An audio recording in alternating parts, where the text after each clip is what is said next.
Hello and welcome to the Enterprise IT Virtual Summit by Actual Tech Media. This is the IT Innovators Day, where you'll learn about analyzing the next wave of tools, products, and services. Thank you so much for joining us on the Virtual Summit.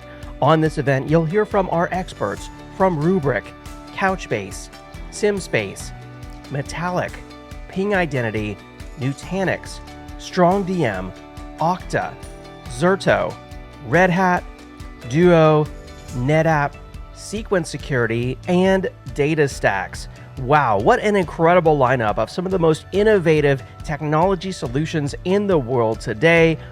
You'll see these solutions in action. You'll learn how they work, what makes them unique, and find solutions to your IT challenges with help from our expert presenters. Before we get started, there's just a few things that you should know about the Virtual Summit event. First off, we've got an incredible lineup of prizes. I'll be talking about those here in just a moment. But first, I want to point out that we encourage your questions on the Virtual Summit event. You can ask those questions right there in the questions pane of your audience console. I see many of you from across the United States and around the world have already said hello and greetings. We encourage that and we welcome that, but we also want your technical questions on the event today. We even have 14 best question prizes that we'll be handing out on the event today for the 14 best questions, one for each of the 14 Q&A sessions on the event today.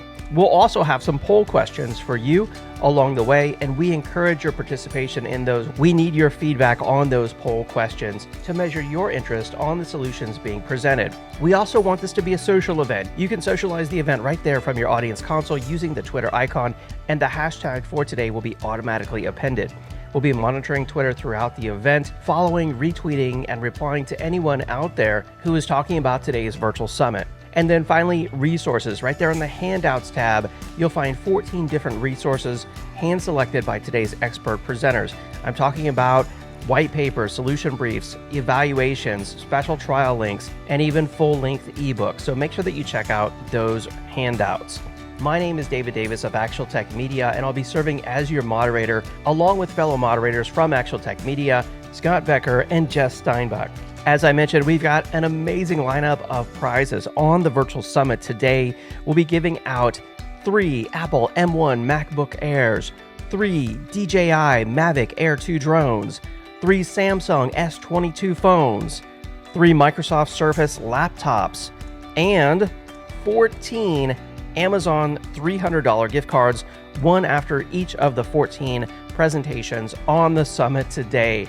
As if that wasn't enough, we also have 14 Amazon $50 gift cards, one for each of the 14 Q&A sessions on the event today.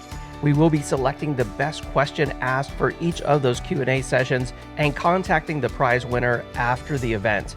Of course, all prize winners on the Virtual Summit today must meet the Actual Tech Media Prize terms and conditions. You must be present on the live event to be eligible.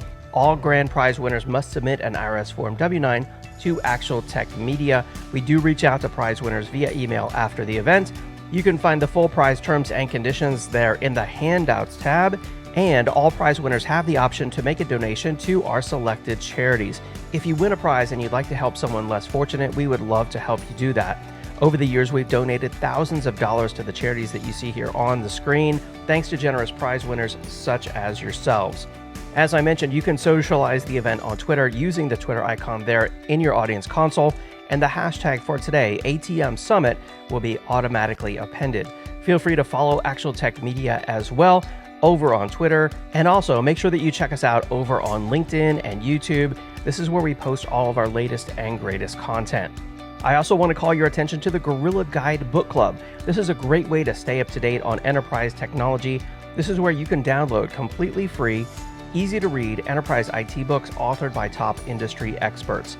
Yes, they work on your Kindle, iPad, or mobile device. These are full-length books and they're completely free. You can find a link to that over in the Handouts tab, or just point your web browser to gorilla.guide. And then another awesome way to win a prize is to refer an IT friend or coworker to Actual Tech Media's online events, and you both could win an Amazon $300 gift card. We hold these drawings each month. We promise not to spam your IT friends and coworkers. We'll send them an invitation to a list of upcoming events, If they don't respond, we'll send them one more reminder because we know everyone's busy, and after that, we won't bother them again. Again, this is a great way for you to win potentially an Amazon $300 gift card and your IT friend or coworker as well. You can find a link to that there in the Handouts tab of your audience console where it says Refer a Friend, or at the end of the summit today, you'll be automatically redirected to our Refer a Friend page. And then one final resource I want to call your attention to is our relatively new Actual Tech Media website, ransomware.org. This is a great way to help you better understand, prevent, and recover from ransomware. It's everything you need to know about ransomware all in one place. Again, the website is ransomware.org, and you can find a link to that there as well in your Handouts tab. We just released our 2022 ransomware survey, so make sure that you check that out and also sign up for our ransomware prevention newsletter over at ransomware.org. And then today we are doing a special survey on the summit, which is, what did you learn today? We want to encourage you to watch all the presentations on the event today and make sure you have a takeaway from each one. We've got a special link there in the Handouts tab of your audience console with a link to a survey. It's just kind of a quick, fun matching game where you can match up today's expert presenters and solutions with something that uniquely identifies them. And then we also encourage you to respond to the additional optional questions about who else would you like to see on upcoming events and what are your greatest IT challenges. We will be contacting the winner of the survey after the event. You do need to be present on the live event and of course meet the Actual Tech Media prize terms and conditions. The special prize for this survey is an additional Amazon $300 gift card. All right, so with our welcome and housekeeping information behind us, it's now time to turn it over to today's keynote discussion. Take it away, Scott and James. Hi, I'm James Green, a partner at Actual Tech Media and longtime enterprise technology observer. And I'm joined today by Actual Tech Media's CEO, Scott Lowe. And Scott and I are excited to welcome you to this IT Innovators Day, where we're helping you analyze the next wave of tools, products, and services. And before we get into all the exciting vendor presentations, we want to start with just a bit of setting the stage, a bit of high-level context and perspective for you as we start. So Scott, as CEO here at Actual Tech Media, you've got a broad view of the industry. You can notice kind of where exciting things are happening, where the pockets of innovation are. So I just want to get your thoughts. What's happening in enterprise technology right now? And particularly, where are you seeing innovation? You know, the innovation is coming from some places we wouldn't have thought it coming from just a few years ago. We're really lucky to have some vendors on today's event that are aligning nicely with some areas that I see as being particularly innovative and important as we move forward. And believe it or not, I see information security and security in general as one area where we're seeing a lot of innovation taking place. We see what used to be simple backup and recovery companies becoming complete data protection behemoths, helping us protect ourselves against, the worst of the ransomware attacks on the market. We see, identity, of what used to just be called the user login, taking on all new meaning and new capabilities, but also having to be, protected in ways we hadn't thought about even just a number of years ago. And when I think about identity, it's about who you are and how you get into a system. And today you can go buy people's identities on the dark web, or they'll willingly give it to you because they clicked on a phishing link. So we have to figure out ways to protect those identities in ways we didn't have to just a few short years ago. And so we do that with lots of tools that are on the market, but we have to couple it with things like multi-factor authentication so that we can really address the security, the multi-layered security angle from an authentication perspective of being able to validate who you are and make sure you are who you are through something you have, which is that multi-factor authentication token or key. We also see new ways we have to protect applications. Application security is a growing space. We are even protecting APIs, the application programming interfaces that pretty much every tool on the market today actually has.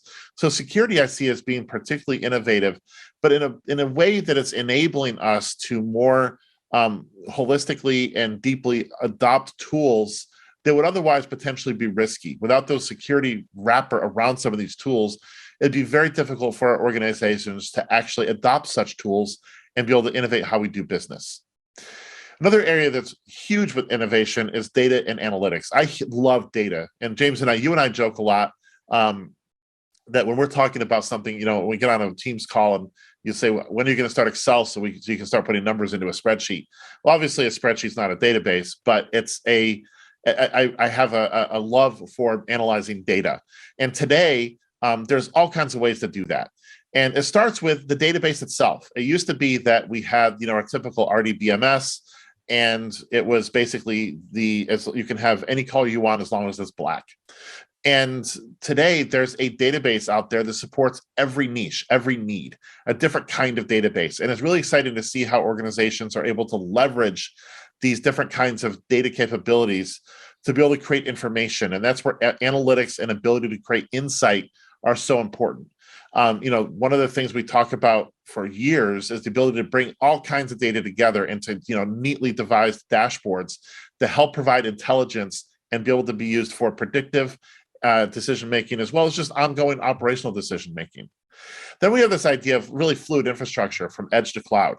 It used to be you'd buy a server and put it in a data center, and it was a very rigid sort of structure you had to work with.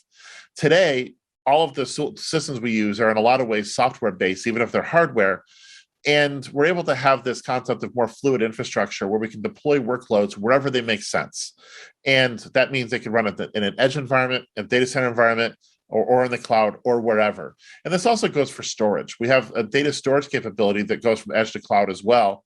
And so we can run really any kind of application that we need in a way that makes sense for our current and potentially our future needs. So that's some areas where I think are particularly exciting in the application landscape, but there's actually more to it, James. And this is a topic you and I have talked a lot about, and it's ransomware. I think it's really top of mind for a lot of people, especially given what's going on in the world. So we launched ransomware.org last year, and it's doing really well. It's got some great content on it. You've done a lot of research around ransomware to get us to where we are with ransomware.org. And we're going to hear more about that today. But I wonder if you could talk a little bit about how you're seeing organizations changing their approach towards this growing ransomware threat. Yeah, certainly. So in launching that site, we've done a lot of direct research, asking people in end user organizations, what are you doing? How's it going for you? We've also done a whole lot of interviewing experts, and we've learned a ton. And there's a few things that have stood out to me while we're doing that I'll call out here. So the first thing is, as you all know, the tactics that attackers are using are constantly changing. And so it's always this, kind of cat and mouse game of trying to stay ahead of the tactics they're using. And so there's great tools that we can use to do that. But one of the things I'm seeing a lot more organizations do is, in parallel with those great technologies, they're investing in educating their people to help the people fight the ransomware threat as well. And I think the organizations that are using those two strategies together are a lot stronger. Another thing that we have noticed is that the most mature organizations, those who are best defended against the ransomware threat, realize that there's no silver bullet. There's no one tool that covers all of the tactics that attackers might use to try and penetrate your organization. And so it's really about having this sort of a whole suite of tools that cover all of the possible threats that could be there. And we noticed that the less mature organizations really wish that there was just this one silver bullet that would be easier and cheaper and cleaner. But the reality is that's not going to give you sufficient coverage. So making sure you've got all your angles covered is obviously important. Another thing we noticed is that having a documented incident response plan has a significant difference in outcomes for victims. So we've seen research where people were asked, do you have an incident response plan? And there's two kinds of answers. Yes, we have a plan. Yes, we have a plan, and it's documented. And the difference in outcomes between those who have a plan and it's like in their heads versus we have a plan and it's on paper is pretty significant. So we're seeing organizations take on the extra work of creating that documented incident response plan so that if, and unfortunately, probably when they find themselves a victim, they know exactly what they're going to do, how they're going to respond, and they don't waste any time. And then the last thing I'll mention that we noticed is that we're seeing more and more people say that they either have already or they will refuse to pay the ransom. And I think there's a couple of reasons for that. One is there's more and more organizations are equipped to just not pay. You probably hear a number of ways today that you could be so resilient that even after becoming a victim of ransomware, you could just recover, not pay, and go on with your day. But the other reason is philosophically, people are becoming more and more signed up to the idea that when I pay, I'm adding fuel to this fire. And I'm not saying what you should or shouldn't do. I'm just saying we're seeing more and more people say that they're going to refuse to pay. So that's been interesting for me to note. I know you're all anxious to get to the presentations, so we'll wrap it up there for now. On behalf of the entire Actual Tech Media team and all the presenters who are going to be on today's event, I want to thank you for joining. I hope you get a lot of value out of what's to follow. Please remember to ask questions. That's the best way I know of for you and your peers to get a lot out of being here today. And have a fun time. Back to you, David.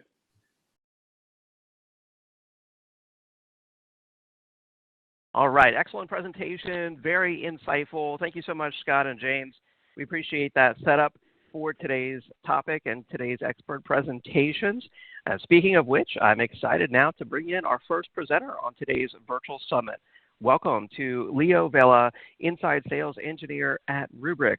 Hey, Leo, it's great to have you on. Take it away. Yeah. Thanks everyone for having me. I'm very, very excited to be here. And, just like the intro was, name is Leo Vela. Really happy to be able to speak in front of you all. It's really a privilege. And I actually just started Rubrik not too long ago, but prior to that, I was working as a channel sales engineer. So I'm familiar with the product very well, and so much that I decided to work for Rubrik. And, here I am today. I hope I get to talk to you guys about what Rubrik does, why what we're doing is making a difference, and why we do what we do. So without further ado, let's go ahead and move on. So as Rubrik has been moving on, really there's quite a few questions that we've looked to answer with our customers. And when it comes to talking to these customers, those questions really come to: how do we secure our data? How do we automate data management? And how do we accelerate our cloud journey and manage on-premises and hybrid SaaS workloads? And then above this all, it's all about the sake of disaster recovery, business continuity, and dealing with the ever threat of ransomware. And it's a staggering statistic when 21 days is the average downtime that we see due to ransomware. How can we recover quickly from that? Now, how can I protect my data across workloads from on-premises and hybrid and SaaS, specifically M365, where a lot of data ever since the quarantine started, a lot of people are storing Tier 1 data onto M365, where it's become much more important to protect that space. And 71% of organizations have suffered a takeover of some kind. Well, this is a bigger picture of what that data set looks like within our customers' environment. And more customers are using different applications more now than ever. So you're talking about enterprise environments using VMware, Oracle databases, Hyper-V virtualization, cloud providers like AWS, GCP, Microsoft Azure, and as I mentioned before, M365, SAP HANA, other SaaS applications are becoming more important. And over the years, we've really invested a lot of time into protecting different objects, the data traffic, through perimeter, network, endpoint, application security. But there's been a real lack of focus on protecting that data themselves. Sure, legacy backup solutions exist, but they were not built from the ground up, focusing on this threat of ransomware inside attackers, and not focused on zero trust architecture. Because of that, there's a huge risk when it comes to a ransomware attack. First things first, we get hit by ransomware on premises. We have the option of paying the ransom. Of course, that's not always going to be the first thing we're going to come to. We're going to see if we're going to have the ability to recover from on-premises backups. And there's usually multiple teams involved: IT operations, security operations. They may not have access to the same tools. They may not agree on that framework of how to restore. And that is the case, especially when they don't work together on a day-to-day basis for everything to consider. But there's always a chain of questions, a chain of command when it comes to deciding what's going to happen next. First of all, is my data protected? Can I recover from my backups? Even if you're able to answer that question, can you see where the ransomware is being investigated? Can you see where it started all?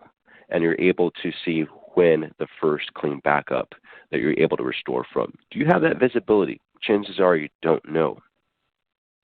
Second of all, your sensitive data, your personal identifiable information, healthcare information, PCI information. Are you able to see where that data is in your environment? Was it protected? And there may be even an off chance where this ransomware group or malicious actors have exfiltrated that data. And on top of the ransom, they're extorting you for some more money so they can prevent themselves from selling that information on the black market. Do you have that visibility to see whether that's true or not? And lastly, even if you are able to restore and get lucky, get your systems back online, do you know that incident has been contained? Maybe that malware has been living dormant in your environment for more than 30 days, just waiting to attack. So even if you were to restore from a clean point in time, there's a chance that those workloads will still just be re-encrypted after just hours amount of time. And let's say you're lucky and you're still able to restore. Can you do this quickly? And not to mention the fact that we've asked all these questions, and who knows how long of amount of time. Remember that statistic, 21 days? This is the conversation that happens internally. And wait before you decide, well, we can't answer any of these questions. We're just going to pay the ransom anyway. So that's a difficult conversation to have within an organization. So this is where Rubrik pretty much differentiates itself on the data protection and data security side. Remember how I said the legacy providers aren't able to provide that protection that you necessarily need? Well, that's all different with Rubrik Zero Trust Data Security. When we first started, we knew this is what we wanted to focus on. We grew up in the age where zero trust is important. How we do that is very pertinent to our customers. First, starting with zero trust data protection. We have world-class identity and access management controls. So when it comes to the Rubrik UI, you can set multi-factor authentication, role-based access controls, so only authorized users have access to data. But everything that's ingested into the Rubrik appliance is fed into a read-only, immutable file system. So none of that backup data is able to be modified or, most importantly, encrypted. We also have a logical air gap. So a lot of backup providers are able to provide physical air gap, usually through tape or taking that data off-site through a secondary site. We don't ask you to purchase any additional equipment. It's all built in with the Rubrik appliance. We don't communicate via NFS or SMB protocols. Only authenticated Rubrik APIs are able to access that data, ensuring that you have the tight security that you need for your backups. Next is that ransomware investigation feature. So through using artificial intelligence and machine learning, we're able to take in a baseline of what your backups are, how your data behaves. We get an idea of how change rates look within your environment. So let's say if there was a spike in activity with modifications, addition of files, or worst case, mass encryptions. We're able to tell you not only when that happened, but the point in time before those anomalies became aware. So you have that point in time, you can have that confidence hey, if I back up from here and restore from this point, my workloads will be available. With sensitive data discovery, we have pre-canned analyzers that work with common compliance requirements, HIPAA, GDPR, PCI, CCPA. And based on the metadata of the backups that we're taking in, we're able to pinpoint where this data is. Is it protected and encrypted within your environment? Who has access to this data? So this is a scan that's ongoing through the Rubrik appliance. So you can be both proactive and reactive with the insights that we give you. Let's say a ransomware group does extort you, saying they're going to release this sensitive data that they claim to have to the black market. Well, you have the confidence and visibility with our sensitive data discovery feature that that's not the case. The data they have is unimportant and most likely not important to organization. And lastly is incident containment. When it comes to ransomware groups, these different groups have different ways of operating, and they leave behind different fingerprints, so to say, or indicators of compromise. There's different ways to validate this, but essentially we just have those analyzers built on their back end that are able to identify these points. So back to that scenario where you were able to recover from a clean point in time, but maybe there was some malware that was living there dormant for days, months. With incident containment, you can pinpoint where those fingerprints are. So when you do restore, you leave that out and you contain the incident so you don't restore something that's inevitably going to re-encrypt your environment. And lastly, orchestrated application recovery is incredibly important. That fast recovery is what we focus on. So you're able to build blueprints, identify which VMs should be prioritized over others. You need to get those back up most quickly with your mission critical controls. And you're able to identify what that workflow should be, test it, and validate it. So when disaster does strike, you're ready. In just a few clicks, that automation process is done for you and you're up and running.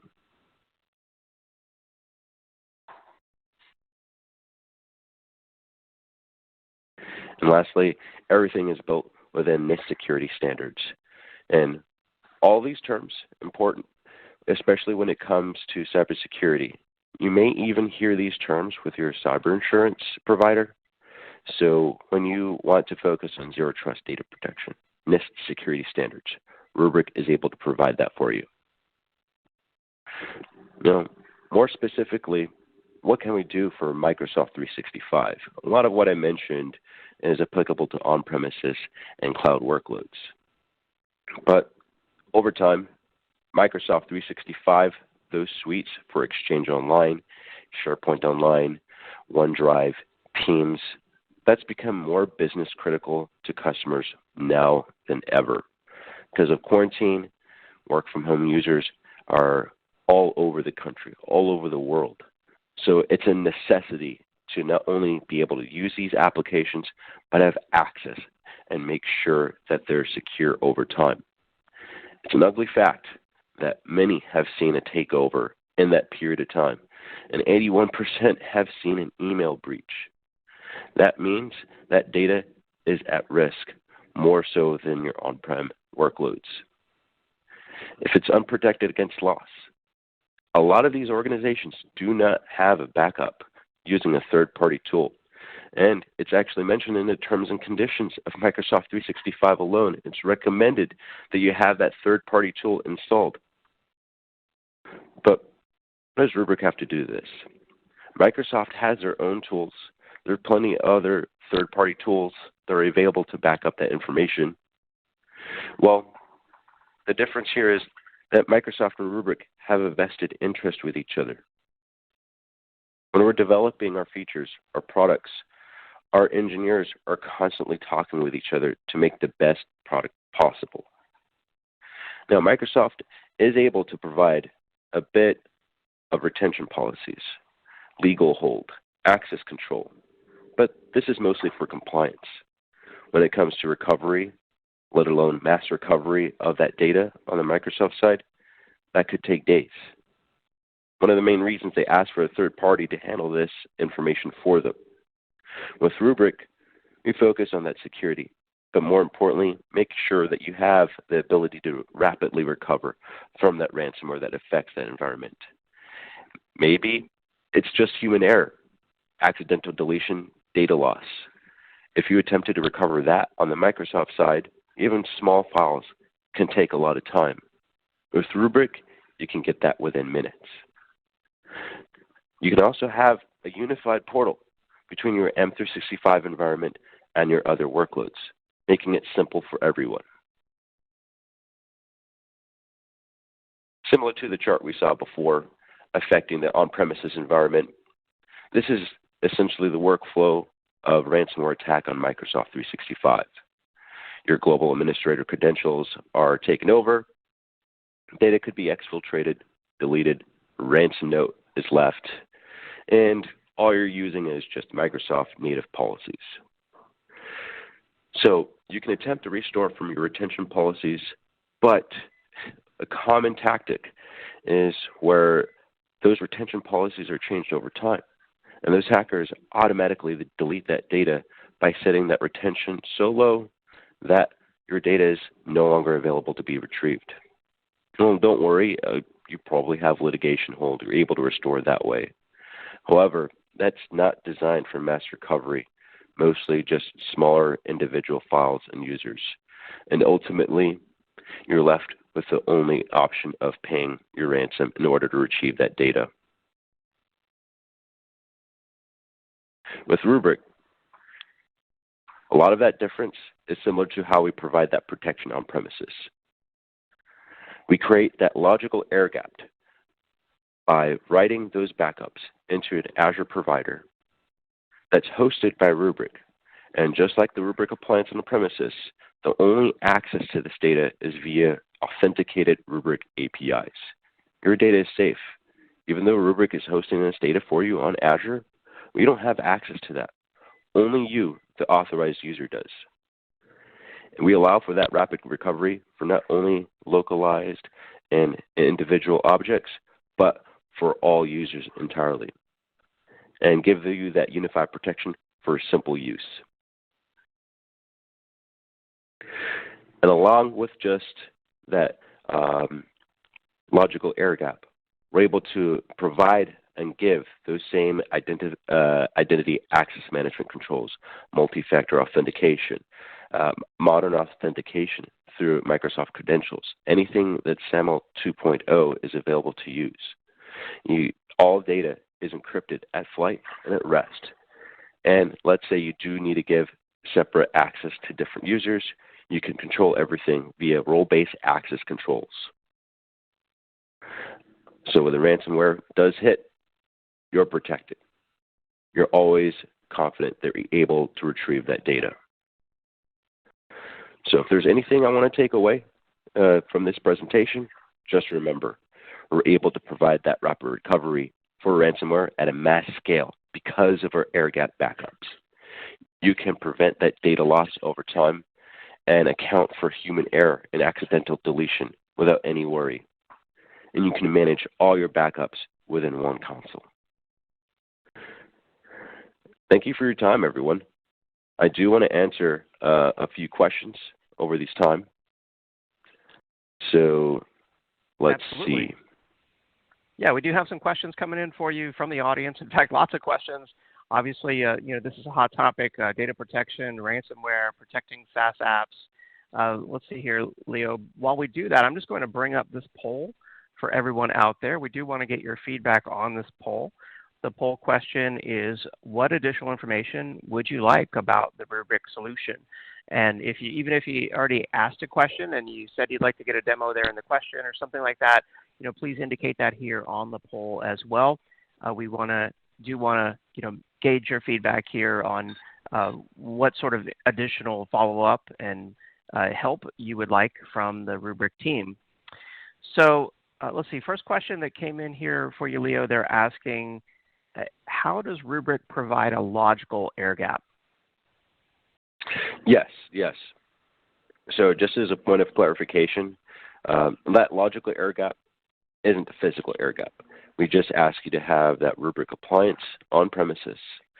So if you remember, we don't communicate via SMB or NFS protocols.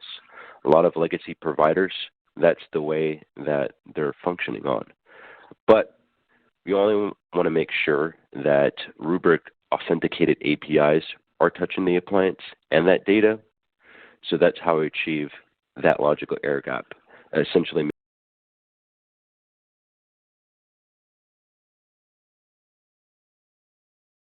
making that data off the network. Got it. Okay. Yeah, thank you for clarifying that. And then let's see here. Here's another, I think, good question we want to make sure we hammer home to everyone out there.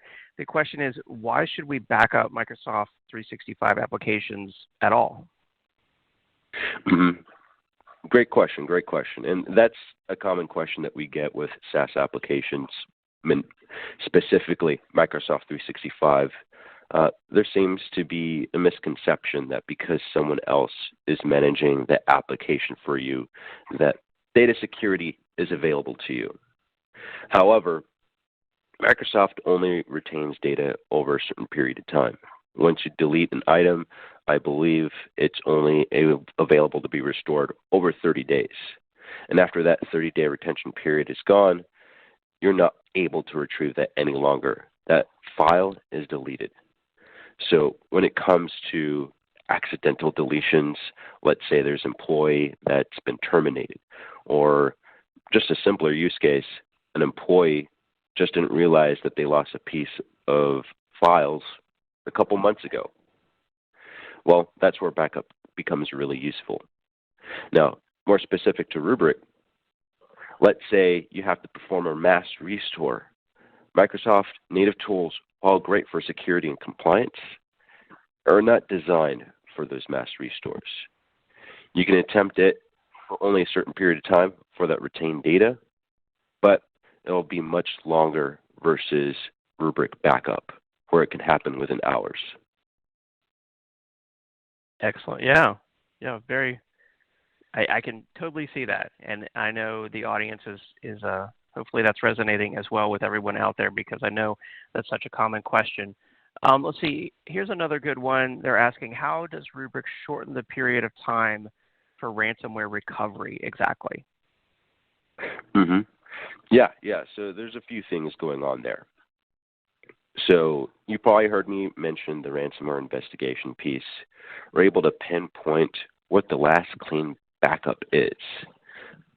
So when there is an encryption event, you have that visibility to know where to restore from right off the bat. Not only that, I didn't get into it too much, but you're able to use our live mount capabilities with Rubrik instead of going through a legacy restore process. You don't have to shut down that VM in your production site. Switch over and hydrate that data from deduplication, compression, and bring it back up onto production. While sometimes a reliable process can take some time. With Rubrik's live mount capability, we're able to pull that data on the Rubrik appliance itself, push back to your hypervisor or your database, and utilize the Rubrik appliance for that data without having to disturb your production environment. And this is a very common use case that our customers have to restore from ransomware quickly. Absolutely, yeah, and I know more and more companies out there need that fast, rapid recovery, so that's going to be super helpful. Let's see, here's another good question I wanted to ask you. They want to know, really, just how should people get started with Rubrik? What sort of resources do you recommend? What's the best way to kind of give it a spin, if that's even possible? Yeah, absolutely. One of the best ways to get in contact with Rubrik, just go to our website, rubrik.com, scroll to the bottom. Not only is there a hotline for potential customers to call, but there's a contact form. And that way, you can get introduced to your sales rep, your sales engineer that's aligned to your account. And from there, you can have a conversation, maybe take a look at the rubric demo, give you the keys to proof of concept. And that way you get to play with the rubric technology and see how it can work with your organization. So that's the suggestion that I would give. Excellent. All right. Well, I'm afraid that's all the time we have here in our live Q&A session. But Leo, I see 43 more questions still there for you in the electronic queue. Hopefully you can help out some of those folks. Obviously, there's a lot of interest in what you all are doing there at Rubrik. Thank you so much for your presentation. Yeah, thanks for having me. And thank you to everyone out there for the excellent questions. We'll be routing these all to the Rubrik team. I'm afraid we didn't have time in our live Q&A session, but keep those questions coming, and the Rubrik team will be doing their best to respond. Thank you to everyone who responded here to this poll on the screen. I do want to bring up one other poll before I introduce you to our next presenter. The poll on the screen is, what's your time frame for adding new or updating existing IT solutions at your company? In other words, out of all these different innovations of tools and products and services that you're learning about on the event today, if you see something that you say, hey, this could really help us out, help us with our database or data sprawl, help us with our data protection, ransomware recovery, identity, security, so many other solutions on the event today. What's your time frame for taking some sort of action? And I'll just leave this up while I announce our first prize winner on the summit today. We have an Amazon $300 gift card. This one going to Josh Tauber of New Jersey. Congratulations, Josh Tauber of New Jersey.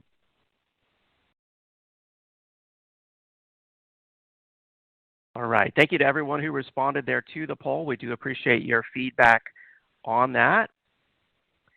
But it's time now to move on to our next presentation. I'm excited now to welcome Matthew Groves, Senior Product Marketing Manager at Couchbase. Hey, Matthew, it's great to have you on. Hi there. Great to be here again. Can you hear me okay? Yes, sir. Take it away. All right. Well, hi, everyone. My name is Matthew Groves. I'm with Couchbase, and I want to talk to you today about what Couchbase is. And one of the great things about it is the multi-model functionality, which I want to get into today. So just a quick overview to start with about what Couchbase is, and then what multi-model actually means and how it can help you. And I've got a brief demo, a live demo of Couchbase multi-model in action, and then we'll get to your questions. So please feel free to throw those questions into the Q&A box there, and we'll get to as many as we can. So a quick overview of Couchbase. It's a NoSQL database, most commonly described as a document database, able to store JSON data on a distributed cluster. But Couchbase actually supports multiple models of data storage and retrieval. So anything from a simple key value store here to JSON, I just mentioned, which can also give you some relational style data patterns, which I'll talk about a little bit. Mobile and edge, synchronization and offline access. A search engine with full text search as well as geography-based search, all the way to what's being called HTAP or HOPE analytics. I did mention relational is not pictured here, but Couchbase is not relational, but it does have does support a relational style data model with both SQL and ACID transactions. So later in the demo, I'm going to show you a lot of these models in action. Leaders across a range of industries use Couchbase to power their important applications. And so just a sampling here, all the top 3 credit reporting companies, for instance, all use Couchbase. All the top 3 GDS companies, those are the companies that power the online travel sites. They're using Couchbase. If you look at the top 10 telecom companies, Couchbase is using half of them, or they're using Couchbase. Telecom, media, entertainment. So you may not have heard of Couchbase before this presentation. Oftentimes we say it's the best database you never heard of. But if you scroll through your apps on your phone, many of them are using Couchbase, including some of the big ones that we're not allowed to show the logos of just yet. And why do they use Couchbase? Well, we've actually reached out to a third-party company called Tech Validate to give us some objective feedback from our customers. And these are the results of why they chose Couchbase and which features they value the most. So performance, replication, scaling, those are the three things that Couchbase has always done well. So it's no surprise that those are the top three things why customers choose Couchbase. Some of the things that set us apart from other data solutions is my favorite, which is listed here as Nickel, N1QL. We're actually calling that SQL++ these days. And this is a full SQL implementation for JSON data. And you're going to see that in action today. XDCR, which is replication between data centers. It's one of the things that Couchbase has done really well for a long time. And it makes it really simple to do that. Flexible schema, JSON data, those are the things that developers really value about NoSQL. Memory first architecture. This is what makes Couchbase give such great performance, is because there's a built-in managed cache. So you don't have to bolt on a caching utility in order to achieve that great performance. It's built right into Couchbase. And some of the more common use cases we see of our customers that are building with Couchbase, this is not an exhaustive list, but it's some of the most popular use cases. User profiles are an important component of any app because they contain customer information and a customization and profile information. Session management goes along with that. It's a solution that helps improve performance and availability of the user experience. And then any updates stored in the user profiles. Usually these two cases go hand in hand, user profile and session management. Catalogs and inventory management, especially of more virtual products like tickets, is a very popular use case because this requires tracking numerous interactions before a transaction is executed. So if you think about a ticket purchase as the last step of a very long process that consists of lots of interactions that we want to store and track, Couchbase is great at that kind of use case.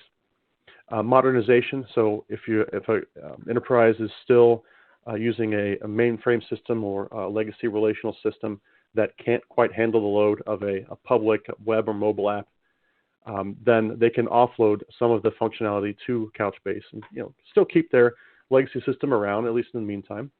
But it's a great way to reduce costs while still improving the capabilities of your team and the use cases you can address. A Customer 360, you may not have heard this term before, but it's basically just pulling in a variety of data from all the different sources at your enterprise into one single view of the data. And the reason you'd want to do this is to get a better customer experience where you can see everything about that customer when they're calling in for support, for instance. So every one of these use cases are critical, and customers use Couchbase to contain costs and still get competitive features. So I want to talk about Couchbase's multi-model support. And this is one of the ways that Couchbase can deliver these features, as well as deliver a platform or a solid foundation for building future features and future use cases. So I'm not going to go into detail on each one of these, but these highlight the advantages and benefits of Couchbase. So, of course, JSON flexibility to evolve data schema as required by developers, as required by applications. JSON gives you the ability to store rich data with nested objects and arrays that a relational database has a hard time with. The second thing is, I mentioned already, SQL++. This is one of my favorite things about Couchbase personally. It's a full SQL implementation that operates on that JSON data. So it's the next iteration of SQL. But it's a familiar language to pretty much everybody who deals with data, knows at least some SQL.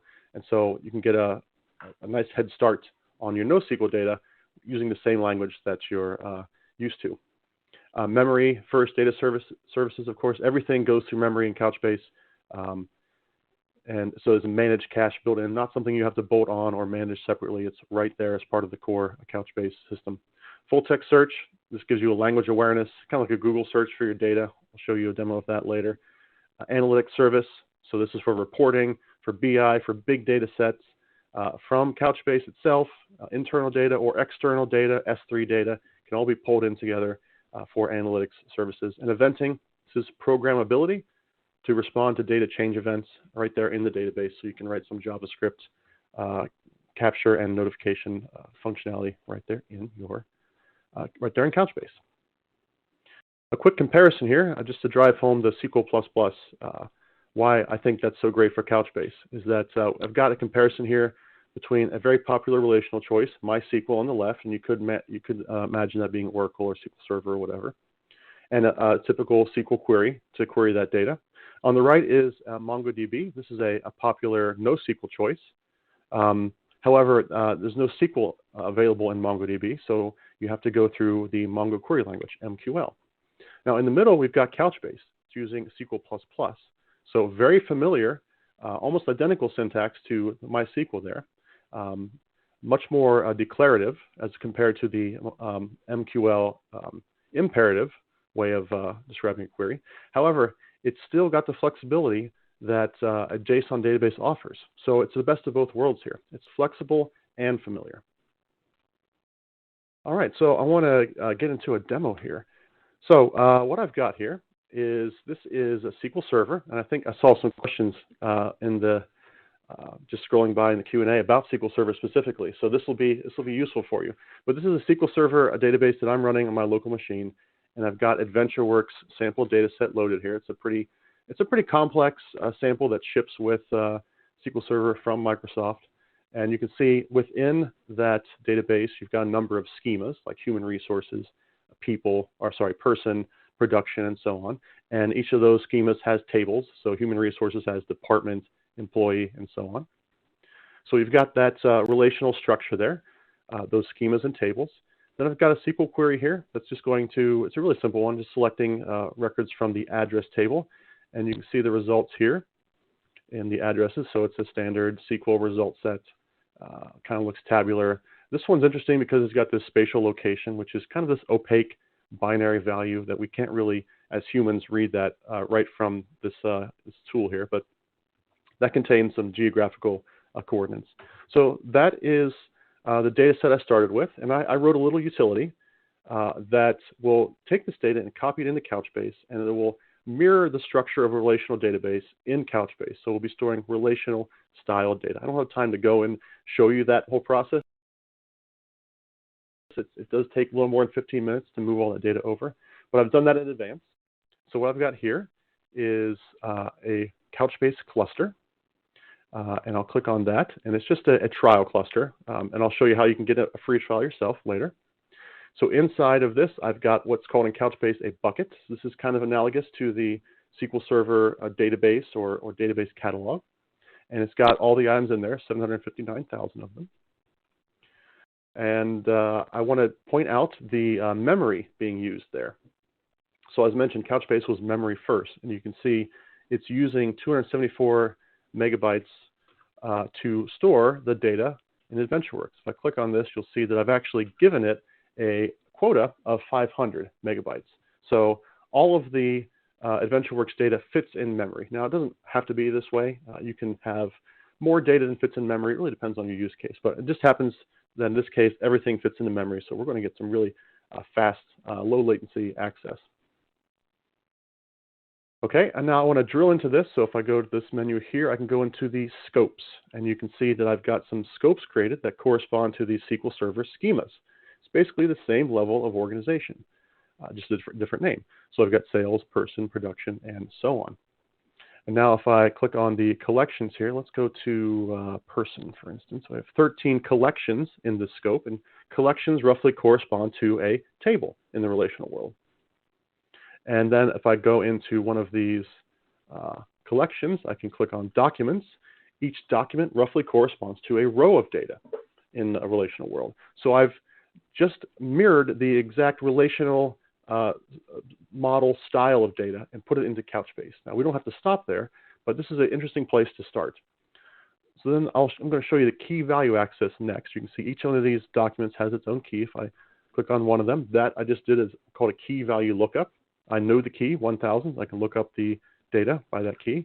And I can see that instead of a relational row, it's a JSON document. Notice the spatial location there. Instead of being an opaque value, it's now a JSON object that contains latitude and longitude that we can use for location-based search if we need to at some point. And additionally, beyond this, Couchbase has introduced ACID transactions a few versions back that work with this key value API. So we can further support a relational style data model in a NoSQL document database. Now, the JSON here is just plain JSON. It's the JSON standard that's used and understood everywhere. It's not our own custom JSON format or anything like that. But I do want to show off the document database capabilities of this. So we've showed off key value. Let's look at a document approach. It's the same exact data, but we can access it in a different way. So let's go to Tools and Query Workbench here. Now, the Couchbase query language is called a SQL++. Sometimes you'll see that as a NCL N1QL, but it's the same thing.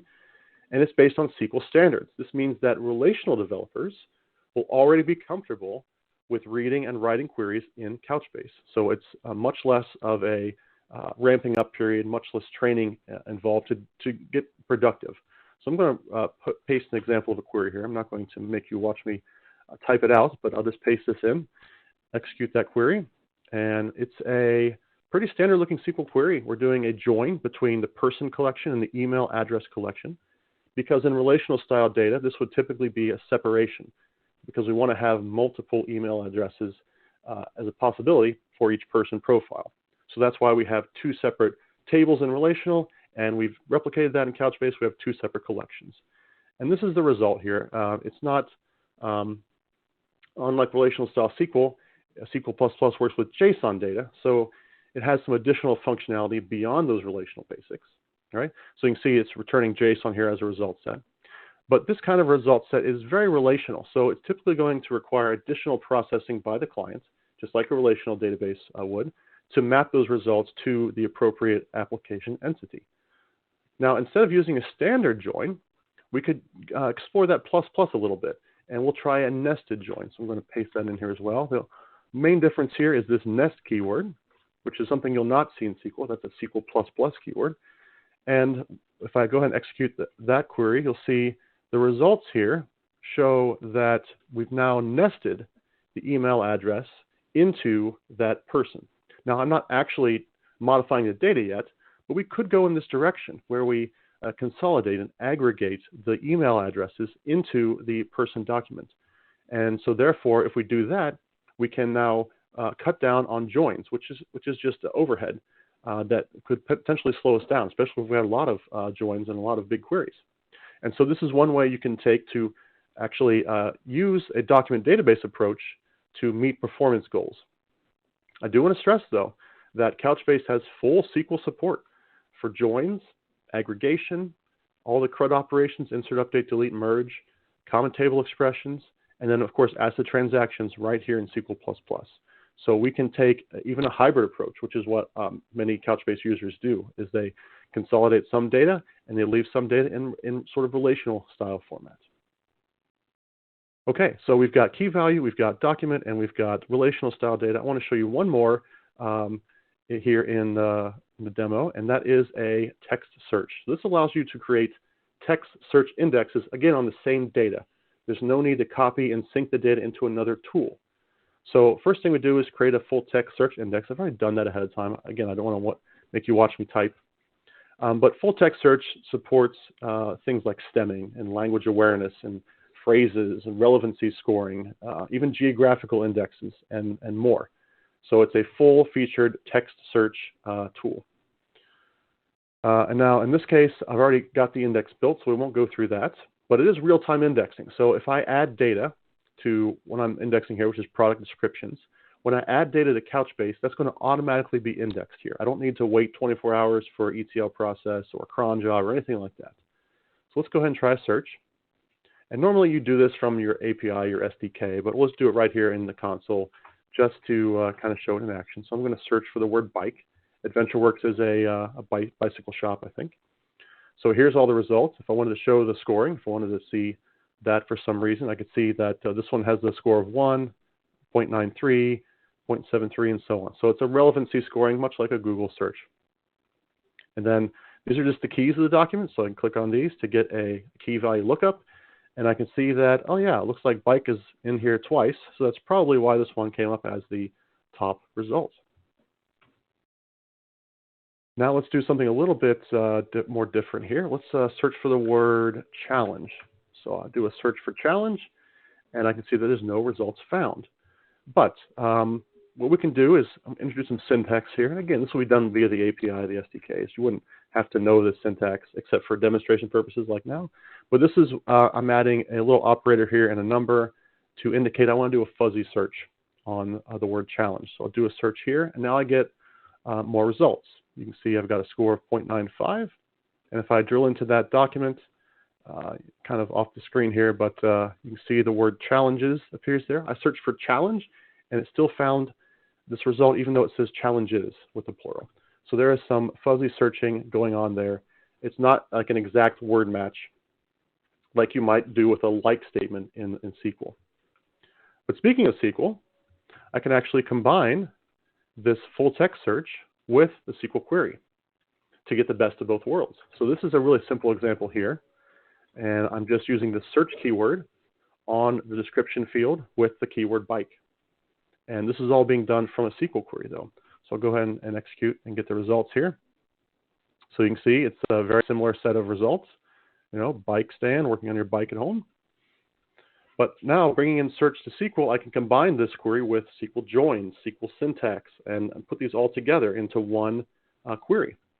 And additionally, full text search, for more advanced use cases, full text search uses what's called a inverted index versus a SQL index uses a modified B tree. And so these indexes have different situations where they perform better.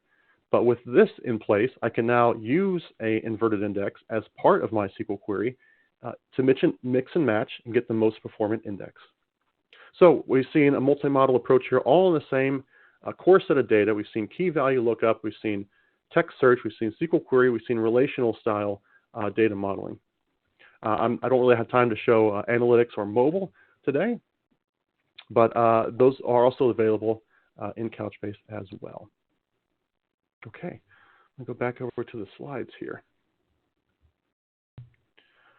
All right, so just want to wrap up here. Couchbase has something for everyone. So I'm a developer background, so that top row very much appeals to me. All the SQL familiar query, SQL++, relational schema capabilities, and all the different SDKs that are available, and developer utilities that we have. Index Advisor, which is a lifesaver for me. Architects, also some good stuff in there for an architect approach, so microservices capabilities, multi-model, as we just mentioned, and DevOps. If your organization's focused on DevOps, some stuff in there I didn't even touch on in terms of deployment and scaling that can definitely benefit your team and your organization. One thing I showed you in the demo, but I didn't really mention up front, is Couchbase Capella. And this is our fully managed database as a service offering. So it allows you to focus on the what and not the how. So Couchbase Capella can manage the infrastructure, the scaling, and the maintenance all right there for you. Now, we have downloads available as well, but recommend trying out a free trial of Couchbase Capella right there in the middle. You can go to cloud.couchbase.com/signup. Check it out for a free trial. You can do everything I just showed you in the demo today. We also have a variety of different packages depending on what you want to do next. You can do a basic developer pro all the way up to an enterprise package there with Capella. Same kind of use cases. It's the same great Couchbase core offering right there in a cloud, managed cloud environment. Okay, so I think that's all I have to cover. Thank you very much. And I'm seeing a ton of questions flying by during the presentation, but we'll get to as many of those as we can, and I hope you enjoy the rest of today's summit. Absolutely, yeah. Great presentation, Matthew. We do have, as you said, a ton of questions coming in for you.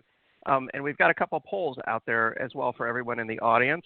Let me go ahead and just bring up the first poll here that says, what stage are you at in implementing cloud-based database as a service? And we want to get your feedback on this. What is your status when it comes to implementing cloud-based database as a service? And Matthew, maybe we can take a few questions here while we poll the audience on these things. Go right ahead. All right. Let's see. First one I wanted to ask you, Bradford's got a good question here. He's asking, can I implement cross data center replication with Couchbase? Yeah, I did mention that in the slide, so you might have asked that earlier, but that's one of the things that Couchbase does really well, XDCR. It's You can have a cloud synchronizing with a Couchbase cluster synchronizing with another in real time. It can be unidirectional, bidirectional. It can be from cloud to on-premises or vice versa, from cloud to cloud. Really simple and straightforward, easy to set up. And some advanced capabilities are there as well, such as filtering and conflict resolution, things like that. Excellent. Here's another good one. I think it's Jadeep is asking, with someone having good experience with SQL servers and Transact SQL, how easy is it to learn NoSQL and Couchbase? Well, my background is that exactly. I come from the SQL Server and Transact SQL world, and this is what really appealed to me about Couchbase, was that I spent a lot of time learning those skills and writing SQL queries. And Couchbase was the only database out there that would allow me and my team to reuse those skills. So there's a few syntax differences, but for the most part, it's going to be a very smooth transition for you to start writing queries in Couchbase right away. Excellent. Yeah, that sounds great. I want to remind everyone about the poll questions on the screen. I just brought up the second poll that says, what additional information would you like about the Couchbase solution? And we want to get your feedback on this poll as well. Let's see, some more great questions coming in. I wanted to ask you this one.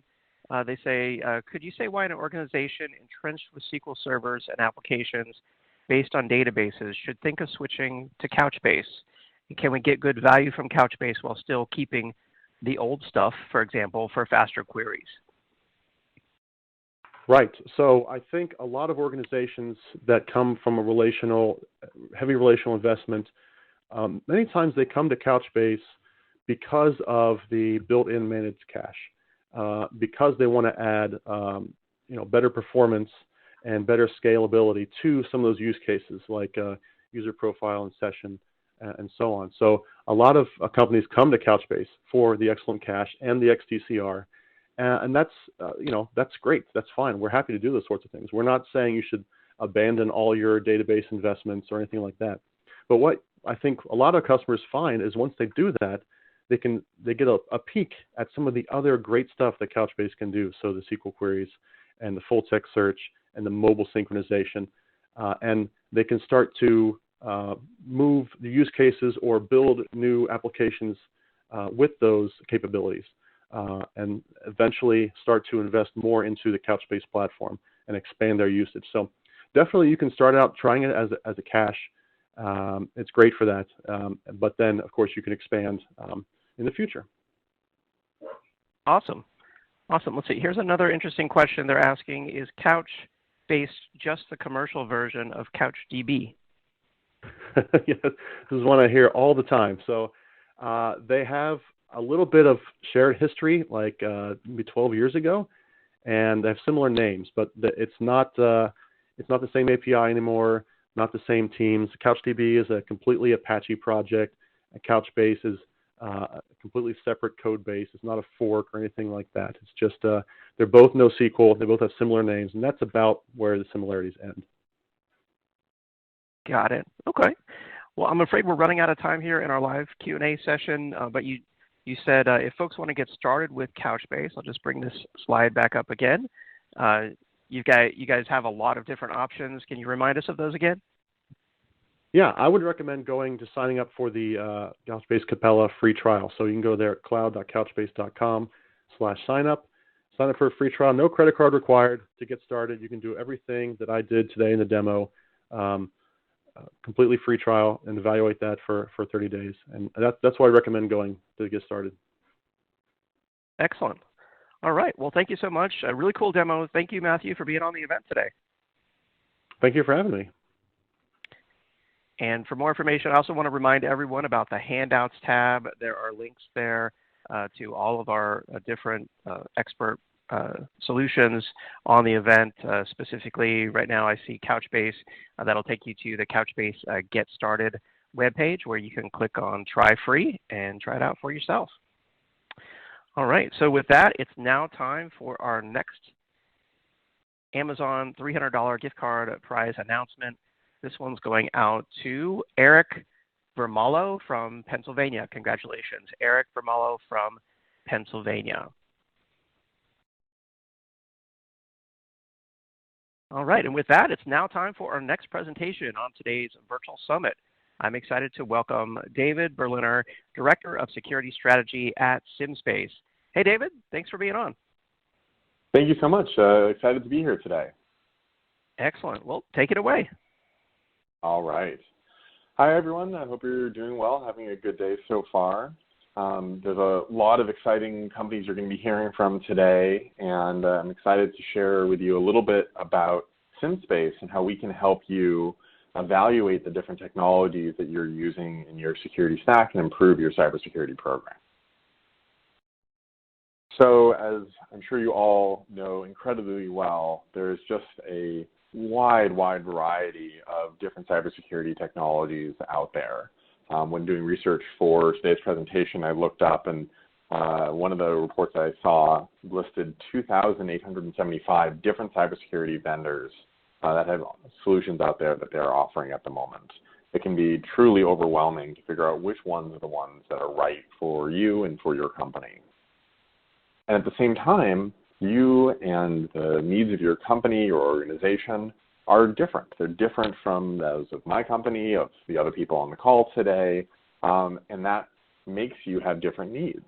From what we've seen, there's an incredible number of different technologies that each organization has, particularly in this example, if you are a technology company yourself, but regardless of what industry you belong to, you likely have a very extensive and fairly particular set of technologies that you're using in your production environment.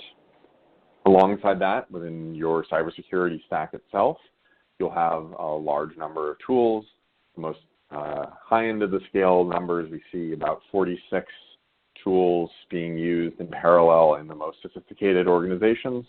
And my understanding is that 70% of organizations have 20 or more cybersecurity tools. And then you have your organization, the people themselves.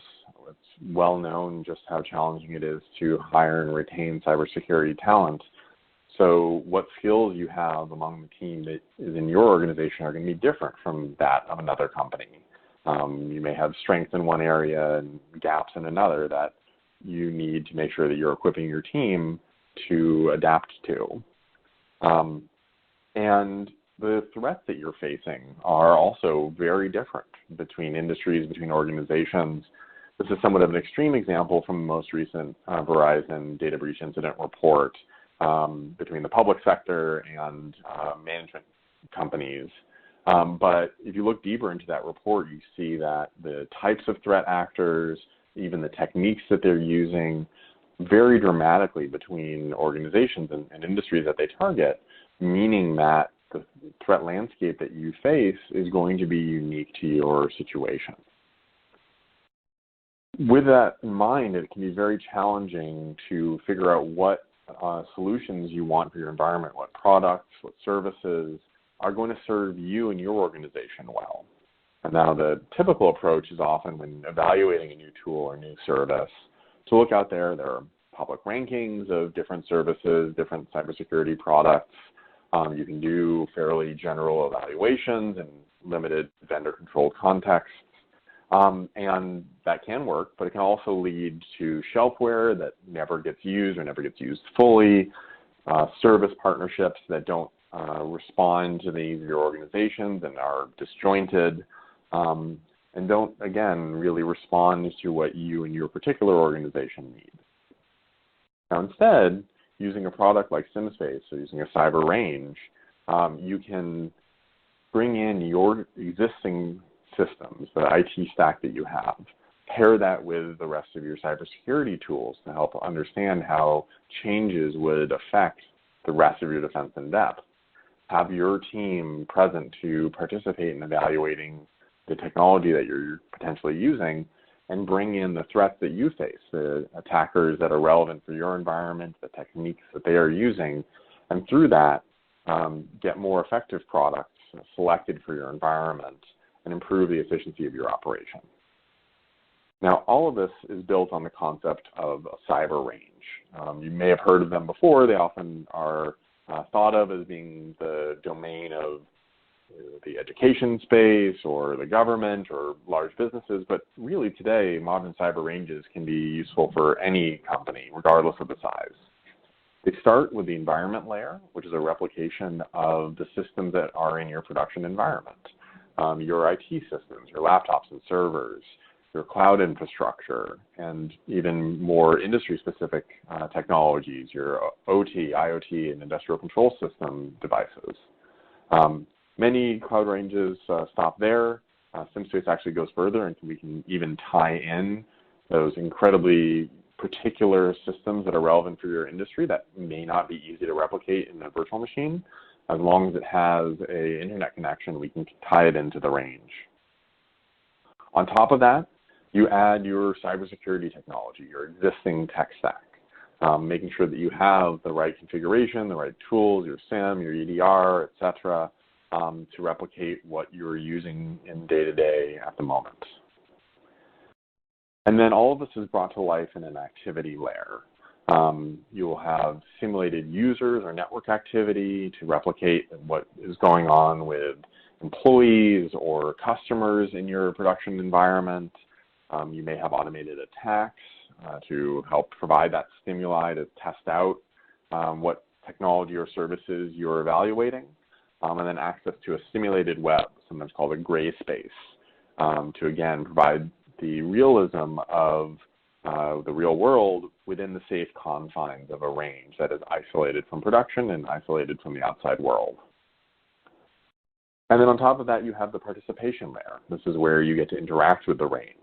You can bring in, depending on the needs of your range use case, a blue team, a red team, or have them work together in a purple teaming exercise to evaluate technology and make sure that it's tuned for your needs. So all of that comes together and helps facilitate an ongoing process of improvement for your organization. And it starts on the left side. Using a cyber range, you can take your security stack, make sure that it is tuned and optimized for your need, bring in new controls that can help build out your defense in depth.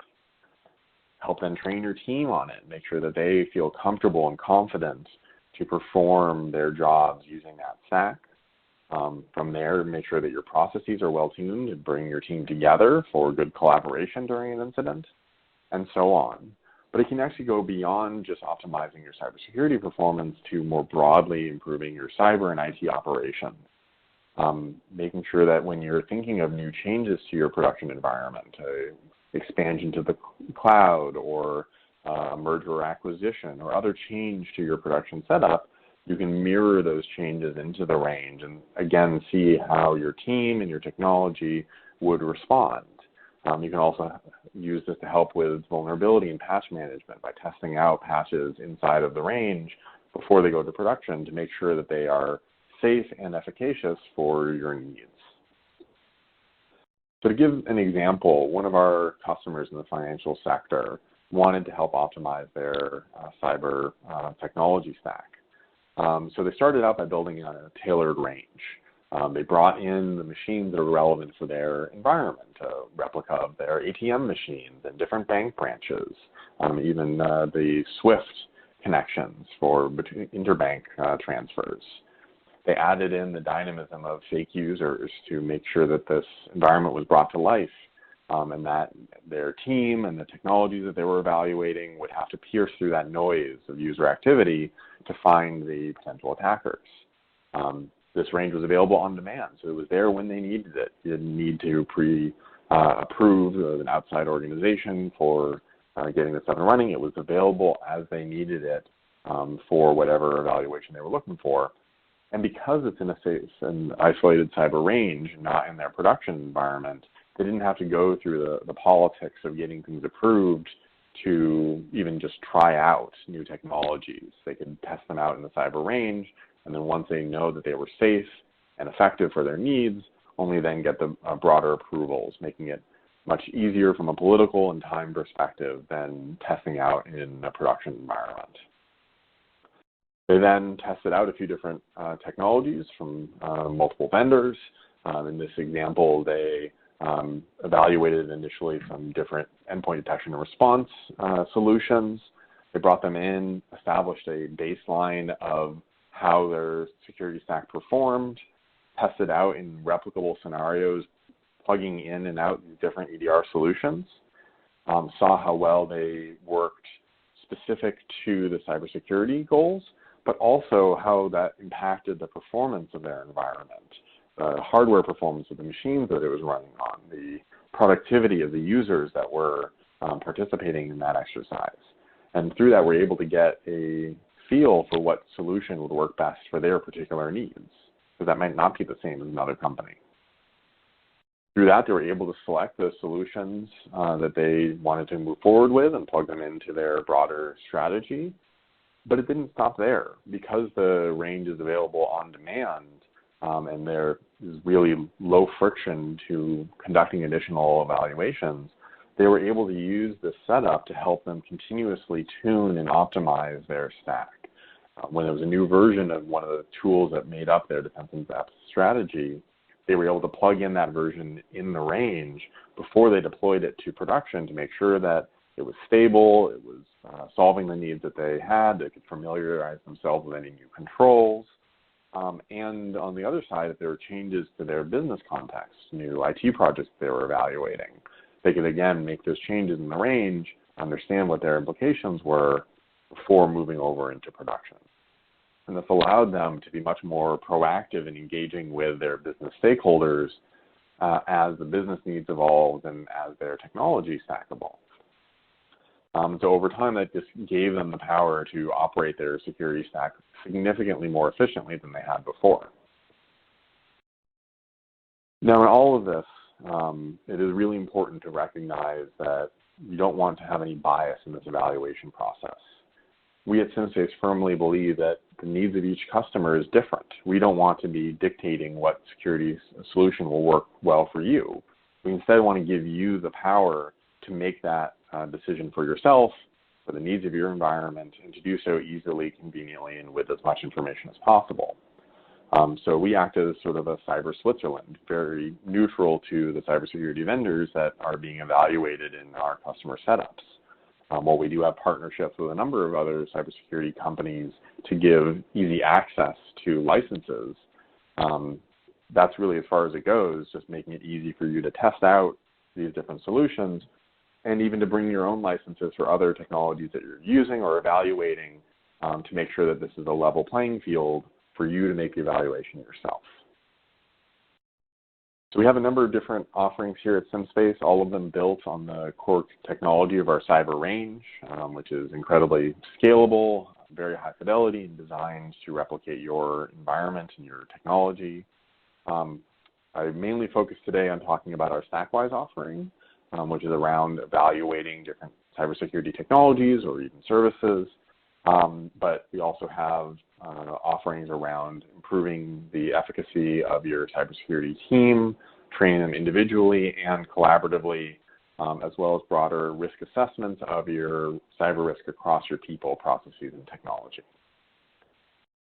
So if that piques your interest, I would encourage you to come visit our website, simspace.com. We just updated it. We're really excited. Sign up for a demo. Learn more about what our offering is and how a cyber range can suit you and your needs to evaluate and improve your cybersecurity stack. Thank you. Excellent presentation. Thank you so much. We do have some questions for you coming from the audience, and while we do those, I'm just going to bring up a poll for everyone out there that says, what additional information would you like about SimSpace? So let's see, lots of good questions coming in for you, David. I'm going to go ahead and I guess just start up with this one. They're asking, when it comes to setting up a cyber range, what is the optimal period to set it up for a mid-range organization? Yeah, that's a really great question. So when we think about setting up cyber ranges, there's a couple different options, and we really focus on making it convenient for our customers. We have a number of templates of industry-style environments that are done in research with what typical architectures are out in the market, And those can be spun up literally in minutes. You have a question you want to answer. It doesn't need to be too particular to your environment. You can spin up one of these ranges and just get going.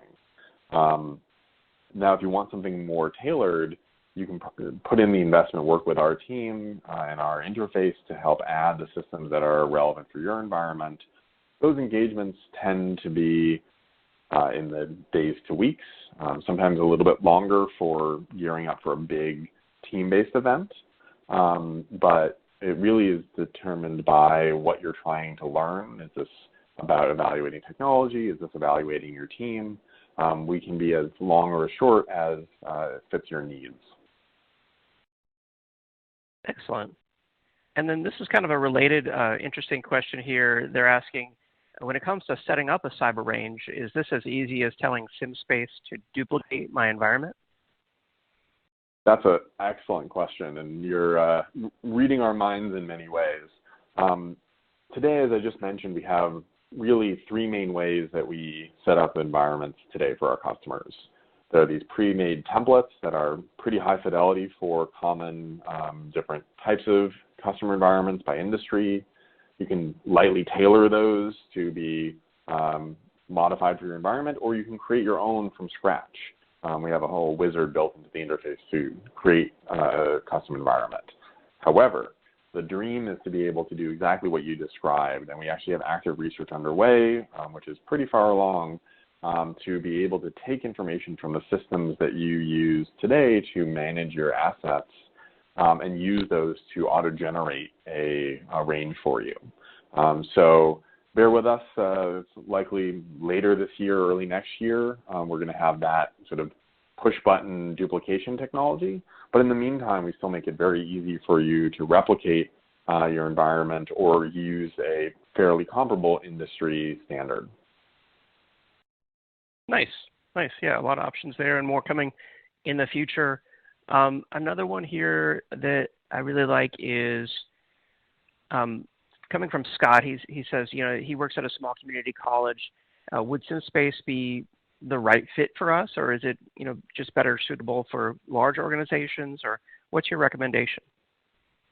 Yeah, thanks, Scott, for that question. So we actually work with a number of different types of organizations, everything from institutes of higher learning to corporate environments to the government, and of all scales. So we work with several small education-oriented organizations, as well as some universities that really are focused on training their students or other members of their community. And we can scale the ranges down to the size that is relevant for your organization. And the flexibility that our platform comes with to really spin up a range on demand, do whatever you need into it, really go to town with malware or exploration, and then spin it back up again with a completely fresh example, gives some of our education customers the freedom to give their students and participants a lot of expertise and experience before they actually go into the working world. Nice. Very nice. And then let's see, Ravi says they're implementing zero trust security. Is SimSpace, would SimSpace be helpful in that? That's an excellent question, Ravi. Thanks for asking. Yes. So we actually have a specific initiative we're working on around helping organizations with their zero trust setups. As we've seen in the recent days, even as you're implementing a zero trust model, you need to make sure that each of the controls in your environment is resilient. Customers who had used Okta and had designed for not being able to trust Okta at a given point were more resilient to the recent breach there than those that just trusted it to work end to end. Using a cyber range as you roll out your zero trust strategy can help you make sure that both the direct controls that zero trust relies on are efficacious and that it is resilient to attacks on the zero trust architecture itself.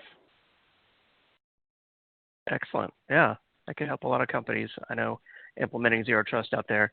Let's see, another one, they want to know kind of what's the pricing model or licensing model for this? Is it based on the size of the environment, or how does that work? Yeah, fundamentally it is based on the size of the environment, the number of machines that you want to spin up in your range, or capacity you want to have for smaller ranges. We are exploring for our training side more models around participation. So we're exploring some new things that we may have coming out in the near future, but fundamentally, yes, it is based on the number of virtual machines that you are spinning up in the range and how much time you want for access to that range. Got it. Okay. And there's a couple questions out here around, like, what does the cyber range support? Does it support BYOD devices, remote devices? Does it support devices from cloud vendors, they're asking? Yeah, an excellent question. So essentially there are 3 categories of things we support. So anything that can be run in a virtual machine, essentially we can run. And that covers probably 90% of use cases. Now, then you have sort of your cloud architecture, and we have partnered with some cloud providers to start to replicate cloud attack surfaces and bring those connected to the range. And then the last piece is what we call hardware in the loop. And so if there are systems that really can't be replicated in a virtual machine, very unique or rare hardware, for example, as long as it has an internet connection, we can tie that physical machine into the range for use in an exercise. So through SimSpace, you get a lot of flexibility in what you can replicate in your range. Nice. Very nice. Let's see. Does SimSpace include attack packages for simulations? Yes, great question. So we support our own library of automated attacks that we develop internally. The other thing I should mention about our platform is that it is built really to be an ecosystem. So we have partnerships with other external providers that are bringing in their automated attacks. And we do the same thing with virtual machines, with training content for our individual and team training. It's designed to be able to support a wide variety of vendors, not just SimSpace, although we do produce a ton of content on each of those fronts ourselves. Excellent. And then, let's see, so many great questions. Daniel's asking, once a range is created, is a template saved so it can be spun up again later? And is there a maintenance cost associated with that? Absolutely. So yes, once you've created and tailored a range to your needs, you can save it as a template. You can even go further, and if you have an event built around it with the automated attacks you want to run and the different stages that you want to include, you can save that as a whole event.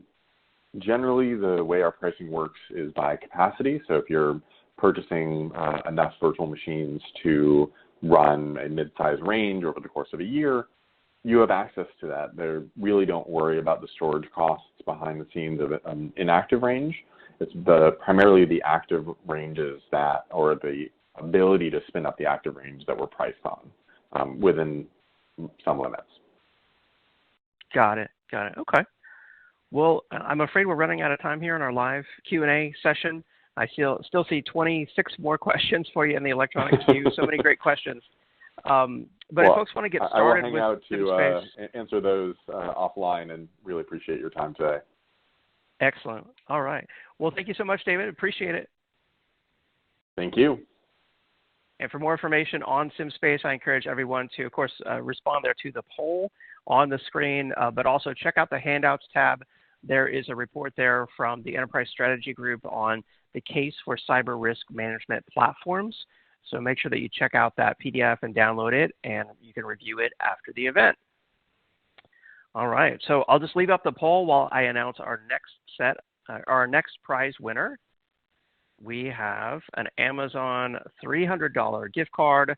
This one going to Nicole Kuchenberg from Wisconsin. Congratulations, Nicole Kuchenberg from Wisconsin.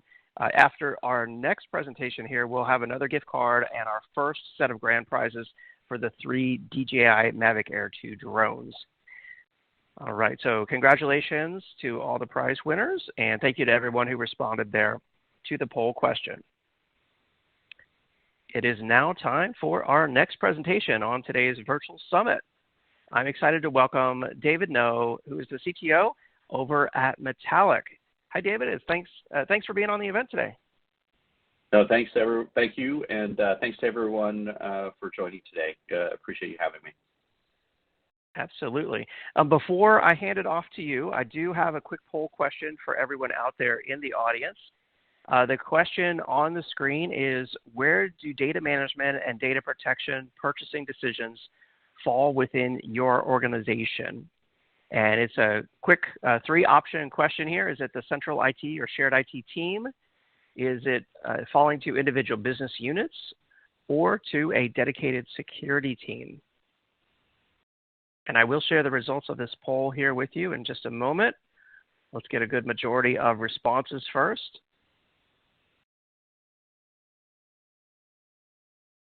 All right, excellent. Such a responsive audience today. I do appreciate that. Let me share the results now. And it looks like 69% said a central or shared IT team, 11% an individual business unit, 19% a dedicated security team. What do you think about that, David? No, thank you, and thank you to everyone for responding. I think this is very interesting, right? Not that long ago, it would be like 90% plus central IT or shared IT team, or 95% even. I think this represents an interesting shift, which it kind of dovetails with exactly what I'll be talking about today. So I think it represents a shift in responsibility and priority in terms of how data protection is viewed by companies in general. Absolutely, yeah. Well, good feedback from the audience. Thank you for that. David, take it away. Tell us about Metallic. Great, thank you very much. So thank you everyone for joining today. My name is David No. I'm the CTO for Metallic at Commvault. I've been with Commvault for going on 24 years now. So it's been a lot of fun. It's been quite the ride. And really am excited to be with everyone today. And so, in terms of what we're seeing in the market, I think the poll question response really points to that, right? What are the top concerns for companies today as we look at the data protection space? And I think it speaks to the challenges, the shifting challenges that we're looking at from a general market perspective. With the adoption of cloud technologies, SaaS technologies, I think emphasis is less on things like fire, flood, hardware failure, earthquakes, natural disasters, and really shifting more towards the new attack vectors. And what are those new attack vectors, right? Primarily it's cybercrime.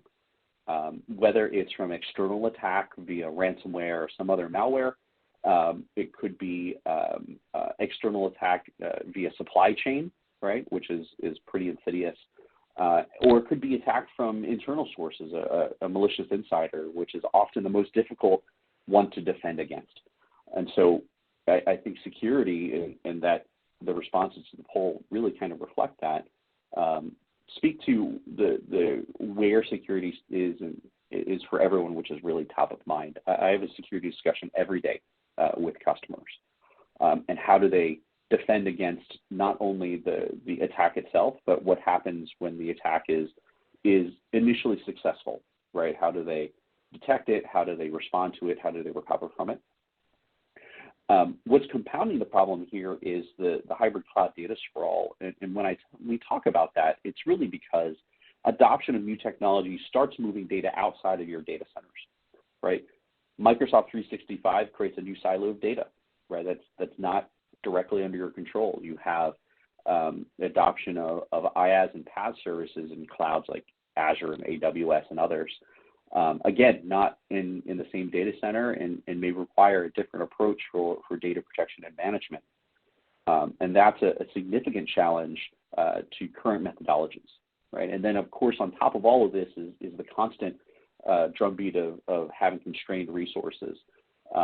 And it's exacerbated by the adoption of the new technologies, right? You have to have really broad industry knowledge that continuously is updated in order to properly address all of these threat vectors, and making sure that your technologies that you've implemented can adapt to that while minimizing demands on people is really critical. Automation as well as broad support, minimizing the number of platforms you have to implement for that management is really, really important. And so what we see is a lot of people are looking to SaaS-based or SaaS-delivered data protection capabilities in order to address their needs, right? And the needs that we're seeing really are these, starting with air gap security. How do we make sure that our data management environment is immune to attack from all of the vectors that I talked about before, right? While still protecting against the issues that we've always had, right? Things like accidental deletion, right? Or an issue with an update to an application schema and having to roll that back, right? Human error.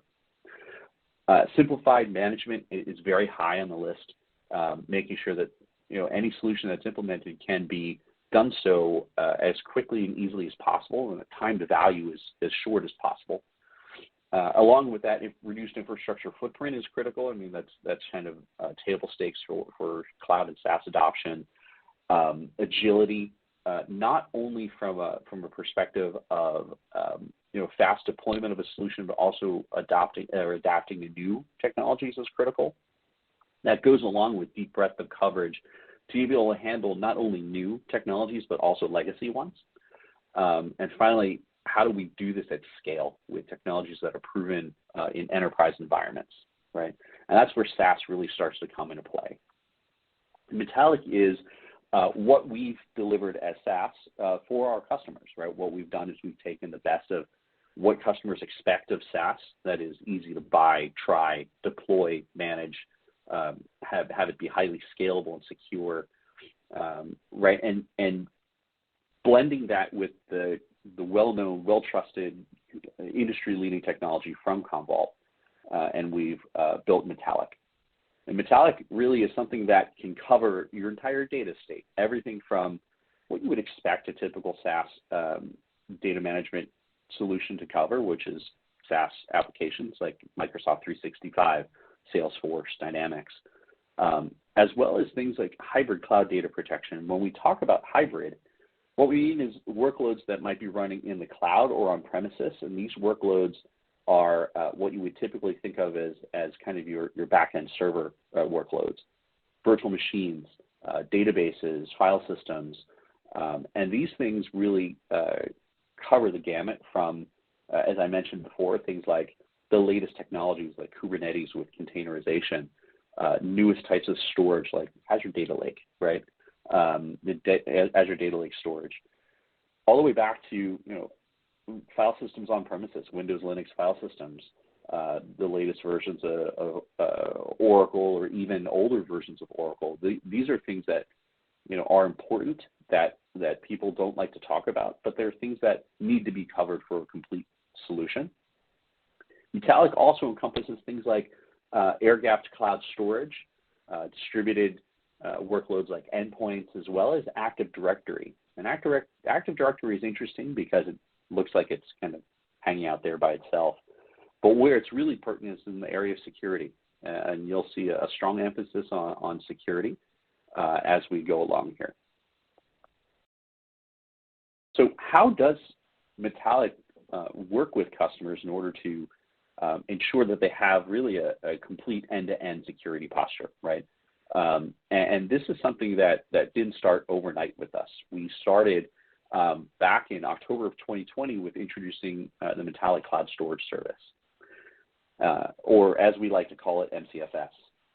So MCSS is something that is we pioneered in the industry, which was a managed cloud storage solution. It provides an air gap not only from direct connectivity to the storage, that is, it's separate storage that's not addressed via kind of normal methods, right? NFS, SMB, or via NTFS file system, or Unix file system like ext4. So ransomware and malware can't easily make that jump. I mean, really can't at all. It's all API based, right? But what is really unique about MCSS is it splits out the administrative access to the storage as well, so that our customers have direct control over their data with encryption that they own, but they can't directly access the storage. So they can't even go to, say, their Azure console and delete the storage, right? There's a great separation of responsibility and a very strong story about protecting even against malicious insiders. So this has been extremely popular for us. The next phase of this was the introduction of Active Directory. So we can support backup and restore of AD and Azure Active Directory, both from a attribute and object level, as well as from a full domain perspective. And so this is free. Any customer that is a Metallic customer of any of our services gets Active Directory for free. We feel very strongly that security, that the table stakes for security should be available to everyone, and that's why that's included. We then went and became the only FedRAMP High ready data management as a solution offering in the market with 421 controls. I'm intimately familiar with that number because it was extremely painful to get this. And so we have a GovCloud-based FedRAMP High ready solution available for government entities as well as customers who work with the government and have controlled data that need that kind of certification. So we can support GCC High as well. We also have innovated with managed security service providers, right, where one of our first ones uses Metallic as the recovery capability in their managed security portfolio. And then, of course, we've introduced recently something that we call Security IQ. And this is a dashboard that gives you at-a-glance status of your security posture as it relates to Metallic. Talks about all the controls that we have in place, the recommended controls that we have in place. It gives you direct access to make changes if something is not configured correctly somehow. And also encompasses our anomaly detection, right? And both from an activity as well as file anomalies. So we have built in machine learning and artificial intelligence to not only look at, changes in files that might signify a ransomware attack. We also have near real-time capabilities on things like VM load and not just changes in files, but file copies, file deletions. And these things can be alerted to security administrators to look at behavior that's unusual. We learn what the behaviors are over time, what they should be. So if you have a high change rate on Patch Tuesday for your Windows systems, we're not going to alert you on that. It minimizes the noise. But what it does do is it captures events that can't easily be captured by something like your front-end malware detection capabilities because we're looking at behaviors. So you can look at things like data leakage scenarios, which are becoming more and more common, and something that can be even worse than what a traditional ransomware attack looks like, where perhaps an administrator or a compromised administrative account might be copying data from one place to another. We have real-life examples of how we've alerted our customers to this, and they've actually found that the behavior was not authorized. Right? So Security IQ gives you all of this in one really easy viewpoint, and is also free to our customers. And then, of course, you may have seen fairly recently we made an acquisition of a company called TrapX, and this is further demonstrative of our dedication and our strategic focus on security for our customers. Keep an eye out for more announcements there. Check our websites for blogs on TrapX capabilities, but we're really excited about this. This is something that is that gives us a capability in the cyber deception space rather than just the detection space, and plays a much more active role in preventing malicious activity internal to your environment. Of course, the service itself is highly secure, right? We have, as I mentioned before, that FedRAMP High certification, which just about every control also applies to our commercial offering. We have our ISO 27001 as well as SOC 2 Type 2 certifications. We're HIPAA compliant. We're PCI certified. Right? All of that, again, demonstrates the level of control and security in place to defend against malicious activity externally as well as internal to the service. We also provide, because we're running Metallic in a completely separate security domain with only proprietary authenticated communication between a customer's environments and ours, we ensure that ransomware, malware, and other malicious activity can't directly affect the data protection infrastructure. So the backups are immutable. We have that air gap in place. The hybrid cloud journey is an interesting one, right? I talked a little bit about that before. SaaS for SaaS is kind of well understood, but what's really interesting is the hybrid cloud journey, because what's unique about the introduction of cloud into our data center environments today is that this technology revolution, we're not going backwards from it. We might go backwards from it. So other ones like virtualization, no one has said, hey, you know what, I hate virtualization. I'm going to move back to physical bare metal only for all of my, for any significant portion of my workloads. So it introduces a dynamic nature to the data center environment that is going to be around forever, right? There's always an evaluation of where your workloads are running, where new workloads should be deployed, and whether you should move a workload from on-prem to cloud or even vice versa. And so this is where Metallic's capabilities for supporting a broad range of platforms and applications really comes into play, because we can support that cloud journey for you, and not only give you that flexibility and agility, but also accelerate the adoption of new technology that lets you pick when to use the technology, when it fits your business, rather than when your requirements kind of allow you to, right? For data protection and compliance. So that flexibility really lets our customers be very, very agile in adopting different technologies while still protecting legacy workloads like old versions of Oracle and Windows and SQL Server. And so one of the most critical things about this is the ability to have a fast recovery for things that are on premises, because data has gravity, right? We can't dictate to our customers where their data is. We have to go support it where they are, right? Where those workloads are. And so we support with our hybrid workload capabilities kind of what we see as the four major patterns, right? We want to be able to give our customers the ability to back up directly to cloud. That's what most people think of when they think of SaaS, and they say, hey, how can I recover quickly over the network back on premises? That's really hard, right? So we said, okay, what we give you is the capability to have a full on-premises backup copy of your data. And with its own independent retention, it's not cache, it's an actual backup copy. And this allows for rapid recovery. You can use your own existing on-premises storage and compute if you want for this, no problem. And we call this capability SaaS Plus. We give you that choice. We also give you the choice of cloud targets, whether it's our managed MCSS or whether it's your cloud. And so that's included for free. We don't charge for this capability.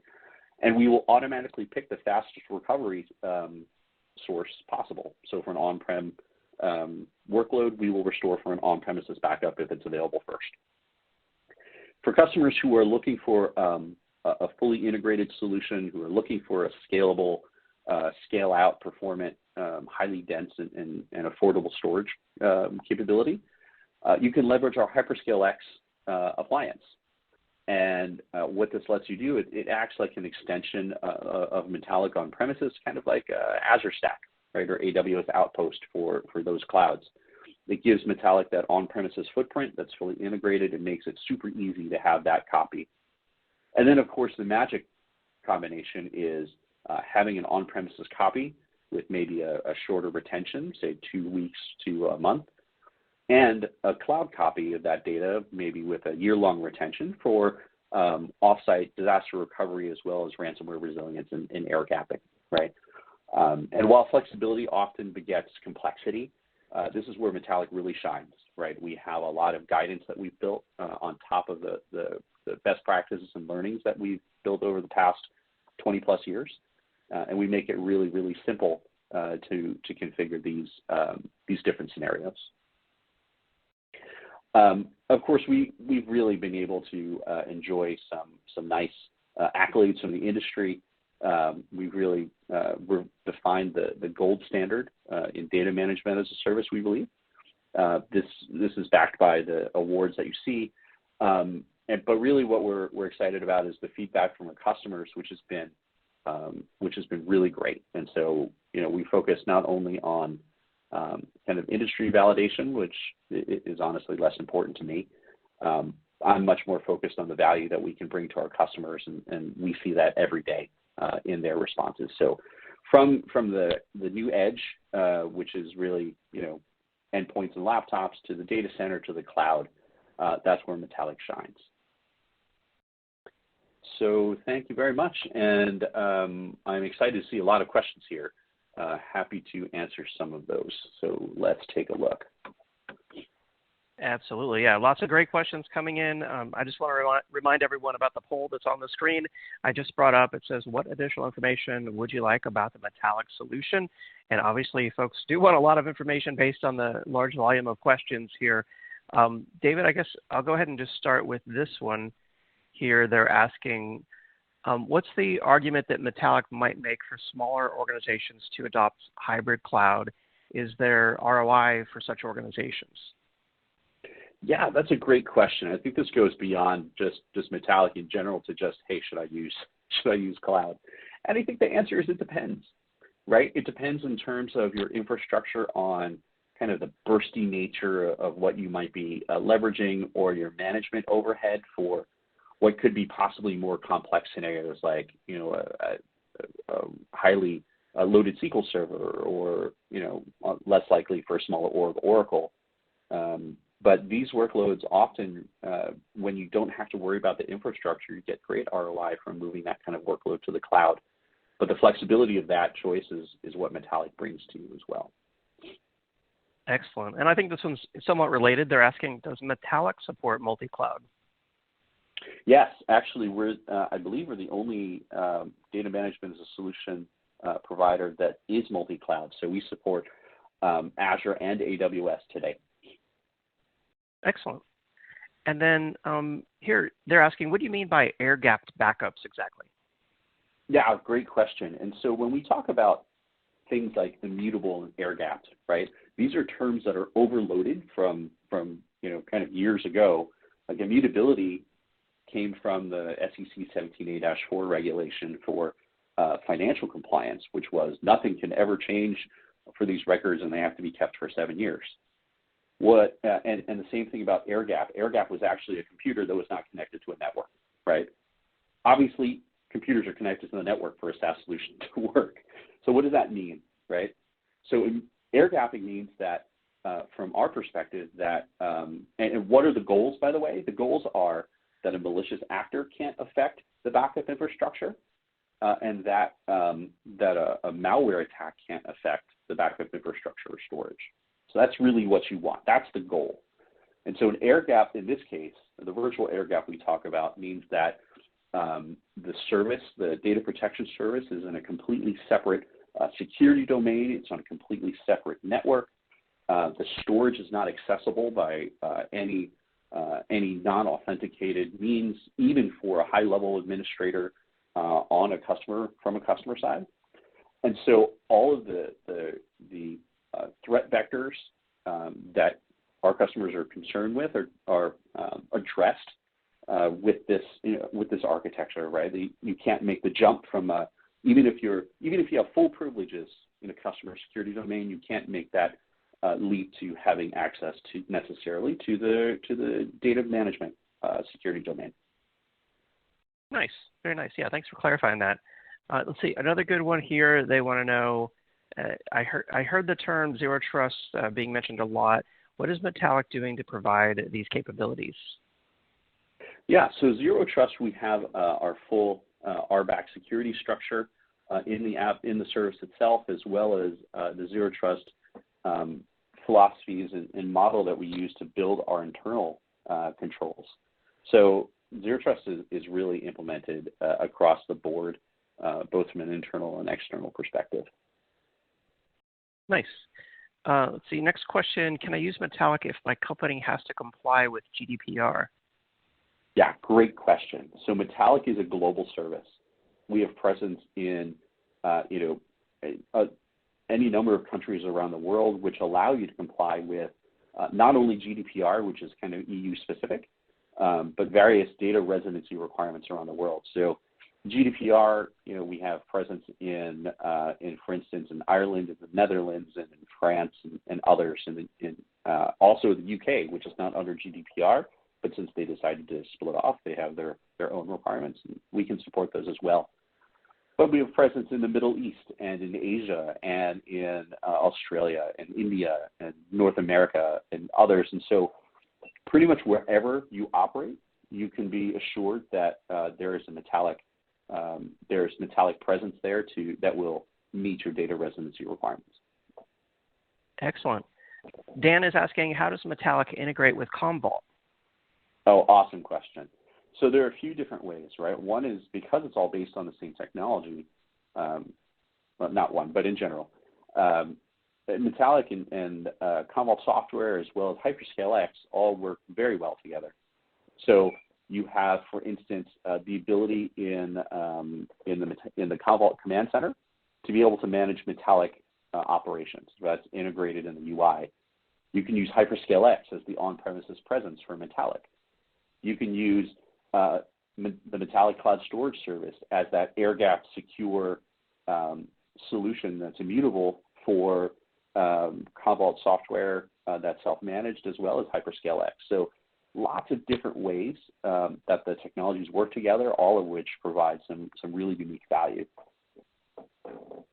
Excellent. Excellent. Let's see. Paul wants to know what sort of reporting capabilities are available from the Metallic solution, and are customized reports on specific metrics available? Yeah, so we have a full complement of reports available in Metallic.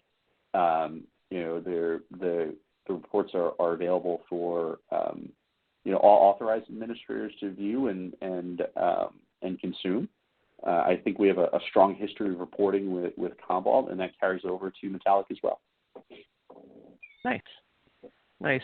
Bob is asking, do you recommend database or data management as a service across availability zones, and how does Metallic help with reducing egress charges incurred for critical backups in order to create an air gap for your customers? Yeah, great question. So egress is one of those things that is confusing even to cloud experts often, and it dominates design for cloud infrastructure. So that multi-region presence of Metallic contributes to the architectures that we can support to minimize egress. The ways we guide customers to deploy in various scenarios is designed to avoid egress as much as possible. All of these things, there are some pretty complex rules. Like, for instance, in Azure, if you cross an availability zone, you're charged egress except if the destination has a public IP, right? There are a lot of real subtleties, and as you get into the guidance that we provide, one of the things that we take into account is egress requirements. So super, super important consideration. Absolutely. And looks like we're running out of time here in our live Q&A session. I do want to ask you, though, before we go, if folks want to get started again, just to remind us, is the best way to do that is to sign up with a free trial? Is that right? Oh yeah, we'd love for you to reach out to us and or try it yourself. Excellent, and we've got the link right there on the screen. That is a clickable link for everyone out there. If you mouse over that, and click on it, it'll take you to metallic.io/trial. Also, check out the Handouts tab. It's there that you can download a PDF resource, a really nicely done resource here on why wait for SaaS delivered data management, 5 building blocks to hybrid cloud success. David, it's been great having you on the virtual summit today. Thank you so much. Thank you. Thanks, everybody. Have a great day. And I do want to encourage everyone, of course, check out the Handouts tab and, of course, the trial link there. It's now time, though, for our next prize announcement. We have another Amazon $300 gift card. This one's going out to Thomas Mock from Maryland. Congratulations, Thomas Mock from Maryland. All right, and with that, now time for our first grand prize announcements. We have 3 of the DJI Mavic Air 2 drones, and I must admit I have flown one of these. They are super cool, high definition video, super fast, really some advanced features. So congratulations to our 3 DJI Mavic Air 2 drone winners. They are Adam Orbell from Pennsylvania, Samir Moshin from Texas, and Alberto Mercado from Texas. Congratulations to those grand prize winners. Don't forget, of course, we have gift cards after every presentation today. We have our best question prizes. We have our survey prize. We have our refer a friend prize. And we have more grand prizes coming up, the Surface laptops, the Apple M1 MacBook Airs, and the Samsung S22 phones, all on today's virtual summit. All right, so with that, I'm going to have a little chat now with Scott Becker. Throughout the day, we're hearing about some major common themes, and now David Davis and I are going to chat about some of those. David, I'd love to get your take on some of these themes and the challenges around them. The first one, that we're hearing a lot about is security, and identity and API security. What are some of the underlying challenges around those? Yeah, absolutely. I mean, security threats, malicious attacks, ransomware. Every time we poll the audience here at Actual Tech Media, those are always just the #1 greatest challenges that companies are facing today. And it's no surprise. I mean, these threats, these attacks have been going nowhere but up over the last few years. And even this week, the government is issuing even more dire cybersecurity warnings that we all need to be vigilant and watch out for these sort of attacks. We've got high-level organizations, cloud security, attacks, MSP attacks, anything where the attackers can infiltrate something and then do greater and greater damage are especially high targets. The challenges, of course, are around the traditional AAA, as we were always taught in security, authentication, authorization, and accounting. We need to know who these people are, these users are, who are accessing our applications and data. We need to ensure that they have the right permissions to access that data, keeping in mind the principle of least privilege, making sure they don't have any more access than they absolutely need to do their job. And then accounting, making sure that everything that they do is properly accounted for, that it's logged, so that we know who accessed what data and when they accessed it, what they did with that data. But with so many different applications and so much data sprawl and SaaS applications, this is becoming more and more challenging. At the same time, we have network, accountability issues, authorization issues, and we need some sort of observability and visibility into all of this so that we can not only be compliant, but we also have peace of mind as technologists that we can get a good night's sleep, that everything is truly secure. And I know that's a huge concern when it comes to preventing data breaches and ransomware infections. And I think that brings us to our second concern or challenge. Yeah, so another big grouping of themes today here is around exactly what you said, ransomware, on the data protection, the disaster recovery side. Ransomware is obviously the 800-pound gorilla in terms of security, but it's also important, on that DR side. So, what are you seeing on that side of the ledger? Yeah, I mean, we've always, needed to protect our data and be prepared for disaster recovery should it happen, and that hasn't gone away. But with the threat of ransomware, our data protection solutions have become even more critical, where this is really our last line of defense. So if all those security measures we put in place fail, we need to know that everything is truly protected and that we can do a mass recovery in the event of a mass ransomware infection. So, one is the data really protected? Do we really protect everything? And if we need to do a mass recovery, how long is that really going to take? I mean, there's been stories of companies who have had all their data protected and they could restore it, but it was going to take, more than a month just to get that data back. So they ended up having to pay the ransom. So you don't want to be in that position. You need to know that you can do a rapid restore in a mass infection event and get all that data back quickly. And then, even more critically, perhaps you need to make sure that the backup data itself doesn't become infected, that it is immutable or air gapped, kind of the common buzzwords around ensuring that the backup data isn't modified somehow maliciously, so that it is always preserved and it is separate, off the network and protected from any sort of malicious attackers. Thanks, David. Those are great points about about DR, about data protection, about ransomware, and I think we've hit on two of the big themes today. I'm looking forward to hearing from more of the companies involved today about their solutions for a lot of these problems. Awesome. Thanks, Scott. Thanks.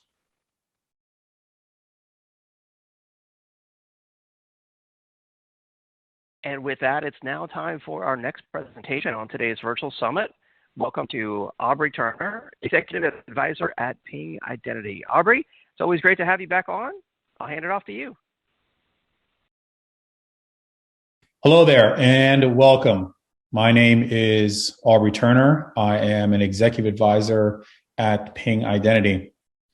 Convenience and security are often at odds, and we know that they can result in friction.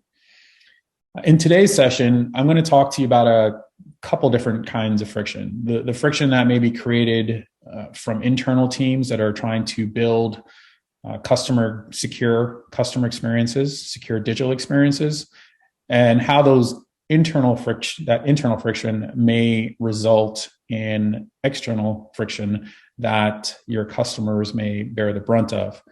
And really, again, my goal is that at the end of this, you can learn, or you will learn, how we can orchestrate the friction out of building secure digital experiences.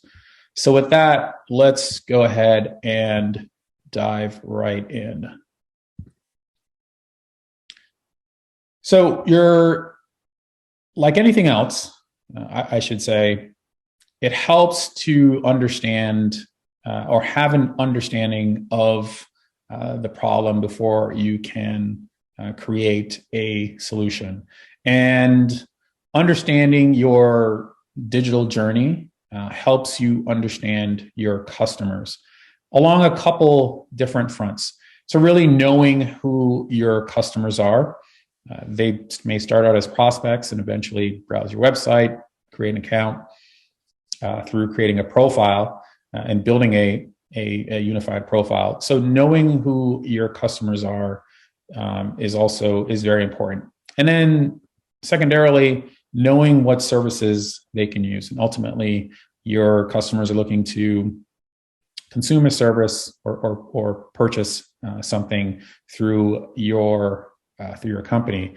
So knowing who your customers are allows your business to enhance their experience and tailor the digital interactions. And each of these points is a digital interaction. And along with that, improving the security by ensuring you know who you are engaging with or who you think you're engaging with. So these journeys are successful when you understand your customers, again, by knowing who they are and knowing what services they use. And at every step of the experience your customer sees, you're weaving identity into that journey along the way. So we see customer identity as foundational at every step of the customer journey. And this starts with detecting and monitoring user behavior the moment they hit your website or your mobile app, which allows you to remain vigilant for online fraud. And that's that detection piece. And then being able to verify who your customer is. You can't secure what you don't know. And from the start, being able to verify who your customers are to ensure, as part of the registration account creation process, that you have confidence in terms of who you are engaging with. Along with that, making it easy for customers to update their profile and keep their information up to date. And this can pay benefits and dividends in terms of creating, or really being able to personalize every digital interaction with your customer. And that's why this unified profile information is important, and making it easy for customers to keep their profiles up to date is vital to, again, having a positive business impact from customer experience. And then letting your customers access your digital properties without any unnecessary friction. This is very, very important from the login authentication piece. And then giving your customers access to only the information and services they need access to, as well as being able to honor their privacy, which may evolve over the course of their relationship with your brand. So customer identity is foundational at every step in the digital customer journey. And we know getting customer identity right is good for business. As the saying goes, you never get a second chance to make a first impression. So leveraging customer identity to make a good first impression, make it smooth for your customers to browse your website, make it easy for them to register and create an account, make it ultimately easy for them to choose your brand over a competitor. That making that good first impression boost customer acquisition, really lowers abandonment and results in boosting customer acquisition. But once you've made that good first impression, equally important to keep them coming back. And through that, the rest of that journey, again, making it easier for them to update their profile, easy for them to use the service, and helping them or meeting your customer in terms of how they want to interact with your business, helping them to choose you over a competitor, creating seamless and secure login, for example, and digital application, digital interactions across your website, your application that are seamless. This will allow you to grow revenue, earn loyalty. We know customers that are more loyal spend more, so those all will impact the bottom line, and ultimately increasing customer lifetime value. So make a good first impression, and then keep them coming back. And customer identity is good for business, and we know it's a key part of these digital interactions. However, all of that is easier said than done. We know designing, building, and optimizing customer experience, the ones that drive business impact, there's never one service or capability. There's not a one and done type of scenario. Turning your customer experience vision into reality requires multiple integrations, typically multiple vendor applications and services across customer identity, as well as business and marketing services, and stitching and weaving these things together to create a cohesive user journey, as I said, is easier said than done. By the way, this needs to be secure, as well as kind of consistent multi-channel experience. We've all had those kind of scenarios or probably experienced something where we bought something online and gone to the brick and mortar, and it's like the two don't know that you're the same person, or vice versa. So creating that secure, consistent multi-channel experience is key. And across from a unknown customer to a known customer, from an online fraud mitigation perspective, being vigilant for that, leveraging personal identity to know who you're doing business with, leveraging risk to make multi-factor authentication easier for those customers that building that profile data to personalize experiences, and tying that to point of sale, loyalty, CRM, marketing technology, and business intelligence, as well as support pieces or how your customers gain support and interact with your support organization. Stitching that all together and creating a cohesive, secure, consistent multi-channel experience we know can be a challenge. And like I said, is easier said than done. A few other pieces that I think are relevant to creating these consistent, secure digital journeys. We know these integrations can introduce complexity, thousands of lines of custom code, development time and costs, as well as coexistence with legacy systems can be near to impossible. So that's one of the challenges. We know that internal friction is a friction between teams that need to collaborate that can slow and halt the innovation or innovation processes. Innovation often requires experimentation to figure out the right mix of vendors and capabilities, and the security controls that provide that frictionless and secure experiences that ultimately drive engagement. So internal friction may be holding back innovation. Even things like being unable to perform A/B testing of different experiences to find the optimal experience that again drives the customer engagement. The internal friction may result in customer friction, and mitigating that is key, reducing the development time. We also know that we are consistently evolving the customer experience to make it smoother. Like I said, maybe it's adding risk to make MFA easier for customers that don't pose a high risk to your organization, minimizing in churn. So we know that the process of innovation and friction that is slowing it down may increase your time to market and may prevent you from adding innovative new features and functionalities that, again, drive customer engagement and prevent you from also being competitive. So those are some of the key roadblocks that, again, adding new capabilities that could boost engagement.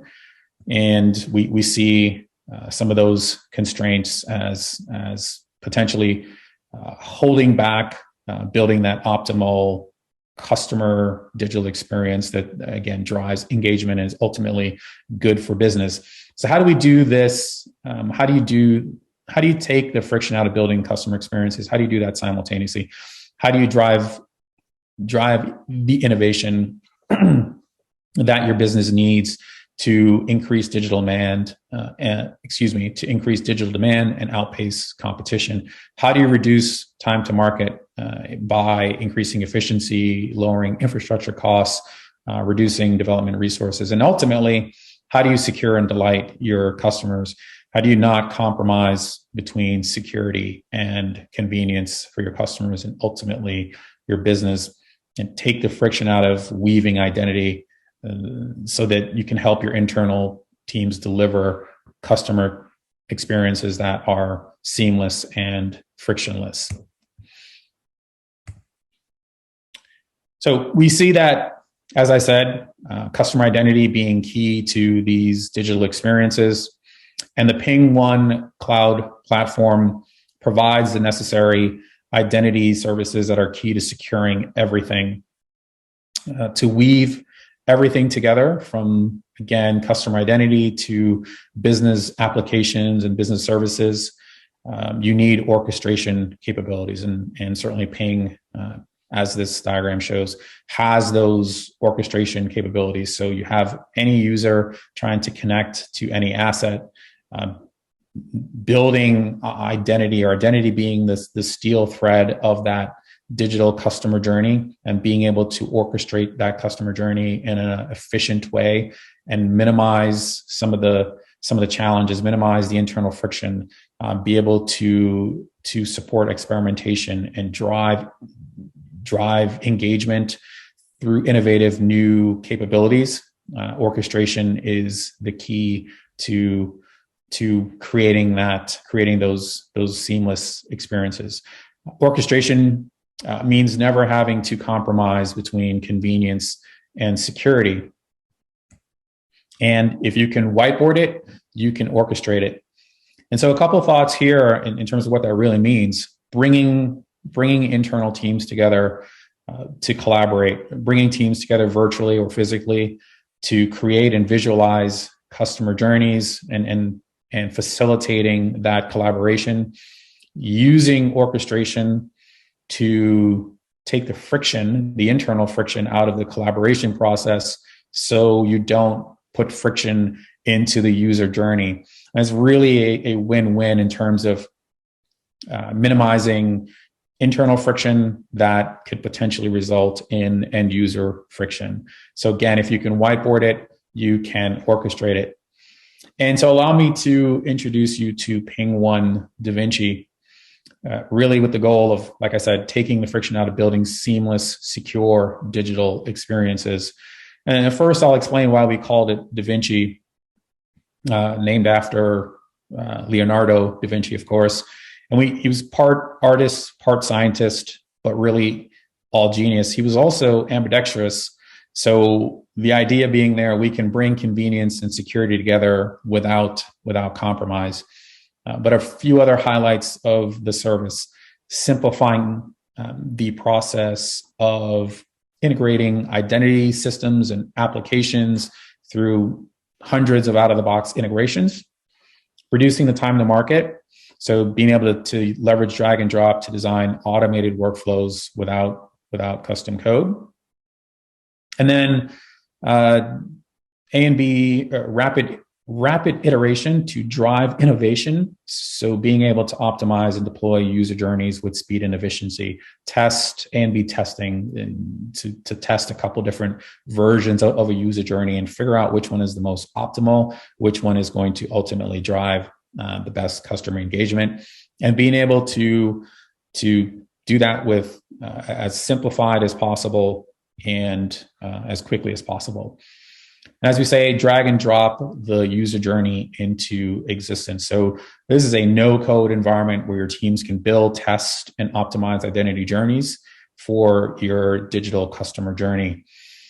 Really, at the end of the day, you have your user who's trying to reach a digital outcome through your applications and services.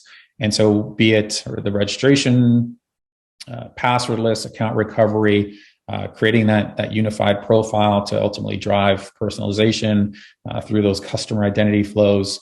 You can drag and drop any experience with any service on this one canvas. And like I said, do this with little or no code. And really, again, one of the key benefits here is minimizing the internal friction and preventing that internal friction, the ability to collaborate efficiently and effectively, making sure that internal friction doesn't wind up as end user customer facing friction. So that's the idea of the DaVinci orchestration service, and being able to, again, any service, any experience, any service, and doing that in a simple a way as possible. So your organization can leverage customer identity to create these seamless and secure customer journeys through a handful of ways that we see as outcomes. And so starting with frictionless registration and onboarding and login process, as I mentioned, boosting acquisition, reducing the potential for abandonment,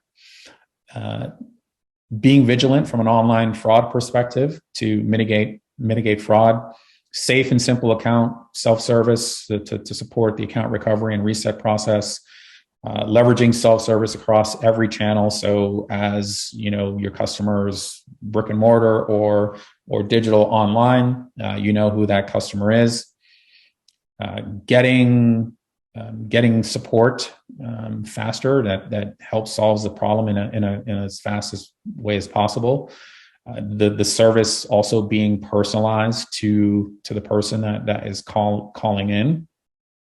So that and solving the problem of not having to re-authenticate through that customer support journey.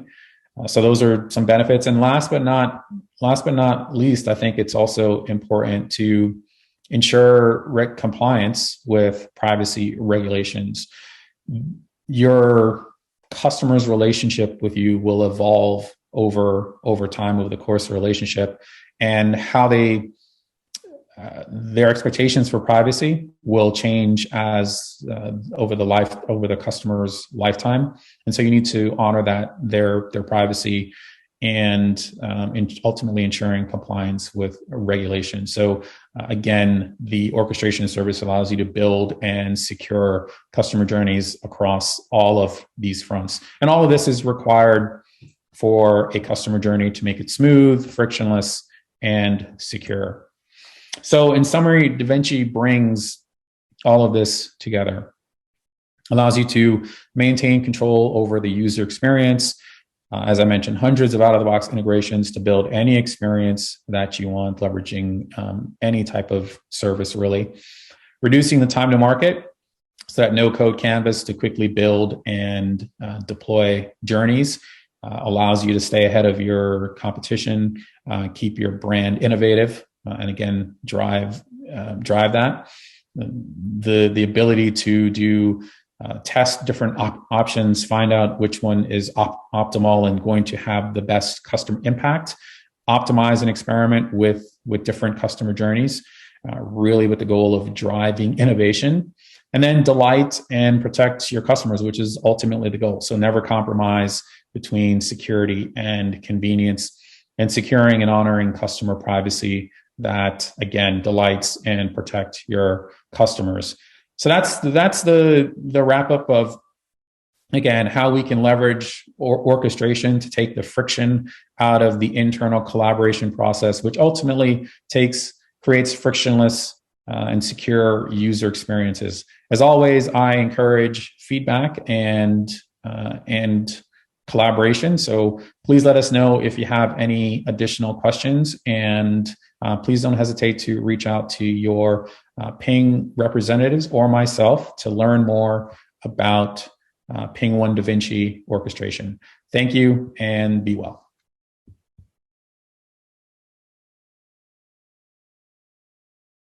Excellent presentation. Thank you so much, Aubrey. Really appreciate that. Your presentations are always so insightful. I've just brought up the poll question for everyone out there. We want to get your feedback on this question. What additional information would you like about the Ping identity solution? Aubrey, you ready for some Q&A? Absolutely. Excellent. Yes, all right. Sir. Thanks, David. All right. Let's see. First question I see here that came in.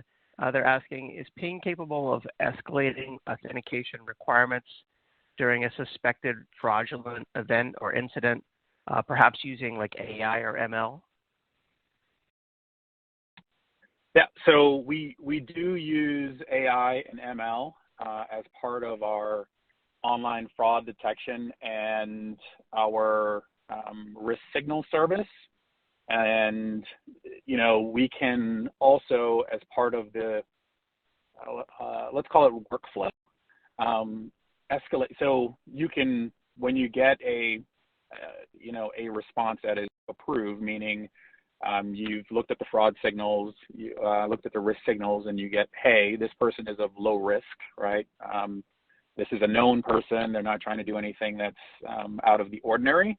Then you either get an approve, or if it's something blatant, like a bad bot, then you can deny.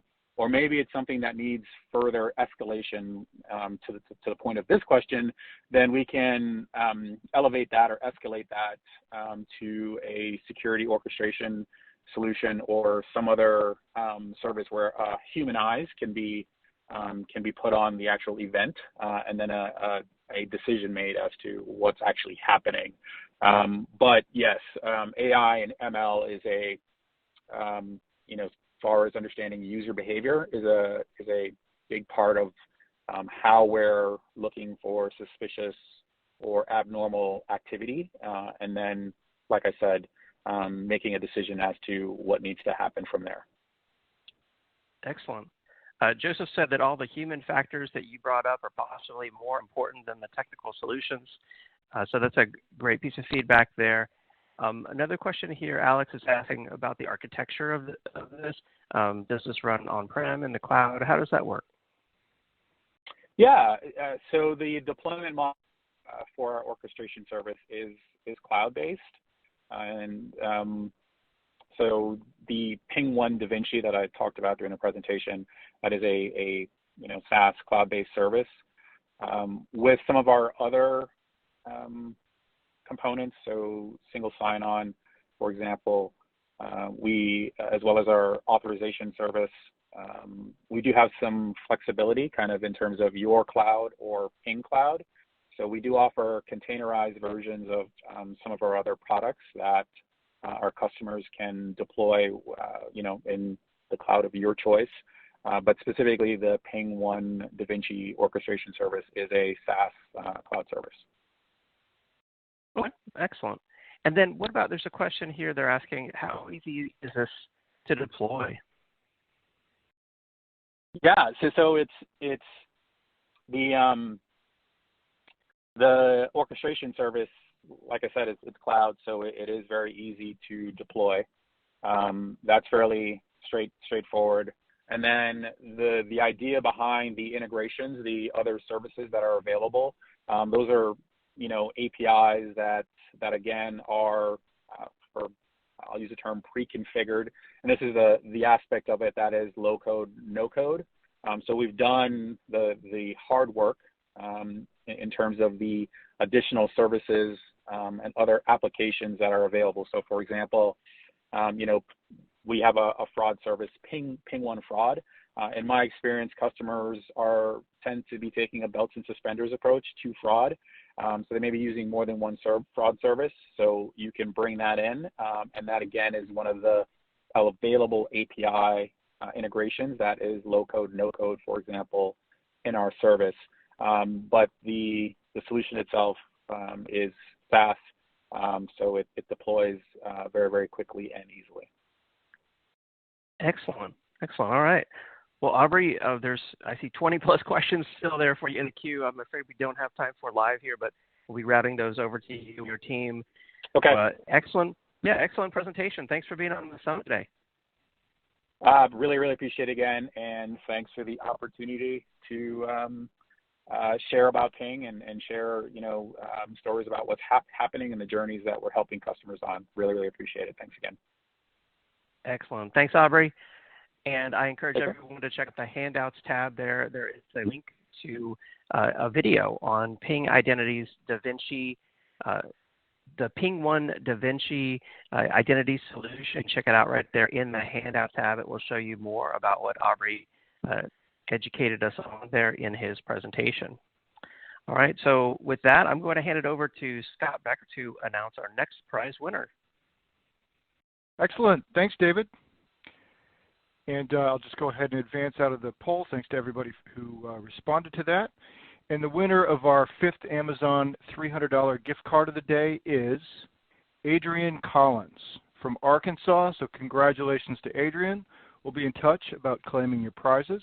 And I do just want to have a quick reminder here that for every single session, as each company presents, there's also that $50 gift card for the best question. It's not just for the whole event, it's for each individual presentation. So keep those questions coming in. And I do want to mention again, David mentioned this at the top, but we do have a brand new survey today. It's a special survey prize. And you can find this survey in your handouts section, but I would recommend waiting until the end of the event so that you can answer the questions correctly. But if you answer them all correctly, you'll be entered to win a special Amazon $300 gift card. And we'll contact prize winners after the event. You do have to be on the event to win it and meet the actual Tech Media prize policy, which again is also in your handouts section. And now let's move on to our next presentation in the Innovator Summit. Our next session comes from Nutanix, and presenting for Nutanix, I'm delighted to bring on Alan Waters, Senior Solutions Marketing Manager. Alan, welcome to the Summit. Oh, thanks so much. I appreciate the invite. Well, thanks for being here. Take it away. Yeah, thanks. Hi, everyone, and welcome to the Nutanix portion of the summit. As mentioned, my name's Alan Waters. I'm product marketing at Nutanix, and I'm presenting live from the still cold state of New Hampshire. So keep an eye in the Q&A for where people are saying hi from. So enjoy seeing that. But so for this session, we're going to be talking about hyperconverged infrastructure for organizations out there that still running server, storage, SAN environments. Maybe you looked at hyperconverged a few years ago. Maybe it wasn't a fit then. Maybe it's time to look again. So we're going to look at hyperconverged what it is, benefits of it, and how it can really simplify any cloud journey you might be on, and whether that cloud journey might be an on-prem private cloud, a public cloud, hybrid multi-cloud, so many clouds, right? And how a hyperconverged infrastructure can really be the foundation to make that happen. So I've been showing this visual for the past couple of months, and I think it means more today than ever, given what we've all been through in the past couple of years with the pandemic and COVID and all that goodness. But really what we found is that IT teams found themselves with the added stress to increase agility, right? Trying to provision new workloads on demand, trying to scale capacity quickly, trying to bring new users on board without compromising the security. And really all these challenges will continue, especially if you don't have an environment that allows you to quickly change. I mean, you know, live examples of people went home, IT teams went home on Friday night and they were told, hey, can you have 500 people work from home on Monday, right?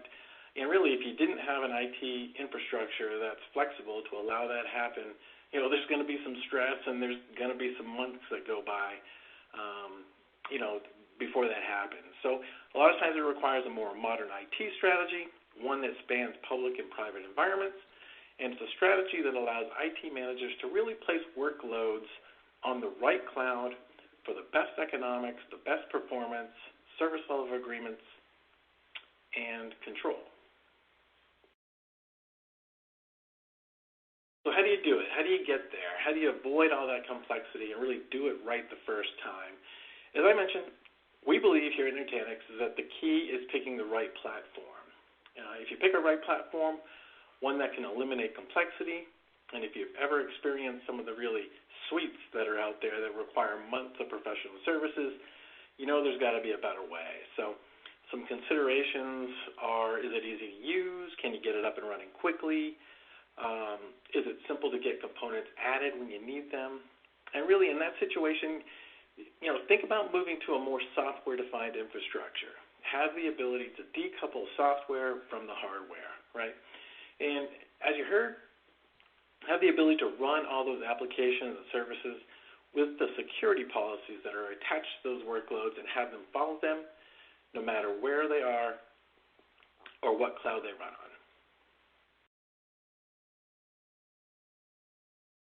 So here's a look at that traditional infrastructure that I mentioned a second ago, right? Can often be complex, hard to manage, might be a lot of vendors between the servers, vendors between the storage, and so forth. Lots of technologies that all need to be integrated. When you get things in, maybe they sit on the loading dock for a few months before it's all integrated. And then once it's deployed, it needs to be managed by specialized teams. There's a storage person, there's a server person, et cetera. And really, each one of those is responsible for managing, you know, each silo of the infrastructure. And really, because of those silos, and it kind of makes that infrastructure complex, and trying to stay focused on really, hey, the speeds and feeds. And a lot of times, that's what kind of prevents developers, or kind of makes them circumvent IT, because things are slow, right? They don't get things when they need them. So they're circumventing IT, kind of that shadow IT, to help them get on with their business and get their projects done.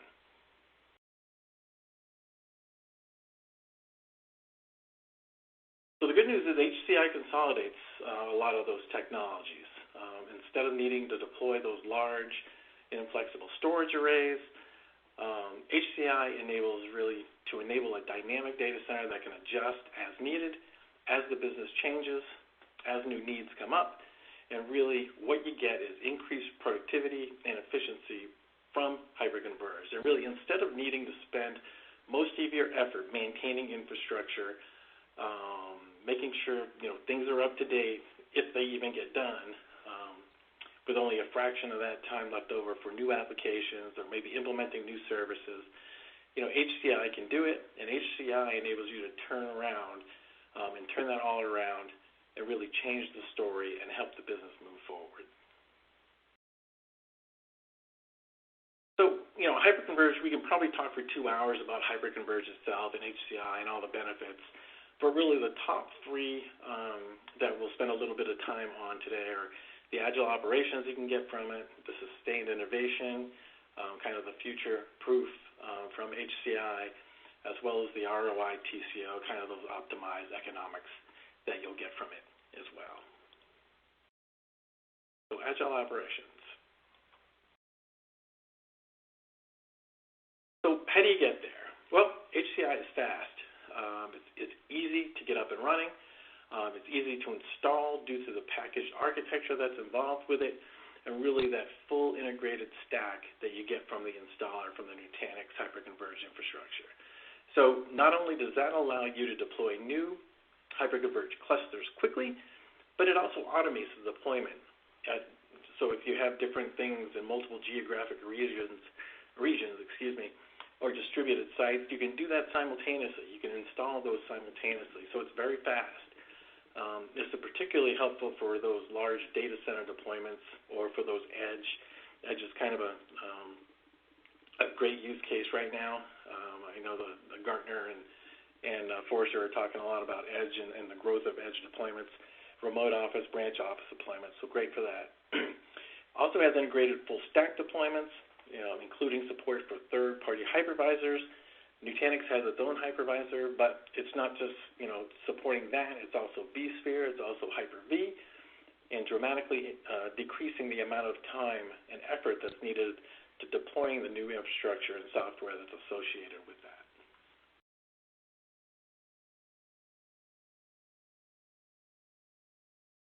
So another great benefit of HCI is that suppose you need to expand the cluster. You need to add clusters, new nodes to it. As you add clusters, and I think this is a great visual, the more you add, the better the storage performance is going to be, along with the storage capacity that's going to grow. So not only storage performance increases, but it increases linearly, as you can see from the visual, and your applications can consistently see high performance as they scale out over time. So it's possible. Nutanix uses data locality. So data is written by an application. One copy is stored on the same node as the application, so it can be retrieved without needing access to the network. So it's very fast. It also reduces the latency. It makes the latency better. It also prevents the network from being congested like some of the other kind of HCI vendors do. But it prevents the network from being congested for even large cluster sizes. So it looks like Alex is asking, before I go down, I'm trying to keep an eye on the Q&A here. Alex is asking about hardware. So we pride, Nutanix, we like to say we're open, right? So any hardware that you want to run Nutanix software on is part of the kind of the openness that we like to say. Open for hypervisors, I just mentioned, Hyper-V, vSphere, AHV, so we're open there. And then open for clouds, and I'll talk about clouds in a second as well, from AWS to Microsoft Azure. So yeah, so as far as hardware, HPE, et cetera, Dell, EMC, so again, that open piece is big for Nutanix. So don't worry about the hardware there. We can support you.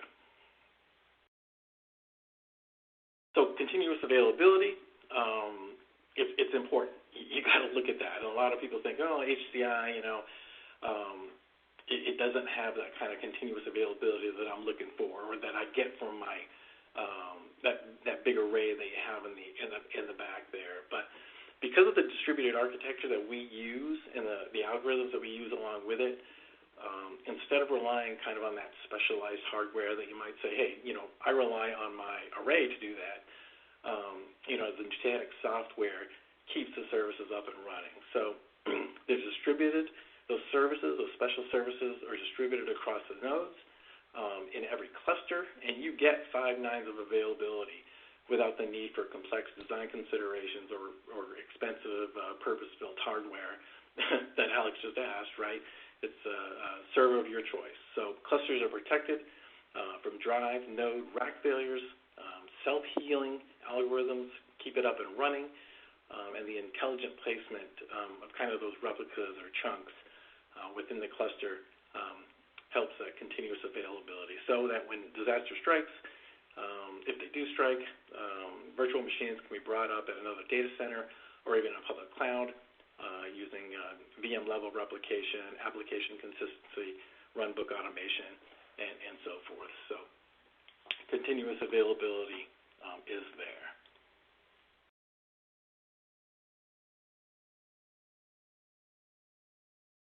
Sorry, I'm looking at the Q&A here.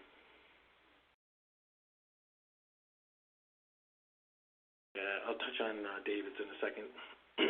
So let's keep going here with the security. So security is top of mind for everybody, right? Breaches and so forth. So the great thing about Nutanix and HCI is when you compare it to kind of that traditional infrastructure is the integrated security that you get with HCI. And when you compare it, where each of those traditional pieces, there might be different components of that stack that need to be secured. Compliance is, for the individual piece. That's if you get to each of those different pieces of that traditional infrastructure. Patching a storage array, for example, can be lengthy, complicated, sometimes goes neglected. When you talk to folks in the BBC, you ask them, when was the last time you did updates? And they sit there and they kind of make a face because it's maybe been 6 months, because it's not an easy thing to do. But, when it comes to security, even a single weak link can make you vulnerable. So the great thing about Nutanix HCI is that we deliver that full stack security protection, and it's out of the box, right? So you can keep your environment secure without a large investment above and beyond the infrastructure that you're doing already.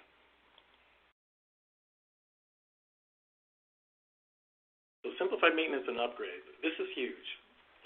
Keeping systems patched and upgraded, and I mentioned a little ago, in the last slide that I talked about, but it's important, not just for patching, but for those security vulnerabilities, but also to get those new features, bug fixes, compatibility with other services and projects, and we make that easy with Nutanix HCI. Using automation, all the lifecycle management that's included, but we enable administrators to really carry out that full stack, that full IT stack upgrade, all the way from the firmware up through the hyperconverged software, all the way to the hypervisor, right? So it's that full stack, and it's achieved from anywhere and without downtime to running workloads. I mean, I think if you search Twitter, there's a person that sent a tweet out where he was doing upgrades from the Grand Canyon in a helicopter. I mean, that's how easy Nutanix makes it, right?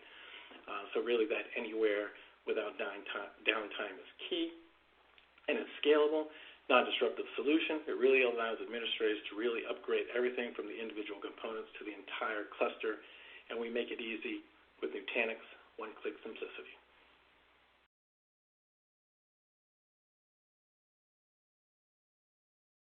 So here's kind of that management silo that I've been talking about a little bit, usually associated with that legacy infrastructure, multiple layers, lots of interfaces. Each specific specific silo has its own, security has its own, BCDR, data protection, has its own interface. The storage folks have their own interface, and each of those have learning curves, right? And as I mentioned, it might have a dedicated specialist for each of those. And it's a lot of times the reason why common tasks really require extensive collaboration between groups, and it can slow down initiatives and really make it hard for, and I mentioned developers trying to get new, environments and sometimes it takes a long time in getting things done quickly, and they circumvent IT, right? So the great thing about Nutanix is that we do consolidate, and I know there's a lot of HCI vendors out there that say, unified management, right? But have them prove it. Have them do upgrades from a single management interface without jumping around between different browsers and opening up different and logging into different. But make them prove it. And we really do this, and we consolidate all those disparate layers that we looked at a second ago to a single infrastructure platform, which is managed through this single user interface, which you see here is called Prism. And it really enables you to manage the full stack, get things done faster, and the results are you're more productive in your environment.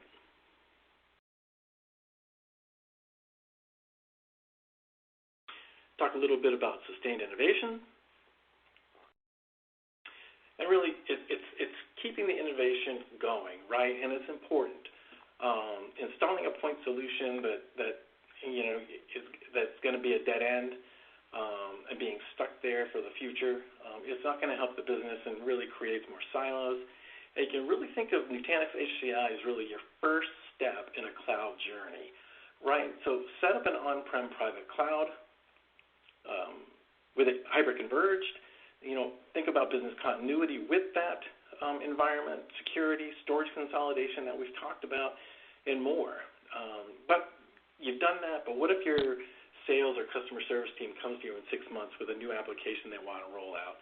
Maybe it's better for public cloud. What are you going to do, right? Well, a lot of times you're going to have to set up another silo to support AWS or support Azure, and that doesn't help. And the great thing about the Nutanix HCI and the HCI Cloud Platform is that you can literally connect it to AWS, Azure, public cloud in less than an hour, so that all workloads, private, public, all being managed from that interface we looked at on the last slide, and use cases like disaster recovery, bursting for more capacity, workload migration between clouds can all be easily done.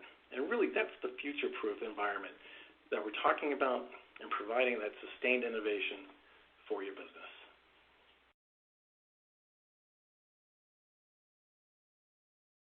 So optimizing the investment. So here are a few highlights. We don't need to spend a lot of time, but IDC performed a study for us. They interviewed our customers, and they saw that HCI for these customers delivered huge benefits, right? 62% lower total cost over 5 years, 85% less unplanned downtime, which is huge. That makes a big difference to the bottom line. An ROI of 477%, so some great numbers from our customers in this survey that IDC did for us. So moving to HCI can really have a significant impact on ownership and ROI.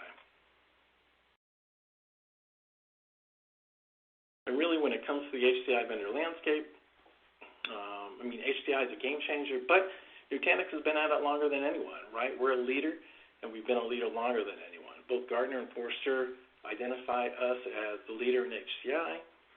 But along with this, think about the Net Promoter Score, right? Nutanix has a Net Promoter Score of 90+, and I think this means even more when you compare it to other vendors in the industry where their average is down around 50. So when you compare an NPS, hopefully you're familiar with it, but the difference between a 50 and a 90, and that's really why our customers love us and the value that our customers get out of hyperconverged.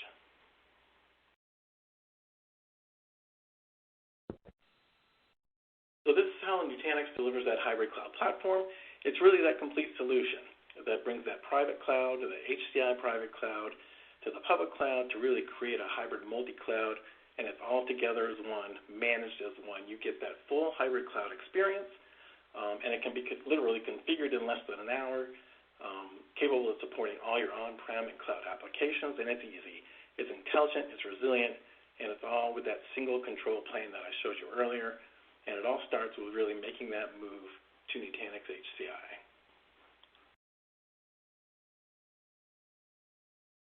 So at this point, you're saying, Alan, this all sounds great. How do I see it in action? And yeah, you can.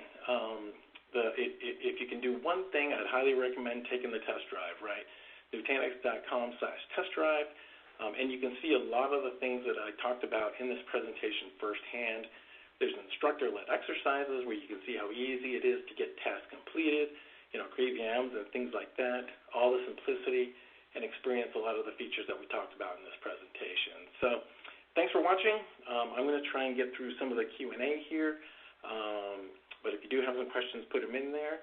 But take care, and I hope to see you on the test drive soon.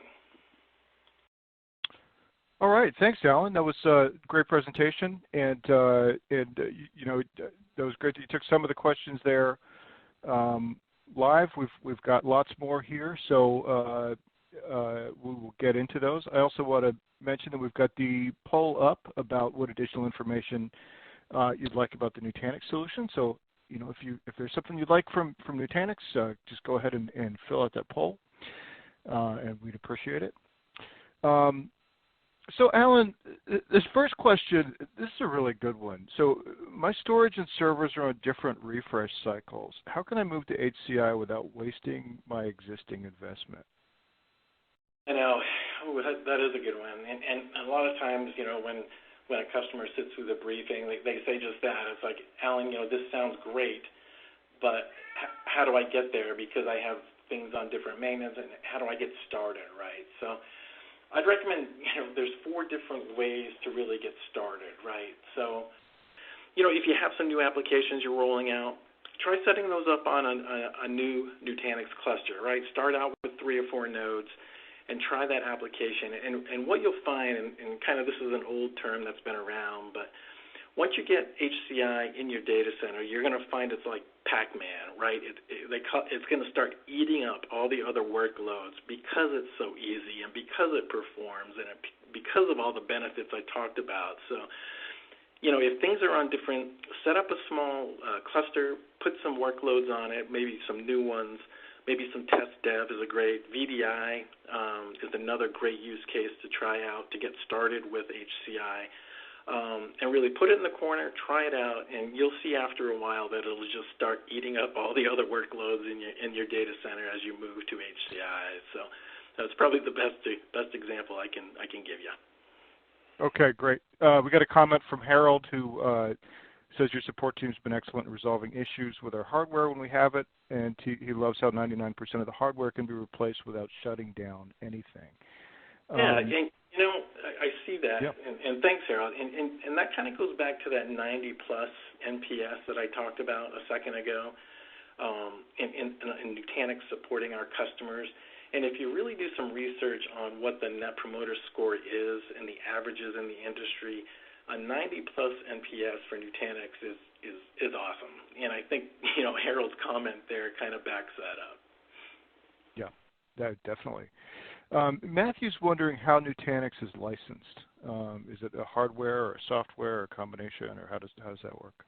Yeah, so we've made the move to subscription-based. But we do work with, say, HP. If you want to get the software, from a single vendor, or you're working with a partner that has HPE or Dell EMC, you can get it all together.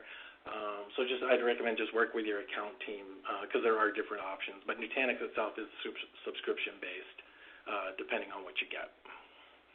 Okay. Chuck is wondering if there's a migration path from VMware. Okay, yeah, good question. If you recall, throughout the presentation, I mentioned open, right? So the great thing that Nutanix can do is that you can actually run vSphere right next to other hypervisors. If you're running Nutanix HV or you're running Hyper-V, through that same single management plane that I showed you in this presentation, you can manage each of those environments side by side, which is pretty cool.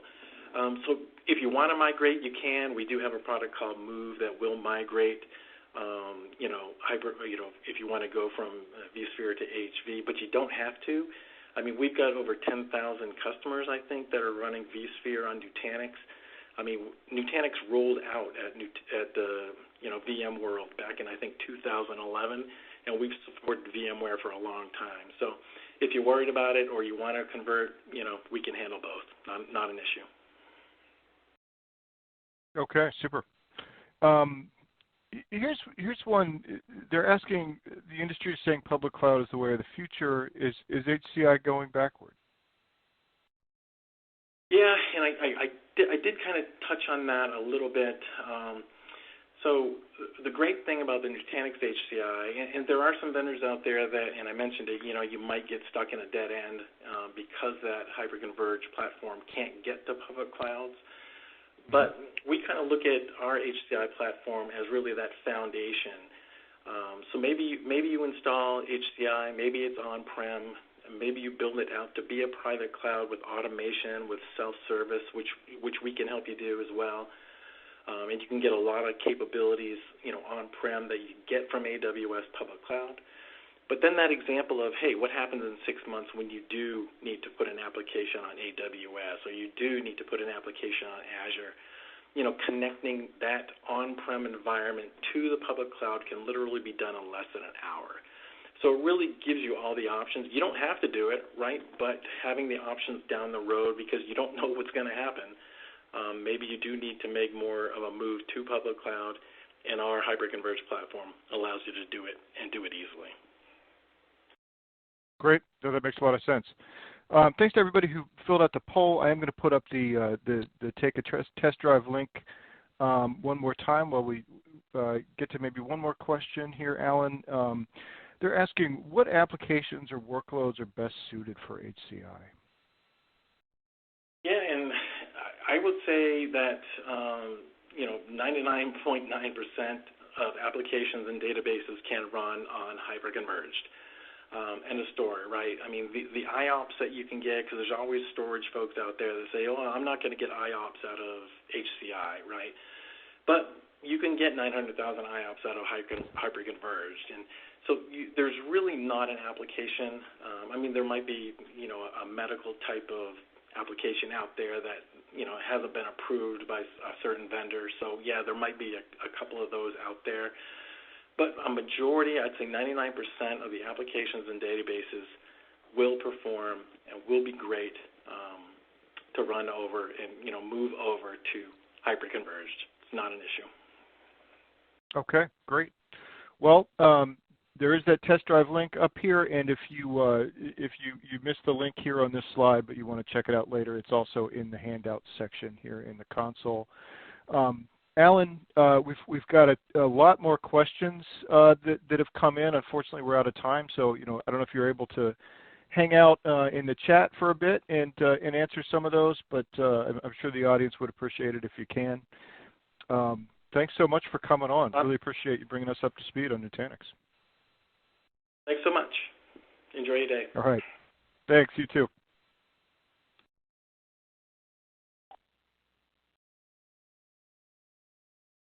All right, and now it's time for our next prize drawing. And the winner of this $300 Amazon gift card is Mark Witzel from Pennsylvania. So congratulations to Mark. We'll be in touch about claiming your prize. Now let's move on to our next presentation in the IT Innovators Day Virtual Summit. Our next session comes from StrongDM. Presenting for StrongDM is Tim Prendergast, their CEO. So let me turn things over to Tim. I'm excited to be here today at the summit to talk about one of my favorite topics, innovation. And not just any innovation, but innovation in the way you connect people and infrastructure after decades of bad habits have formed. My name is Tim Prendergast, and I'm the CEO here at StrongDM. I want to take a moment to connect with you, our audience, and share some insights on how access management issues are facing all of us today in our normal day-to-day work lives. I also wanted to address how we think about planning and preparing for tomorrow's employees, tomorrow's infrastructure, and tomorrow's emerging security needs. I always like to start these off with small history lessons. So let's take a walk down memory lane and learn where servers used to live before they moved into the big magical cloud. Once upon a time, infrastructure and the way it was accessed was really easy. You would have an Oracle database sitting right next to your desk, or maybe a Linux server tucked under where your feet go.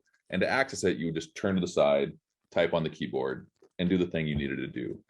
All these systems were available on the office local area network and were readily accessible to employees because they too were in the office. Then came data centers and colocation facilities. These were places where you could get ample space and power and tons of connectivity, but they always ended up being in really inconvenient places. This meant remote access became a critical capability. Your team had to remotely connect and fix potential issues rather than get in their car and get stuck in traffic on the way to bring your production website back up. That just wasn't an option. Then came the cloud, where infrastructure evolved to include multiple protocols, multiple layers of networking, permissioning, credentials, containers and their management, and even multiple clouds layered on top of those data centers and servers next to your desk that we were just talking about. How do we protect access to all these data sources and other infrastructure components? Unfortunately, traditional security has made that a more difficult job and not easier over time. Let's think about a traditional security solution as an example, VPNs.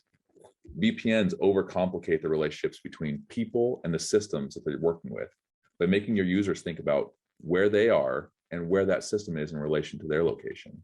This has two distinct problems it creates for end users. First, it makes all of your employees become network topology experts. That's just totally unnecessary in today's age.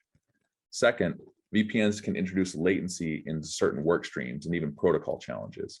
That's going to increase support loads on your IT team, and it's going to frustrate those technical employees when they're just trying to do their job. Managing access to these dynamic environments is a nightmare for any organization. We asked a few hundred DevOps and security teams to talk about managing access in their current workplace, and 88% of those companies require more than 2 individuals to approve and grant access for new employees. On top of that, 53% of access requests take hours or even weeks to get approval for. These are real obstacles, and 65% of teams result to using shared logins and team logins to circumvent the normal authentication and approval process.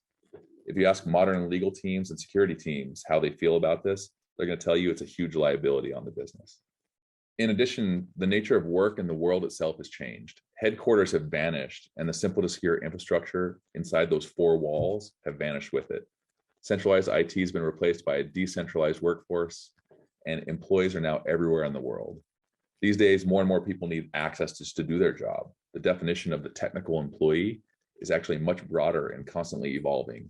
People need access to more resources and more data on a daily basis. And that data is often stored in a flexible, fluid infrastructure that could be anywhere else in the world, just to do the job they were hired to do. The rise of the technical employee is upon us.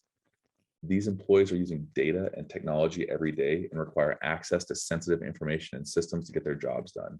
The volume of employees that now fall into this category are increasingly exponential as well.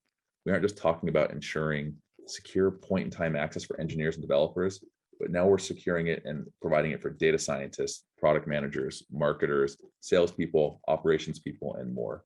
Everyone's a technical employee. In order to compete in the digital age, modern organizations are adopting more flexible IT infrastructure strategies, including ones that contemplate much larger sets of resources. That means more tools, more data, more servers, as well as more web applications and integrations that are necessary for day-to-day business. Basically, more of everything. We call this the era of the limitless stack. There's no boundaries. It's totally ephemeral. It is shape-shifting. It's going to continue to evolve at a pace equal to or greater than that of your business. Legacy access management solutions were not designed to keep up with these users in all of these different places. They also never really contemplated the complexity and elasticity of today's modern environments. Increasingly complex stacks, off-limits networks, and ephemeral servers. This is a tangle of resources that's difficult for anyone to map or even see clearly, or even just draw on a piece of paper to help comprehend it. Layer that alongside the need to keep it secure and compliant 24/7, 365. How can you possibly manage and enable secure access for all those resources for all the people that need it? This is where I'm going to tell you with confidence, access is way overdue for innovation. Shouldn't we be putting people at the center and devising ways that are easy, fast, and secure for those individuals to get access to what they need without creating all the administrative headache, loss of productivity, and opening the door to create additional risk in our business? To make things secure, we ended up building gates, walls, and hoops for everyone to jump through. Systems might now be secure, but they're also incredibly cumbersome for the people who actually need to use and access them to do their jobs. The result is we've created an obscure, complex, and painful to use system that no one really likes. People can't get access to the resources they need to do their jobs. And that's why they start to build workarounds. And we all know the names of these workarounds. And the most popular one is that dreaded shadow IT that surfaces its rebellious head, right? Organizations lose time, money, and frankly, people over this. That last one's important. We didn't used to lose people because it was more complex to work here, but now people have a lot of options in the workplace, and they're going to go where it's easy to do their job and they feel more fulfilled because they have the access they need. So what if an access management solution was built around the needs of people first? What if it was easy to use, designed to be secure by default, and totally auditable? StrongDM is proud to introduce a radical new approach to the modern tech stack, and we call it People First Access. It rethinks access around the people who need it, making it incredibly simple and usable while ensuring total security and compliance. So what is StrongDM, you ask? What does it look like? How does it grant access? StrongDM grants you access based on who you are. Employees don't have to know where a resource is in the environment or the credentials for that specific resource. They just have to be themselves. StrongDM takes a truly people-first focus when it comes to both administrative and user experience. As a user beginning their day, we log into the StrongDM client that's on our desktop. And once authenticated, we're going to pass through our single sign-on provider of choice. In this case, it happens to be Okta. We can then instantly see everything we have access to via the StrongDM client in a user-friendly way. At this point, we can connect to these resources needed to do our job. A simple click in the UI and the connection to that resource is initiated. For those of us that are more at home in a command line interface, all of this, including login, connection, viewing our resources, we can do it all there as well. Now, similarly to how you would natively interact with SSH, we can run the SDM SSH command to log in and do our job. Here you're going to see we're going to connect to a Linux resource, but we never had to log in, use a key or other credential. Onboarding and access modification can be done just as easily.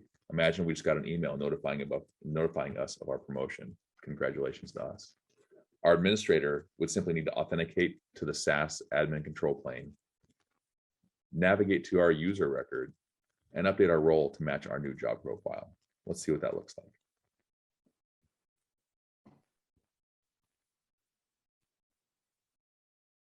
You can see here, we found our user.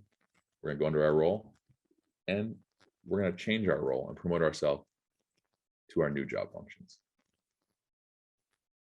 On the client side, what we're going to see is that our available resources are now updated within seconds with no need to re-authenticate. This is the power of real-time authorization. We're instantly able to access what we need, get inspired in our new role, and provide value to the business immediately. Today, we need to perform some work on an EKS cluster in the Amazon Web Services Cloud. And we're going to log into a Red Hat Enterprise Linux server also running in our production environment.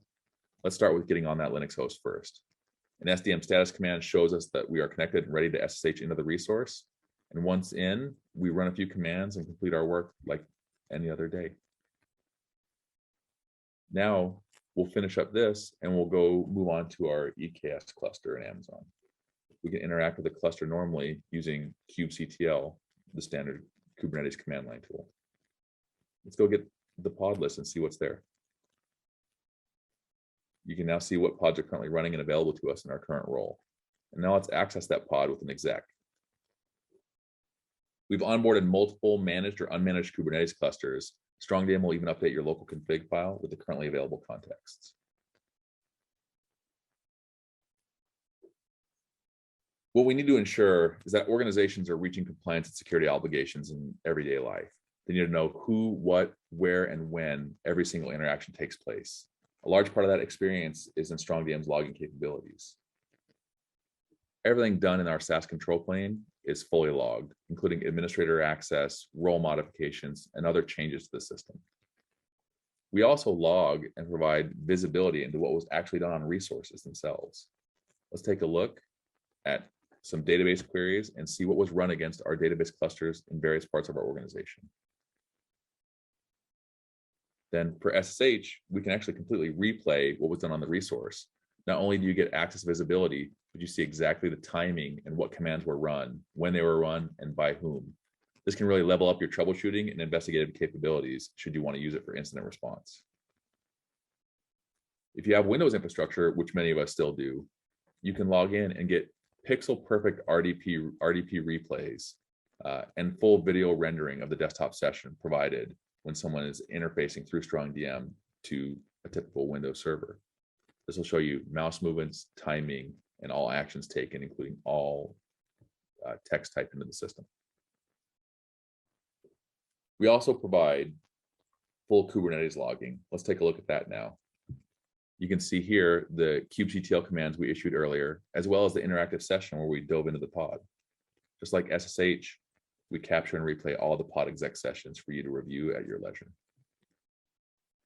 Since StrongDM is both protocol and identity aware as an access proxy, you have deep visibility into what's done in all of your onboarded resources. We can also stream all this logging to a SIEM of your choice. You can be confident knowing exactly what access employees had and total visibility into who they are and what they were doing at the time they were leveraging that access.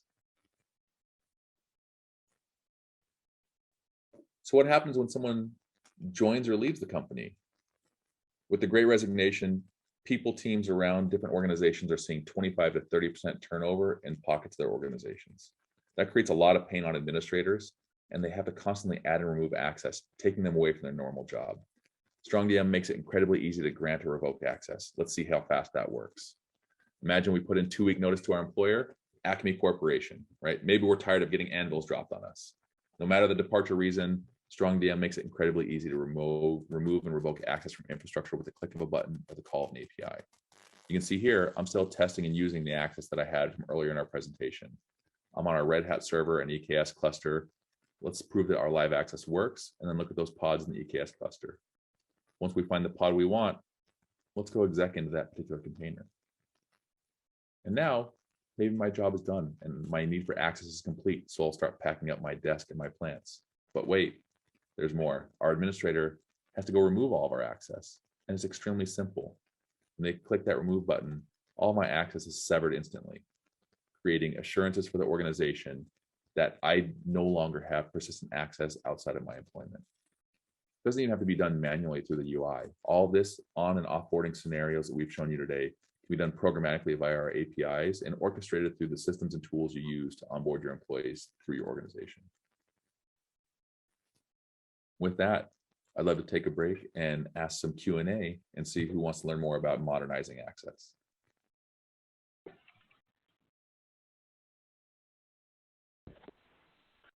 All right, great presentation, Tim, and really cool demo. Are you ready for some questions?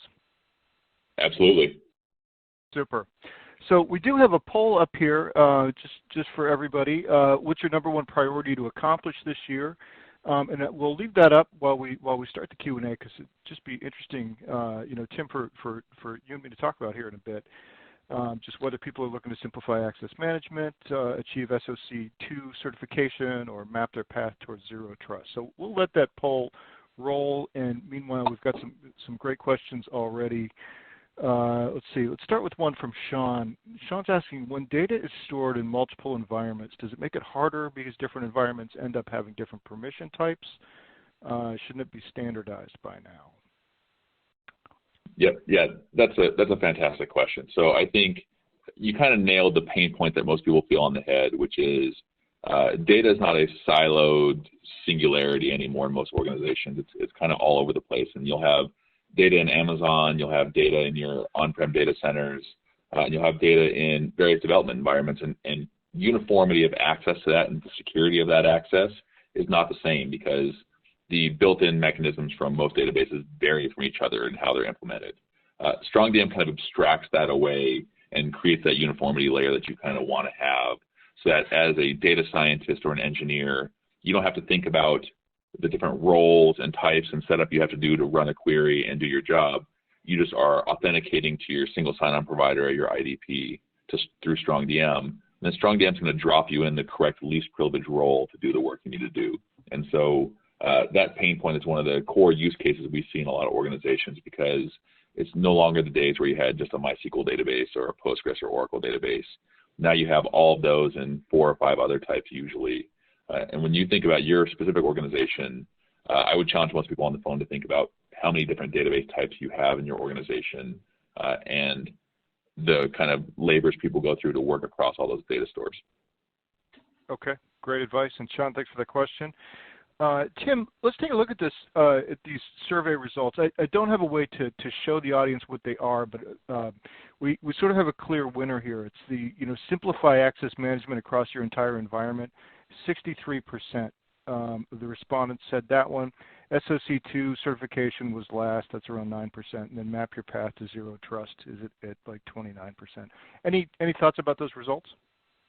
Yeah, I'm categorically unsurprised in a way because I think everyone on is smart and a domain expert in the tech space, right? So they're thinking about these things on a daily basis.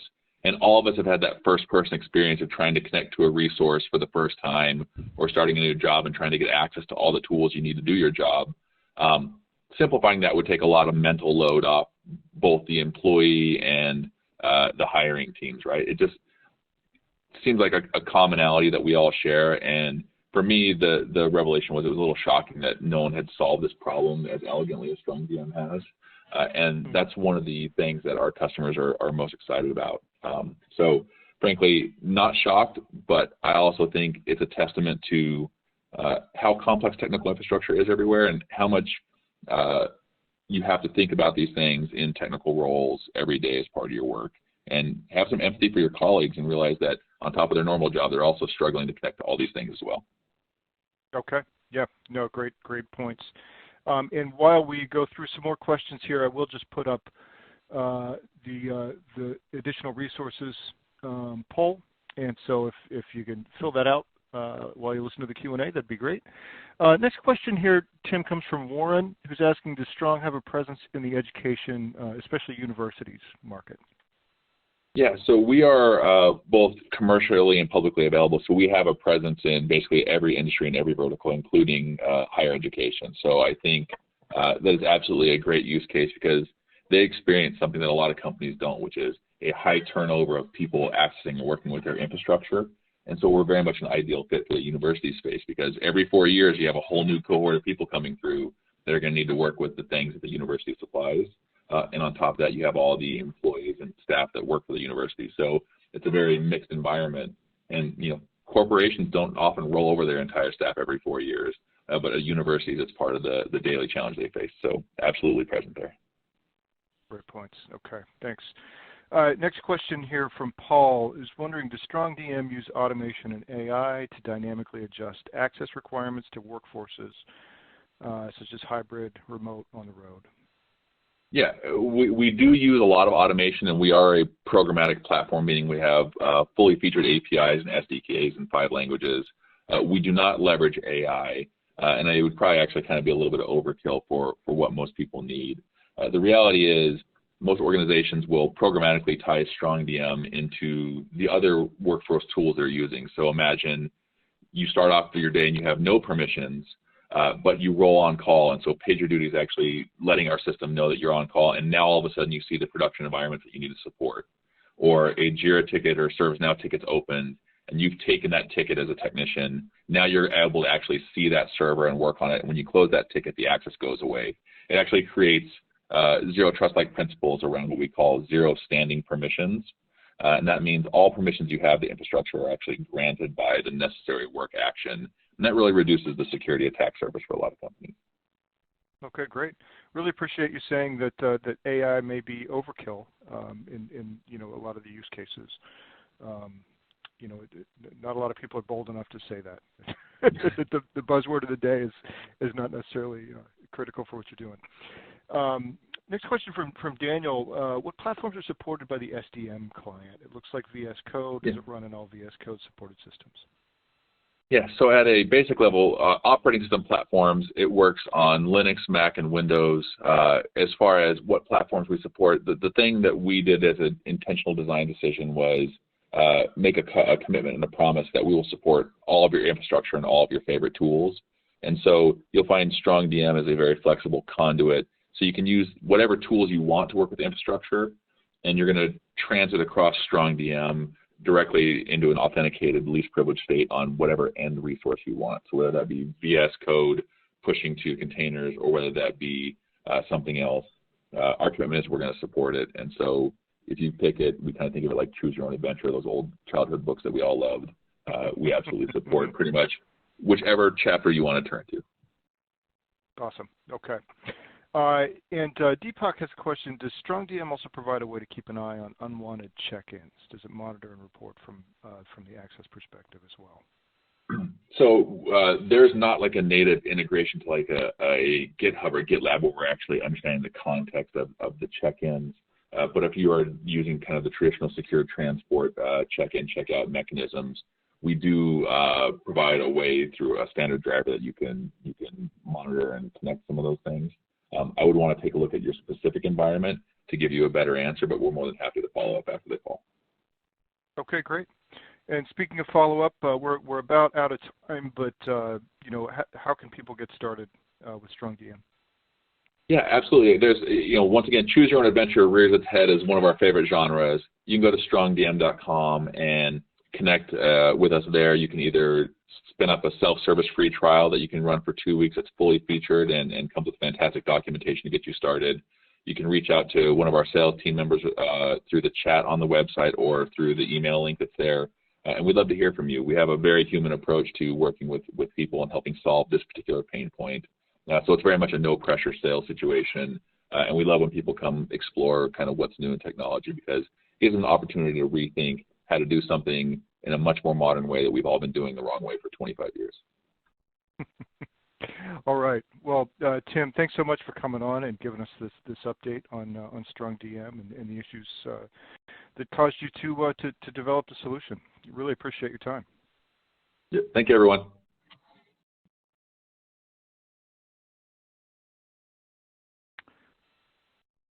All right, and with that, let's get on to our next prize drawing. The winner of the next $300 Amazon gift card is Chris Grant from Connecticut. So congratulations to Chris. We'll be in touch about claiming your prize.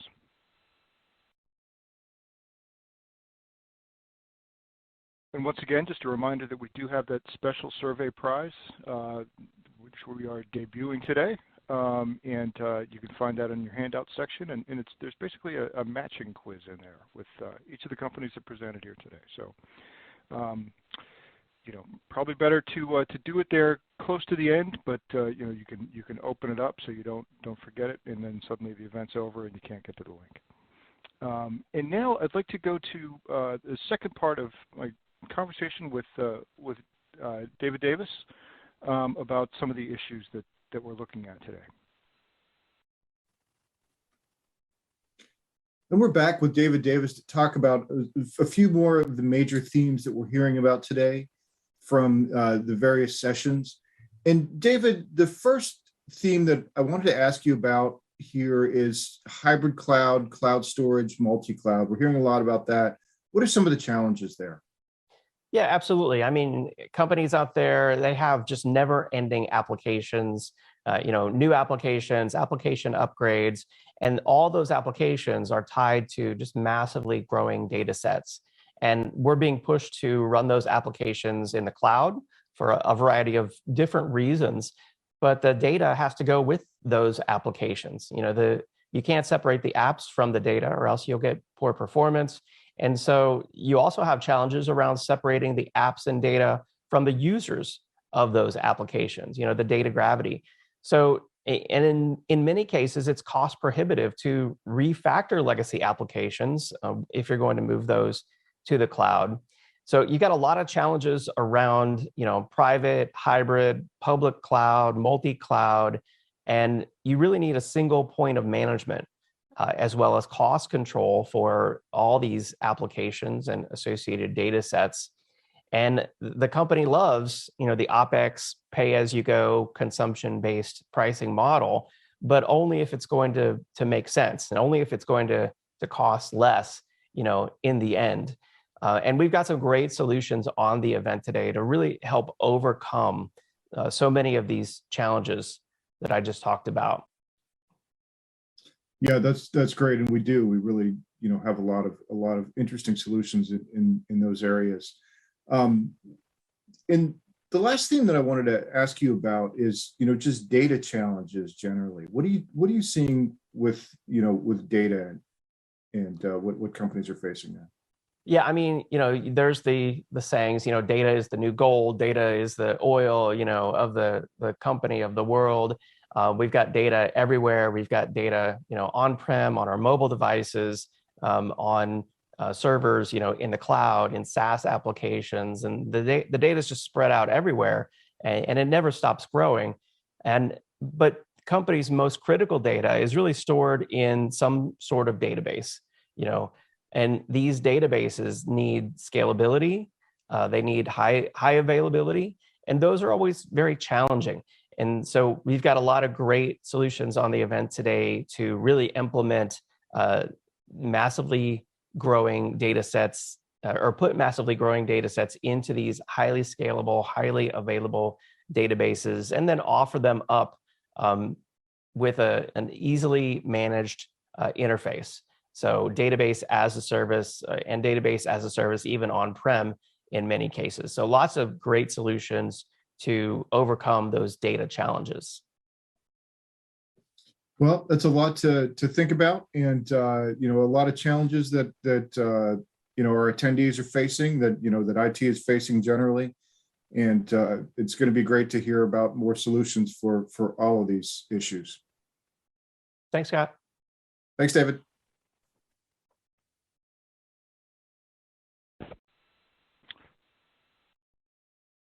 Okay, and I do have two other quick polls for you, and these are about elements that we could include in future events that you would appreciate. So this is really about making these events better for you, which we're always trying to do, but today we do have a couple of polls just to see what kinds of things you'd be interested in. So this first one is whether you'd be interested in virtual networking with other technology professionals who are attending future events like today's virtual summit. So I'll just leave that poll up there. Appreciate all the responses rolling in already. This is great, and thank you so much for giving us this feedback that can help us make these events better for you, which is our ultimate goal here. Right now, I'll just let you know it's about dead even. So your vote could really make the difference. If you haven't voted yet, let us know. All right, I'm just going to give that another few seconds. So go ahead and click in there if you have an opinion. All right. Looks like opinion has cemented on that one. We're pretty much at the same percentage, so that's great. And then here's our second question. On future events like today's virtual summit, would you be interested in an easy way to schedule meetings or get personal demos with presenters that you found compelling? So we could set up a way for you to connect with presenters. So again, I'll just leave that one up here for a few seconds. I'd love to hear from you if this is something that you would find interesting.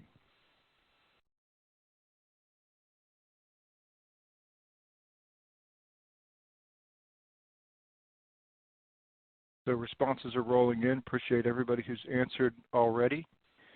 I will leave that up there for another minute before we get on to our next presentation. And we've got quite a few coming today. So stay tuned. Lots more to come. Lots of great stuff.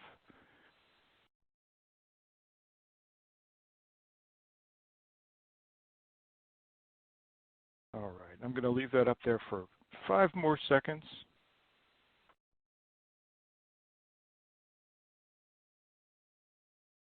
Okay. All right. Well, thank you everybody for responding on that one.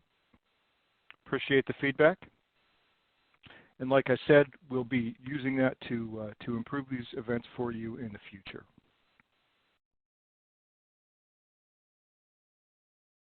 So now it's time for our next presentation in the virtual summit. Our next session comes from Okta, and presenting for Okta is Stephen Chan, Group Product Marketing Manager. So I'm going to turn things over to Stephen. So the first thing we're going to talk about today, really to start it off, are the benefits of what we view in identity around neutrality and automation and how these help our customers. What we see today is that These are the capabilities that are most requested by our customers, and it involves best of breed integrations. We also call this the sort of a stance around neutrality, as well as easy to use identity focused automation. When we look at customers using more best of breed, we see that in Okta's Business at Work annual report, there's a tremendous growth in the top best of breed apps used by customers that are already using Office 365. And in fact, 36% of them deploy Google Workspace, 41% own AWS, an additional 42% own Zoom as well. So we can see that there is a lot of involvement, a lot of usage of best of breed, even in light of the fact that these are 365 customers. And if we look at the use of Office 365, how many customers are using how many best of breed apps, we realize that about 45% use 3 or more best of breed apps. And so this is not an isolated area. It's not just 1 or 2, but really a good number of strong best of breed apps being leveraged. We also recognize that customers are constantly facing new problems, new challenges, and they need new apps to do this.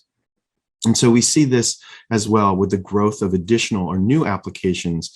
We're seeing customers using new apps by as much as 100, 200, 300+% increase in use year over year. And so we ask ourselves and ask our customers, what's in your future? What do you know, or what don't you know you're going to need to use going forward? And do you have the capability to support that? On the automation side of things, we view automation for a variety of different value propositions, a variety of different advantages. One key advantage is the mitigation of insider threats. When we look at automation in HR for identity, we see this use case all the time when we're onboarding or offboarding. Those are two of the very most common uses for automation that we see. But we also see this, and this is from the Verizon DBIR report. And what we see is that the number of privilege abuse events in breaches is close on to 70 some odd percent. And that of those, 99% are instigated by internal threat actors. It could also have external parties, but 99% of them are performed by internal threat actors.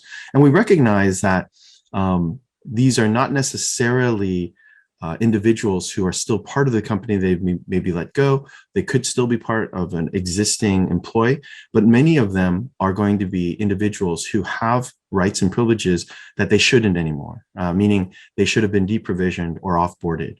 And for the most part, these are financially motivated threats.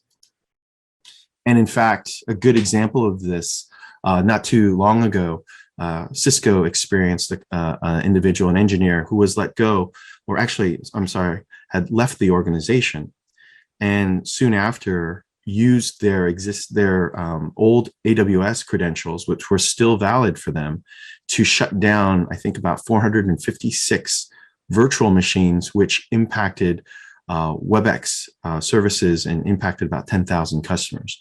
And so the question is, when you do this, when you have individuals or users who are not, in this case, offboarded properly, how vulnerable is your organization to those types of attacks? So how does Okta help here? Well, when Okta leverages its capabilities, we can provide a few different values. The top two are a faster time to value, being able to deliver solutions to market more quickly, built around identity, as well as lower those costs, making it easier as well. Excuse me. And when we look at this from a neutrality perspective, it's more than just having a choice and having a choice across best of breed. When you get best of breed, when you have neutrality, you actually gain greater agility because you're able to adapt to existing technologies that you already have, being able to deploy those quicker instead of having to adopt a new platform technology. We also see lower TCO because, again, you can use existing IT that you have already, integrate it to your identity stack instead of moving to, again, a new platform technology that you may not have. And this also enables faster time to market, because when you use what you have already in place, that's faster than deploying something new. But it also means the results you get when you run best of breed are typically stronger, faster, because best of breed is purpose-built for those challenges, better than a generally purpose-built, general built platform technology. And ultimately, Okta is focused around this neutrality, and we're viewed to support all vendors equally. And we're really about building out that ecosystem with our 7,000 plus integrations across the entire Okta integration network. And when we talk about automations, it makes identity very easy to use, both on a deployment level as well as on a maintenance level. And it makes it much more accessible to a broader number of users. So if we look at Okta's automations or workflow solutions, our pre-built identity-focused custom flow options are very powerful. It gives our customers the ability to perform real-time automated provisioning and deprovisioning of users. And when we're talking about deprovisioning, this is, again, a strong use case for when we want to avoid insiders with privileges that they should not have anymore, especially when they've been let go. We have a library of templates and Okta maintained connectors and flows that you can use out of the box. And this is really designed to be a non-coder friendly, meaning you don't have to be a coder or scripter or anyone with those types of skills in order to leverage these. And you have a no-code design overall with the ability to customize these flows and do so with all of the identity capabilities you want, but also add more advanced features by linking to APIs. So it has a very simple start and design, but it can get very sophisticated by leveraging APIs as well. So ultimately, when we talk about Okta and our neutrality and automation, how it empowers customers, we can connect to any architecture. That means any source. So it could be any HR, any source of information for identities, and mixing and matching those, even doing attribute-based sourcing. It's connecting to any vendor for security. If you've got an existing best of breed stack with MDMs, CASB, EDRs that are best of breed, you can connect to them without having to connect to or deploy new platform-based architectures, which may be forced upon you by other technologies. And you have every vendor that you can connect to for productivity and cloud, everything from Office 365 to Google Workspace to Salesforce, et cetera. And Steve Williams from NTT Data Services even says on a security side, Okta's ability to integrate with CrowdStrike, Proofpoint, Tanium, these are huge value and helps solve their problems across their broad security ecosystem. If we look at it from a delivery and upkeep perspective, automation helps simplify things, makes you organizations able to deploy projects very quickly, but also maintain them very simply. It also allows us to integrate to identity-focused flows.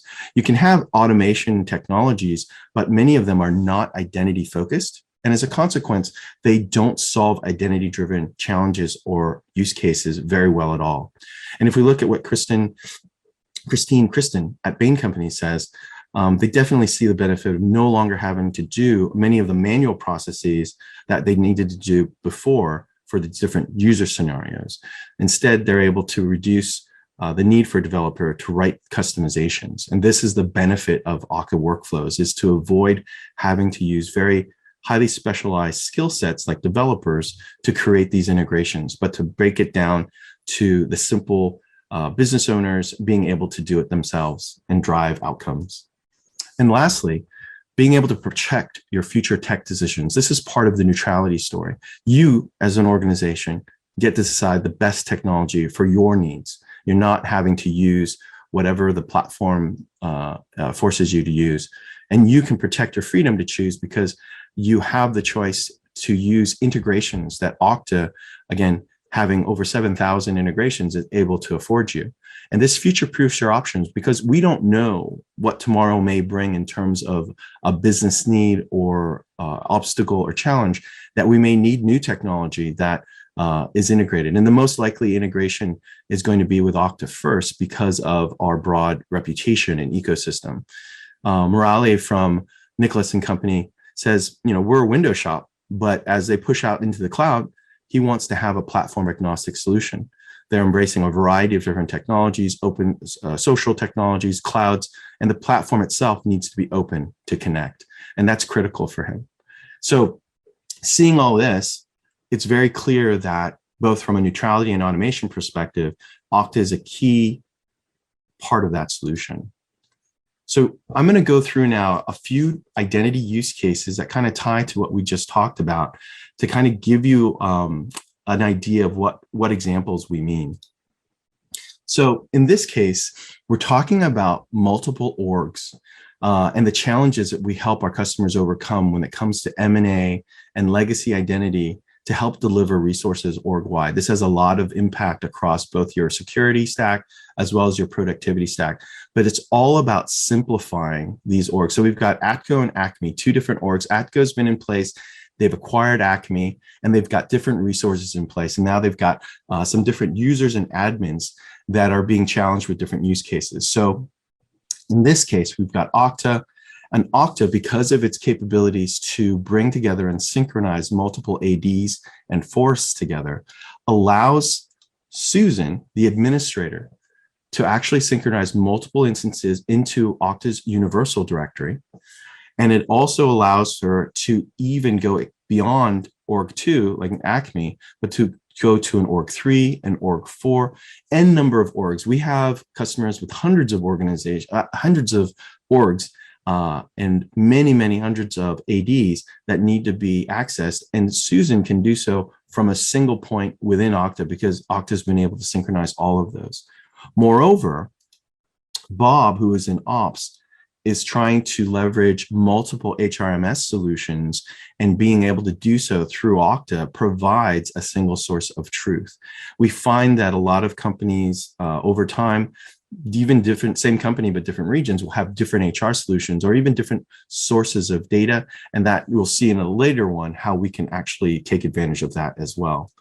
But in this third one, we see that there are apps from various orgs that, because Okta has now integrated the orgs together, Frank, as a user who was originally part of Acme, can actually access resources from Atco as well if he wants to, as well as any of the other ones, all through a single login without having to worry about going to these different organizations or logging with different identities. And we can control that so that they can be kept out of other systems as well. But the system does allow for that unification.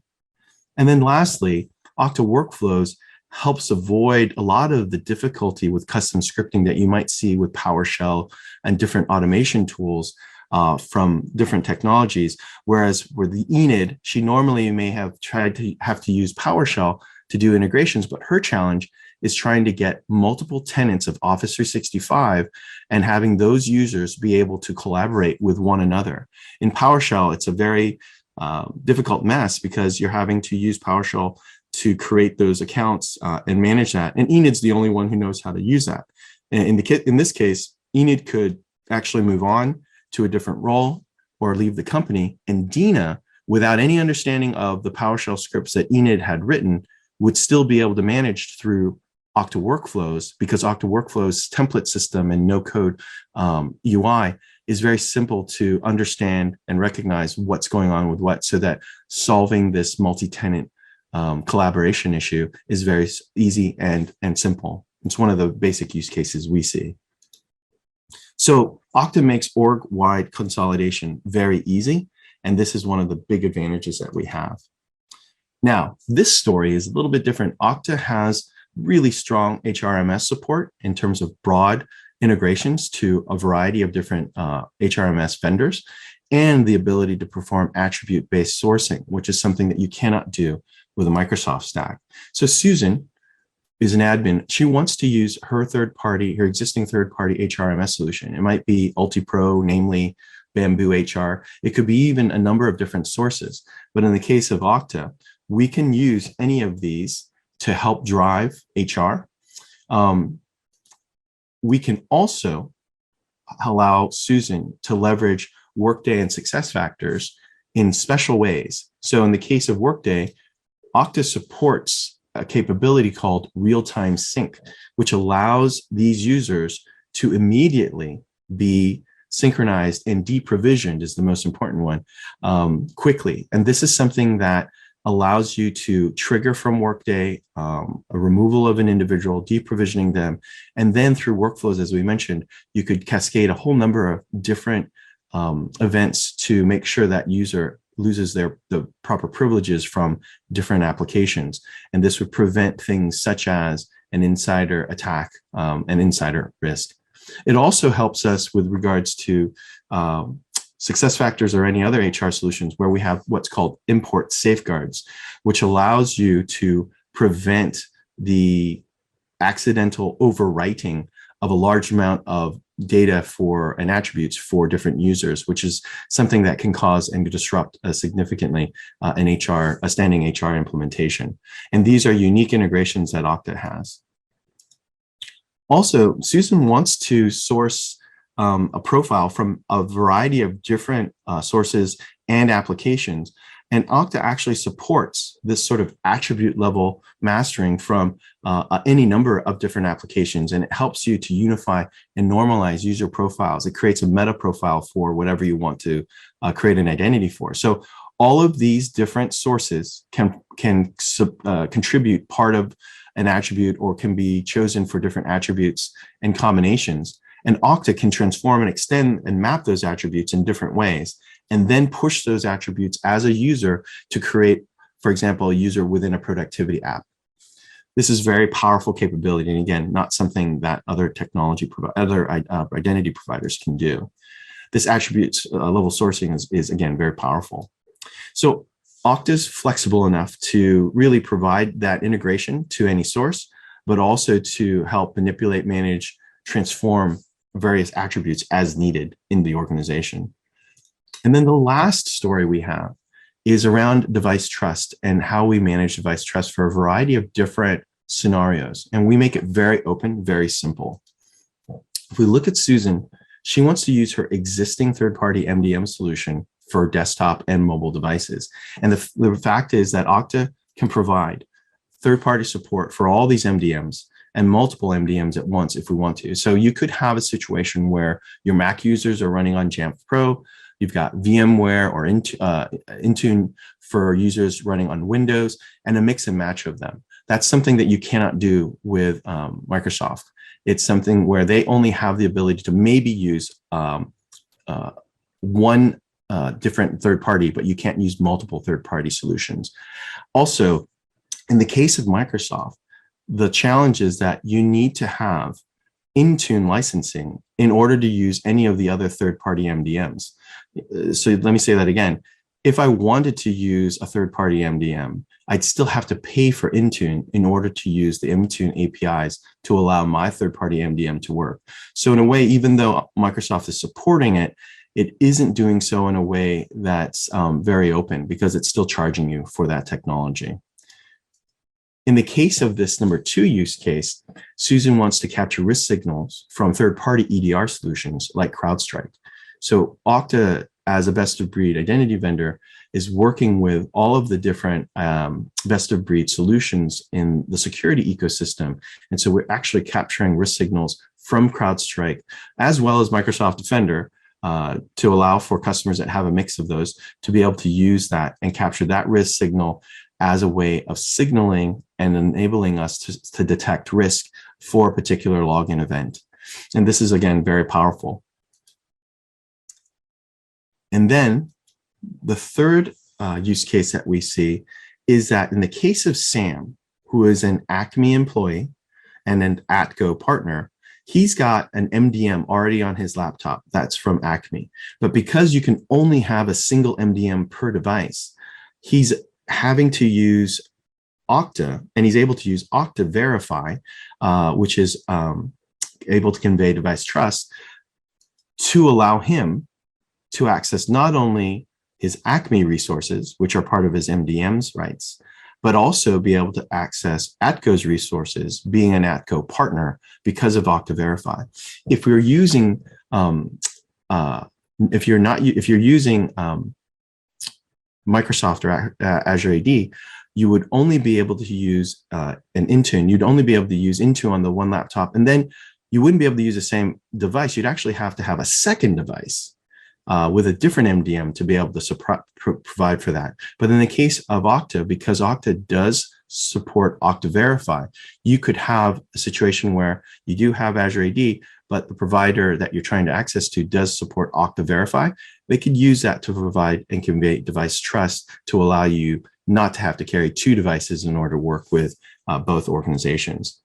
In the case of this fourth one, Bob, he's using Okta Verify. He's actually an ATCO remote worker or contractor, and he's using his personal devices to work from home because we're seeing this use case so often now. And so he's actually, without having an MDM deployed, he's actually able to use Okta Verify to convey device trust through his unmanaged device and still access ATCO resources from his home. So Okta Verify is actually able to be added to desktops and with existing MDMs, as well as unmanaged desktops, to provide this kind of broader coverage. And overall, Okta is making the ability to use devices in all of these different use cases and scenarios much easier, giving much more in the way of choice and still providing security to do so. So the takeaways that we have are that Okta's neutrality and automation advantages are very clear. We're able to help customers integrate with existing architectures. You can use the existing open platform, established architecture that you have today. You don't have to replace it with another platform's solutions to make it work. You can integrate with whatever you have. This saves time and money. And this is a strong aspect of how Okta is able to work with and simplify these really complex organizations, whether you have multiple tenants, many hundreds of ADs, different AD sources, HR sources, sorry, especially as we see a lot of organizations over time through M&A or technical debt have accumulated a lot of this complexity. We're able to help customers maintain cost-effective operations because workflows that we provide is no code, and it actually is very easy to maintain these integrations. With the upkeep of scripting and PowerShell, it's always very difficult because as APIs change, the coder actually has to go in and recode it. Because of the way that Okta Workflows works, we actually have cards and connectors that have the APIs in place, and Okta actually goes to great lengths to keep those APIs up to date so that those workflows continue to operate and function so the customers don't have to. This makes it so that that continued operation, continued support is very cost effective, and it creates a very low touch solution to secure your operations and maintain those operations continuously. And then the last one, the ability to choose any IT in the future. This is a cornerstone to our neutrality. And when we see advanced use cases that create a lot of different HR sources or issues where you have zero trust, where you're trying to gather signal from so many different points of contact, many customers are really challenged when they're faced with the approach from Microsoft, which is, well, we can do zero trust, but you need to adopt all of our different technologies in order to capture that signal. We're not really going to be able to capture the signal from these other technologies or solutions. And that's just not a great story, because what does the customer have to do now? Replace their existing EDR, replace their existing CASB, replace their existing identity solution or MDM. That's just something that we think delays a lot of zero trust progress and makes it difficult for customers to move ahead. So when we're talking about this, we want to prioritize best of breed and neutrality, and Okta can do so without any conflict. And what it does is it ensures that you're always able to use today and tomorrow whatever IT best suits your requirements and meets your challenges.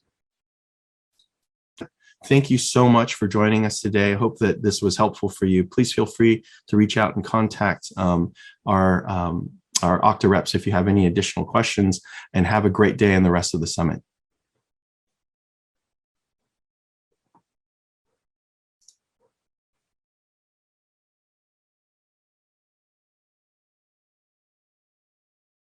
All right, and we do have a poll question for you. We appreciate your feedback on additional resources that you'd like to see from Okta.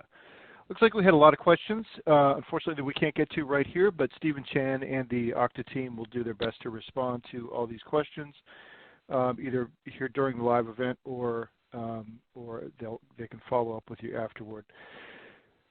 Thanks to everybody who responded to the poll. We do appreciate your feedback. And we'll just leave that up here for another minute, and then we'll move on to our next presentation. I'd also like to remind you all about the handout section. We do have a great 12-page PDF from Okta. It's about using Okta for hybrid Microsoft Azure Active Directory join. So, you know, that hybrid approach to Active Directory is becoming the standard, and it could be a tricky configuration. So this is a really nice resource. Be sure to check that out if you'd like some more detail. And Stephen Chan, just a great presentation today. Thank you so much for educating us on Okta. And in fact, I'll just leave the poll up there for everybody while we move on to our next prize drawing. So the winner of our next $300 Amazon gift card is Anthony Terry of California. And now it's time for another of our grand prize drawings. Right now we're giving away 3 Surface laptops. And the winners of those Microsoft Surface laptops are Joseph Koski from Delaware, Kevin Layton from Colorado, and Yaron Pacht, that's P-A-C-H-T, of Texas. So congratulations to Anthony, Joseph, Kevin, and Yaron. We'll be in touch about claiming your prizes.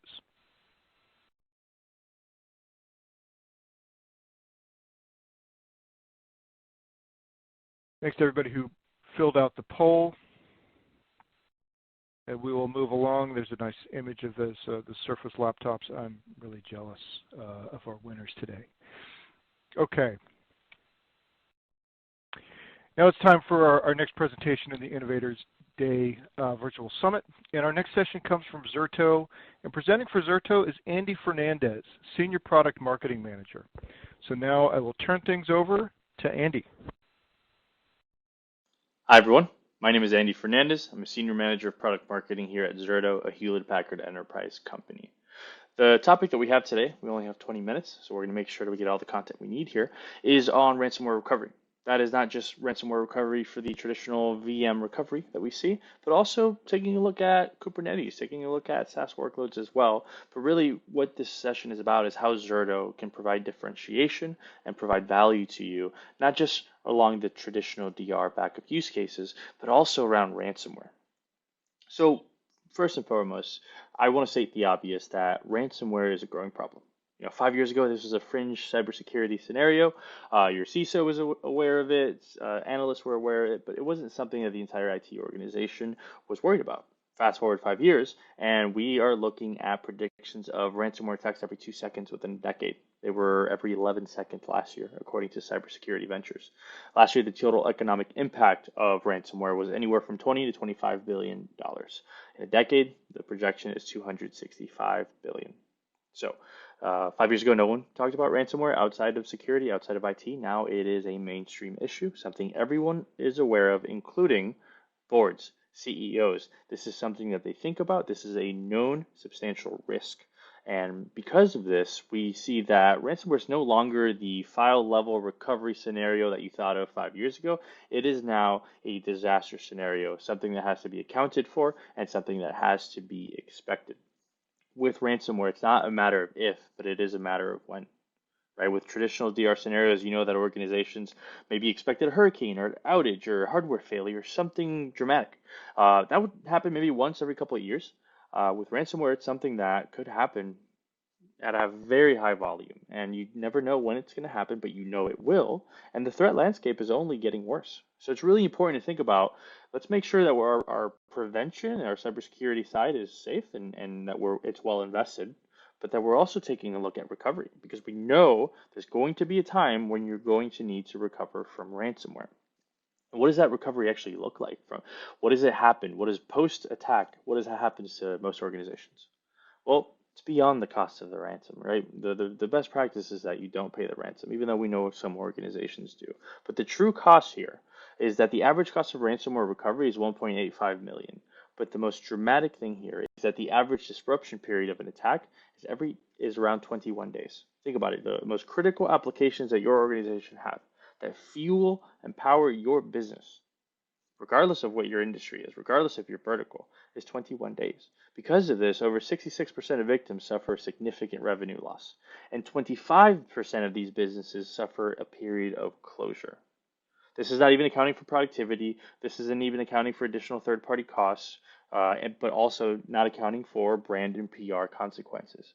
So it's clear that this is above the traditional DR scenarios. It's something everyone should be aware of.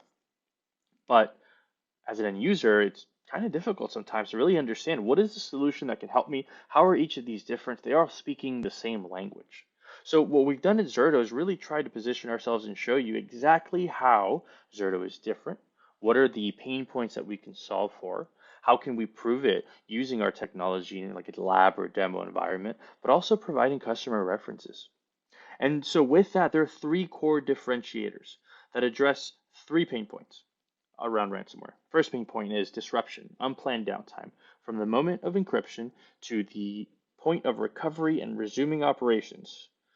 What does that take for most organizations? Around 21 days.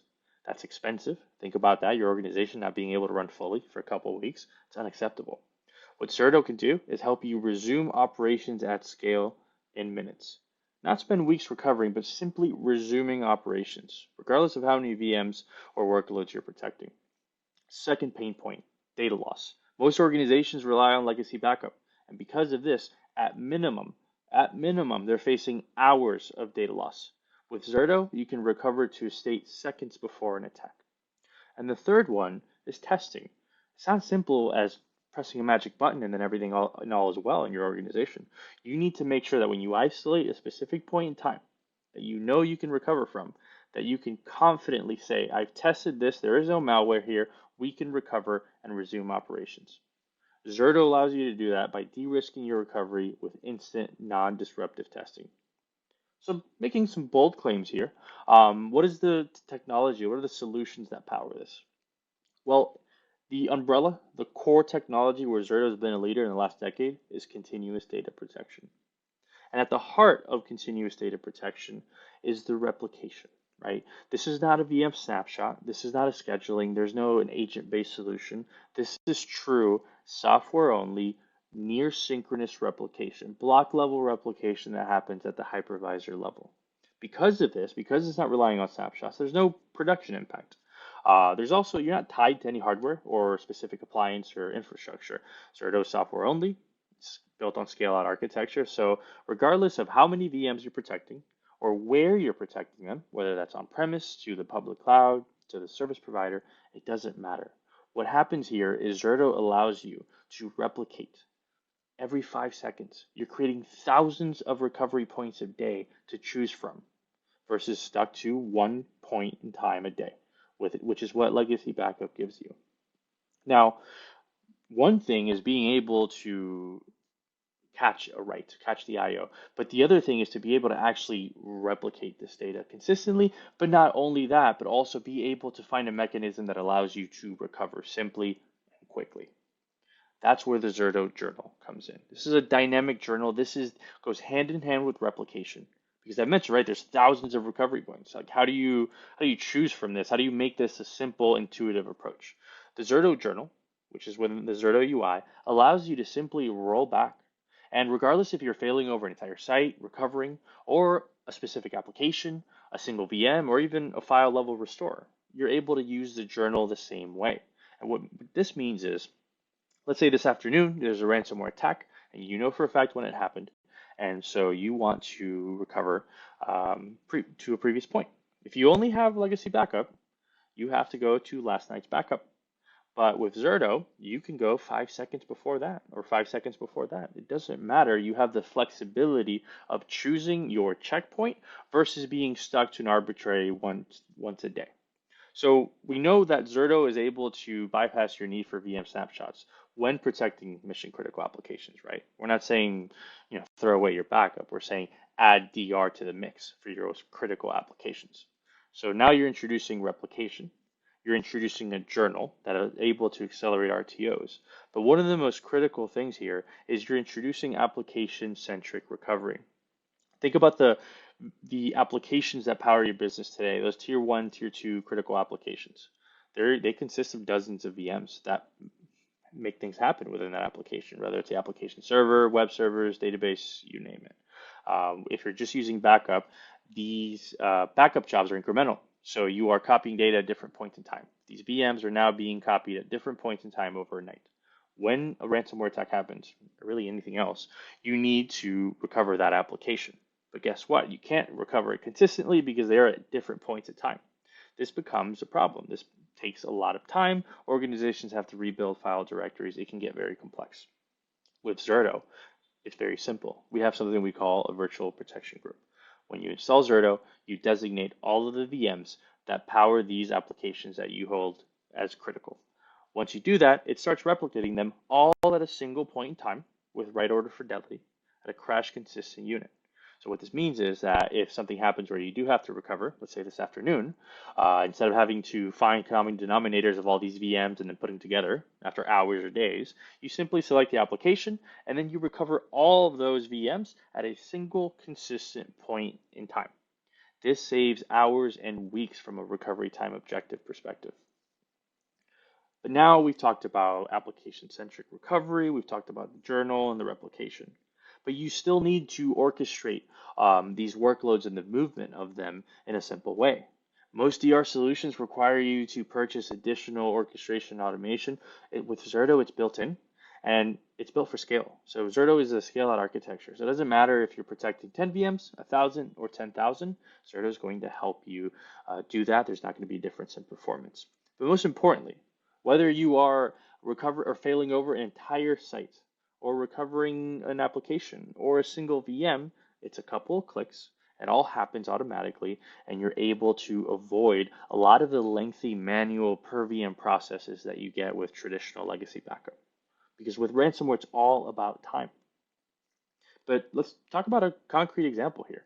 Tenkati Protective Fabrics. They are a manufacturer of textiles, and they suffered 2 ransomware attacks. One before Zerto, one after Zerto.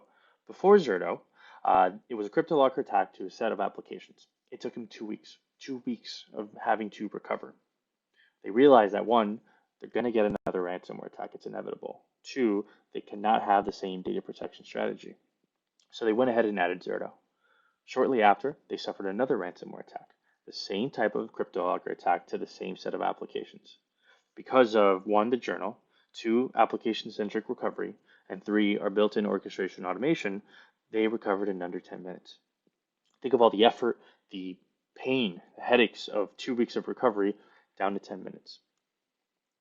And then there's another key example here, right? We talked about the number 1 differentiator of Zerto is to be able to recover in minutes at scale.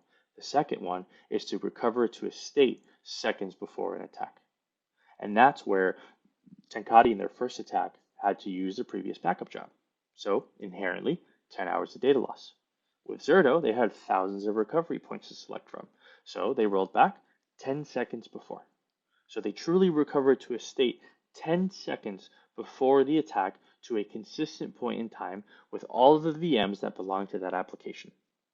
Think about the technology that's powered that. At Zerto, we've been doing this for 10 years. We understand exactly how to protect data. And Tenkati was able to see those benefits. So then now they're confident that when another attack happens, they're going to be able to recover effectively. But that's not a fluke. That's not just one example. We protect some of the most mission critical applications in the world. For example, United Airlines, Jack Henry and Associates, and other Fortune 100 and top organizations all over the world. They're all protecting thousands of VMs of Zerto, all under sub 10-second RPO. Here's an example, United Airlines, 4,000 VMs. At any point in time, if some disruption happens there, they can recover to a state 8 seconds before an attack. Think of how many transactions United Airlines performs in a day. Do you think they can afford 4 hours of losing that data? They can't. That's why they trust Zerto to be able to give them that granularity. But here's an important piece too, right? We've talked about Zerto's value from a VM perspective, right? Virtual applications are very critical. But as we know, organizations are starting to adopt additional types of workloads. For example, Kubernetes, SaaS workloads. It's not about adding another solution or even using the types of technology that you use to protect VMs to protect Kubernetes. It doesn't work that way. So what we've done at Zerto is we've taken all of the core value of continuous data protection, but purpose-built it for protecting containerized applications. And you think, well, we're not seeing a lot of ransomware attacks for Kubernetes. And our prediction and our bet is that they will grow in volume, right? We're already seeing a lot of fileless type of malwares, Windows exploits, or cyber criminals looking to make malicious clusters and steal credentials, but also shut down applications. We know that it's going to grow. And so we want to position ourselves in an ability to help organizations not only recover their virtualized workloads, but also their containerized workloads. So Zerto for Kubernetes is all the value of CDP, but built as code.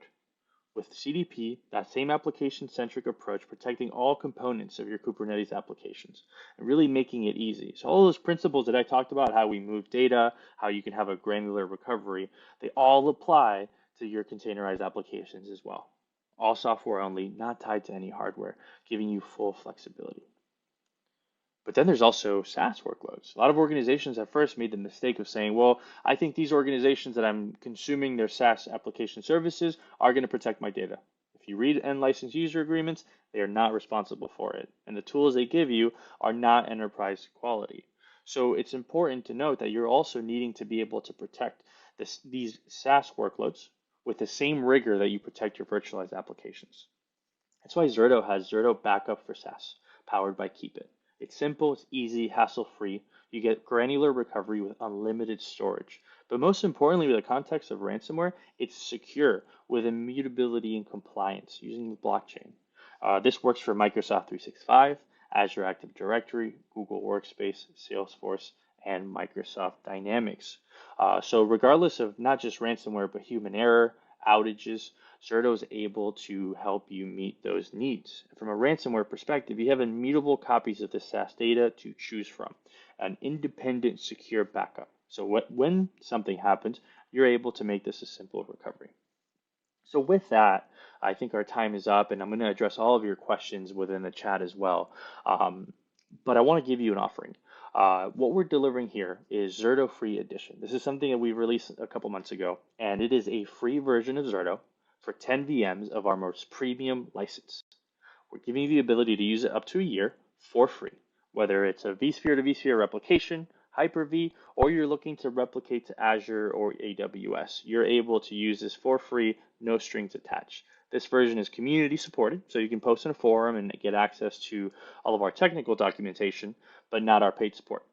But you can use to evaluate Zerto and kind of test all these claims that I've made. Go see it for yourself, perform a failover, learn how we replicate, maybe perform some testing. But ultimately, I'm going to drop this link in the chat. I'm going to address all the questions as well. And with that, I want to thank you for your time today and your attention. Have a great day. Okay, and we do have a poll question for you. We appreciate your feedback on additional resources that you'd like to see from Zerto. We're not going to do live audio of questions right now, but Andy is in the chat area right now, and he's going to do his best to respond to as many of your questions as he can. So keep those questions coming. We've already got quite a few, and like we said, Andy's in there and eager to respond to your questions. So. And thank you to everybody who's responded to the poll already. We do appreciate your feedback, and I'll just leave that up here for another few moments, and then we'll move on to our next presentation. I'd also like to remind you again about the handout section. So I'd highly recommend the Zerto PDF that's in there. It's a 7-page cyber attack survival kit. It's short and to the point and very useful. Be sure to check out that resource. And, and again, to Andy, great presentation today. Thanks so much for bringing us up to speed on Zerto. And for our next prize drawing, I'm actually excited to introduce our new moderator, Jess Steinbach, in her first live appearance on an actual tech media event. So, Jess, glad to have you here. Well, thanks, Scott. I'm pretty happy to be here, too. Hello, everyone. As Scott mentioned, my name is Jess. I'm a brand new moderator here on the actual tech media team. I am just thrilled to be part of this crew. And man, I am really happy to get the chance to participate in this conversation with all of you today. But enough about me, because I know what you're all waiting for right now. We're going to get to another prize draw.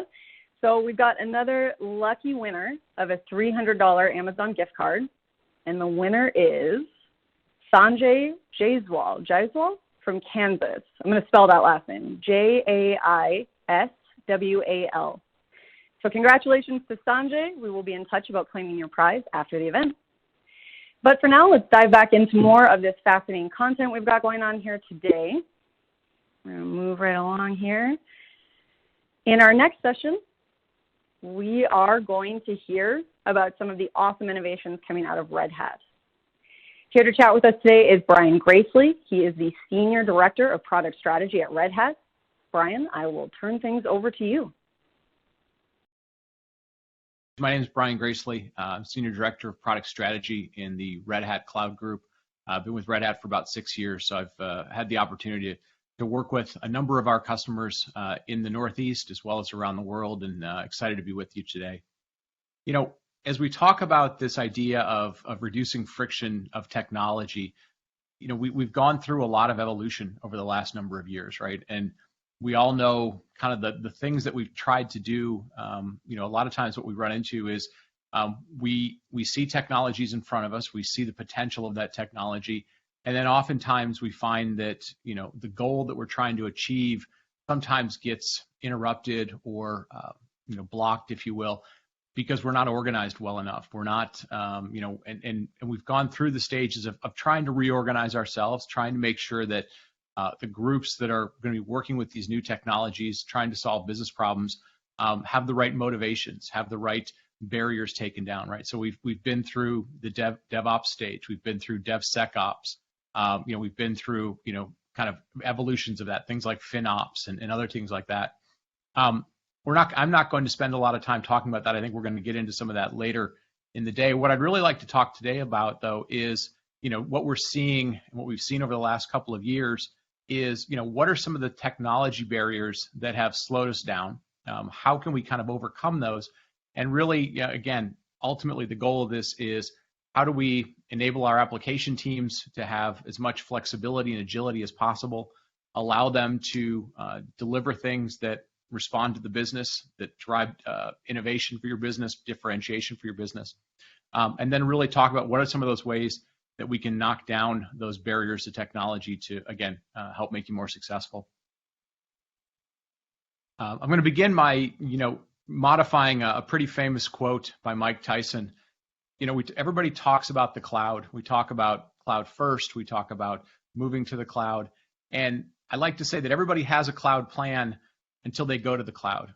And, you know, Mike Tyson famously said, everybody has a plan until you get punched in the face, and then you sort of have to reassess what you've done.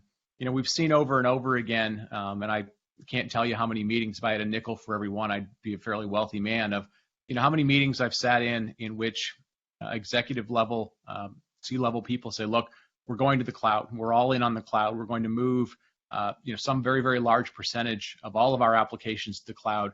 And we're going to do those in 2 years, 1 year, 18 months, whatever it might be. And the goals and the ambition for doing it and the reason for doing it are always very sound.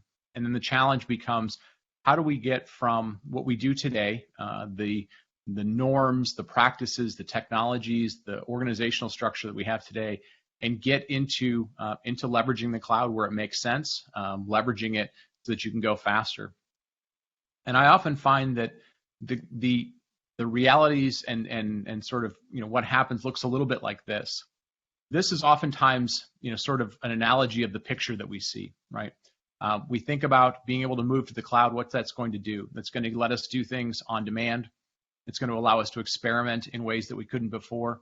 It's going to allow us to better align, you know, our spend and our opportunities to exactly what we're doing, right? We're not necessarily having to forecast out 3 years and 5 years. And so this picture sort of represents what we want the cloud to be. We want it to be vibrant. We want it to be very clear in its intentions of how it's going to help us. And the thing that we sort of think about as the cloud, compute and storage and networking and security and all those other things, hopefully sort of lives in the background, right? We don't want it to get in the way of what we're trying to do. Now, the reality of what we often see sometimes, though, is this is the beginning of our story. This is the beginning of where we want it to go. But the reality is it oftentimes looks like this.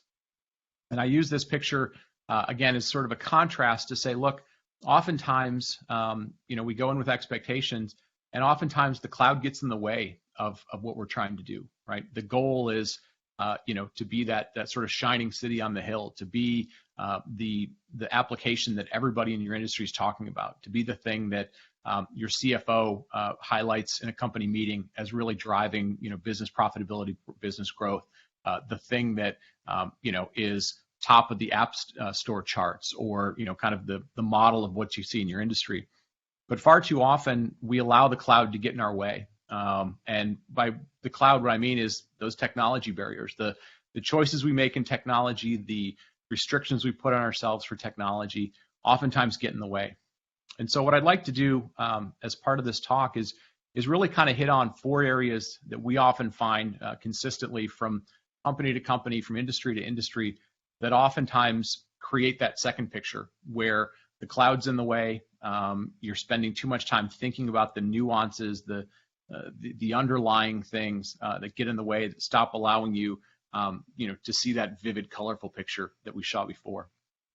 And what those 4 things are is, first and foremost, is understanding that when you go to the cloud is a distinct thing. And Cloud 1 and Cloud 2 and Cloud 3 and other environments are going to be somewhat different. So really not only understanding the differences between them, but understanding, how do you harness, what each one can do? How do you become expert in that?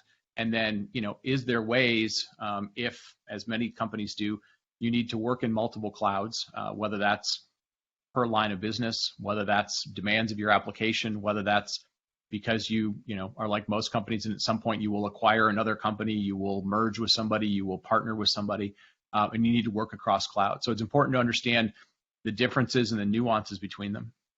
The second piece that we often find, especially as companies move from on-premises into the public cloud, is, up until now, you've run everything yourself. You've had the ability to control what you do. You've had the ability to dictate your architectures, your best practices. And when you go to the cloud, you now begin to have a choice.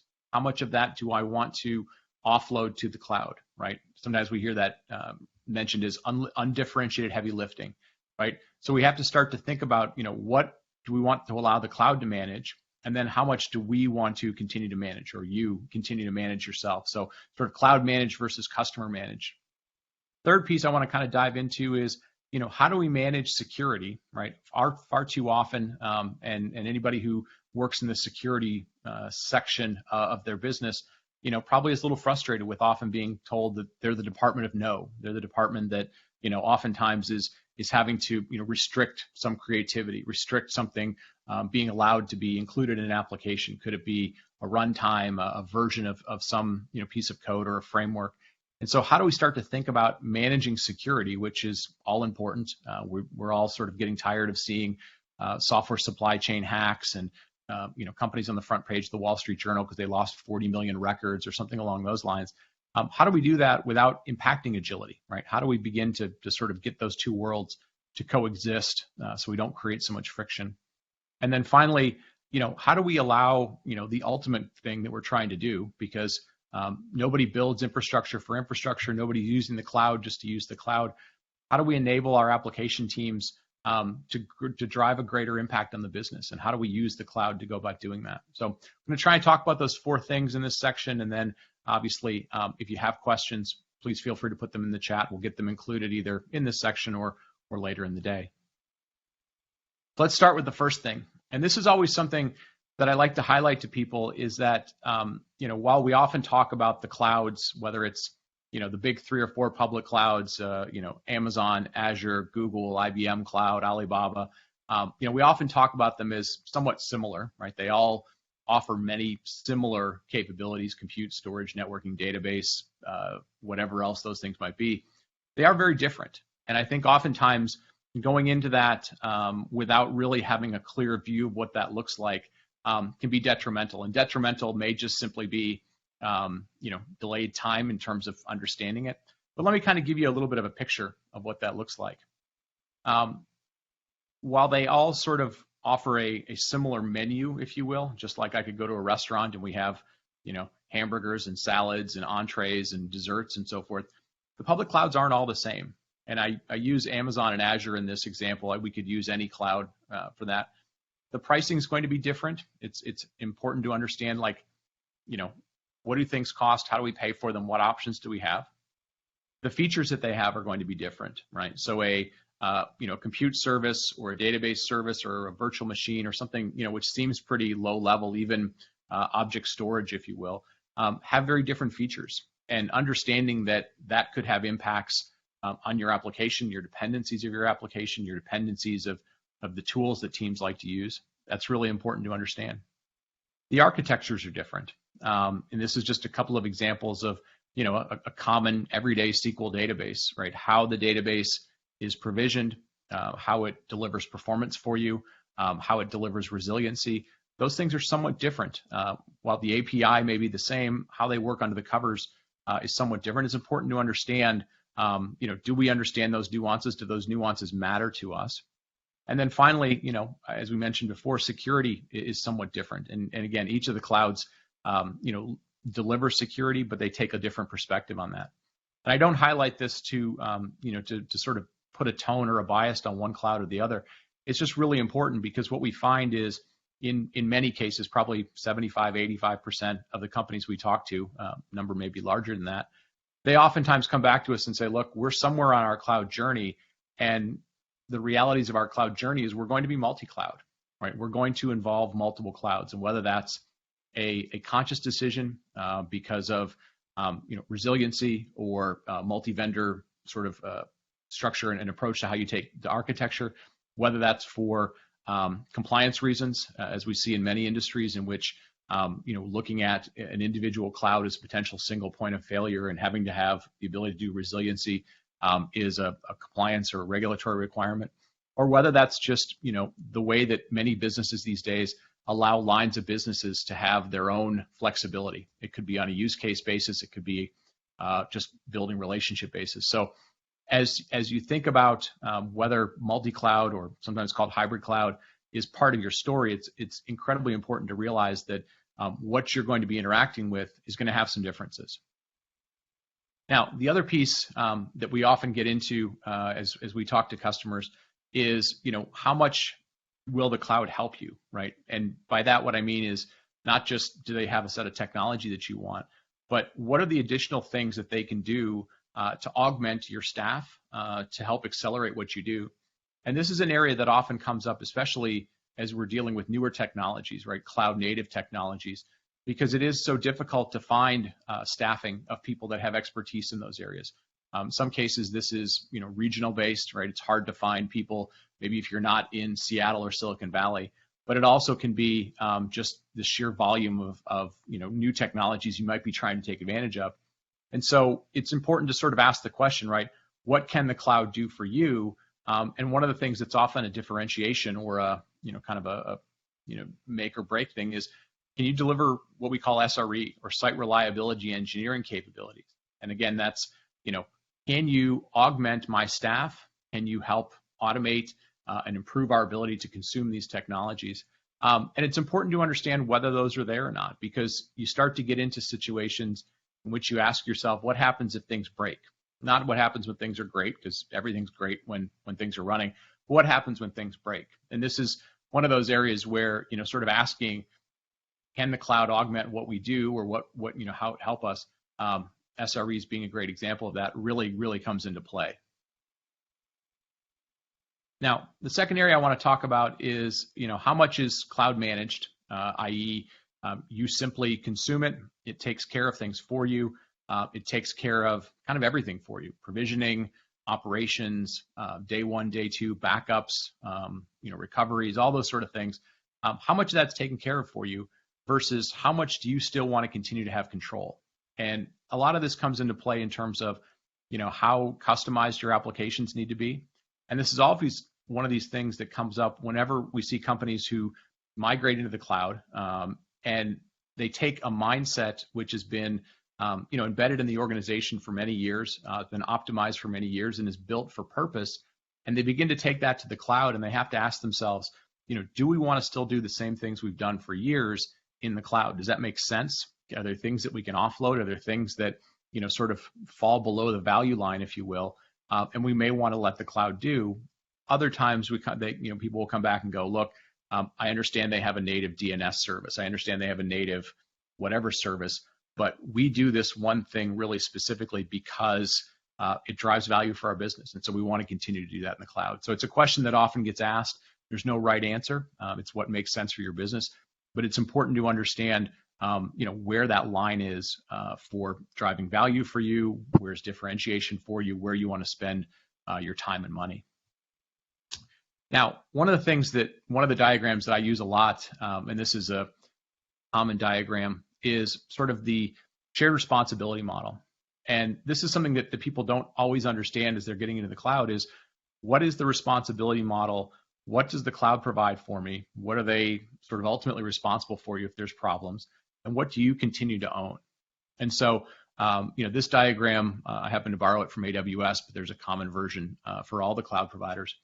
And the reason I use this is oftentimes, especially as we get into things like security, preventing data loss and things like that, privacy, it's not always terribly well understood. Now, one of the challenges in this is, understanding how does your organization now map to this model? Because in the past, again, you owned everything. You're now going to map this to this model. And where it oftentimes gets, sort of fragmented is if you are an organization that is still somewhat isolated, and this is not unusual in large organizations. You've got certain groups that distinctly do a certain thing. They weren't responsible for other stuff, and other groups didn't need to see what they were doing. We often see these lines drawn around data, if you will. But that changes in the cloud, right? And one of the things that we often think about from a Red Hat perspective is, how can we help with this? How can we begin to help blur the lines, or what I like to say, sort of eliminate the seams between those responsibilities? And so, as Stu and Ben are going to talk about, and Joe's going to talk about later on, some of the technologies that we deliver, whether they are software technologies or cloud technologies, begin to help with this sort of blurring of the lines, or sort of filling in the seams, if you will, to allow you to have what's a much more seamless approach as you get into the enterprise. And one of the things that, the reason I use this analogy is, oftentimes, especially for enterprises, large organizations, companies who have, a mix of both, legacy or heritage applications and new cloud native applications, trying to figure out how to evolve those things, you not only have to take into consideration what you do, what you feel comfortable doing, but what the cloud expects of you. And one of the great things that Red Hat brings to the table in terms of value beyond just technology is a really deep understanding of what our enterprise customers do, right? We've worked with you for 20 plus years. We've understood the requests that you've made for new features. We need this because we've understood, the new technologies that have come along, and really having an understanding of why you've asked for those things and continuing to support them, again, no matter where you run them, really helps in that transition from what you do on premises to what you do into the cloud, and trying to not create really these distinct sort of cliff moments, if you will, where going from one to the other just feels completely foreign and unusual to you. So this is an area that we really focus a lot of our time on, is trying to bridge that gap between what your experience is on premises and what it is in the cloud and any cloud. Now, the other thing that we do, and I mentioned any cloud, one of the things that we really do as we think about how to design technology is, how do we think about it such that you don't have to necessarily go, well, this is only going to work for cloud A or cloud B, but really, how do we bring our expertise of having partnered with the major cloud providers, worked with companies in in those large cloud environments, and bringing that deep expertise about what Amazon does differently than what Azure does differently than what Google does, and really kind of try and normalize that for you. Again, we talked about in section 1, these things are different. One of the really great things that we do is help normalize that, so a lot of those differences, or sharp, jagged edges, if you will, don't get exposed to you as much, right? What looks like infrastructure will look like infrastructure. We can make things look consistent. You can apply consistent security policies. You can apply consistent compliance policies and so forth. So again, trying to help you with this transition is really, really important. Now, the third area I want to talk about is security. And I talked a little bit at the beginning about, how do we reduce this friction between groups that want to satisfy the demands of the business to drive top line, drive innovation, help you move into new markets, and sort of the constant, what feels like oftentimes a restriction of can't do that, right? We don't support that. Nope, that's going to be a problem, right? How do we kind of get around this, or how do we, now you not get around it, but how do we live, collaboratively between those two worlds, those two sort of what feels like diametrically opposed goals and objectives. Now, the way that we think about this again is starting from the framework, the mindset of things are going to be frequently changing, maybe not continuously in every organization, but frequently changing, right? How can I measure how quickly we're able to make changes? That's one of the benchmarks that we see our application teams kind of measuring themselves against, not lines of code, but how frequently can we make changes? How well can we deploy them into production without problems? And what we see happening is pushing of security teams, pushing of security technology to be in lockstep with that. And so what that really boils down to is three areas. The first is, how do we secure our software supply chain? And you may have heard that term kicked around quite a bit. It's been very much used the last year and a half, especially after some of the supply chain attacks that we've seen, SolarWinds and others.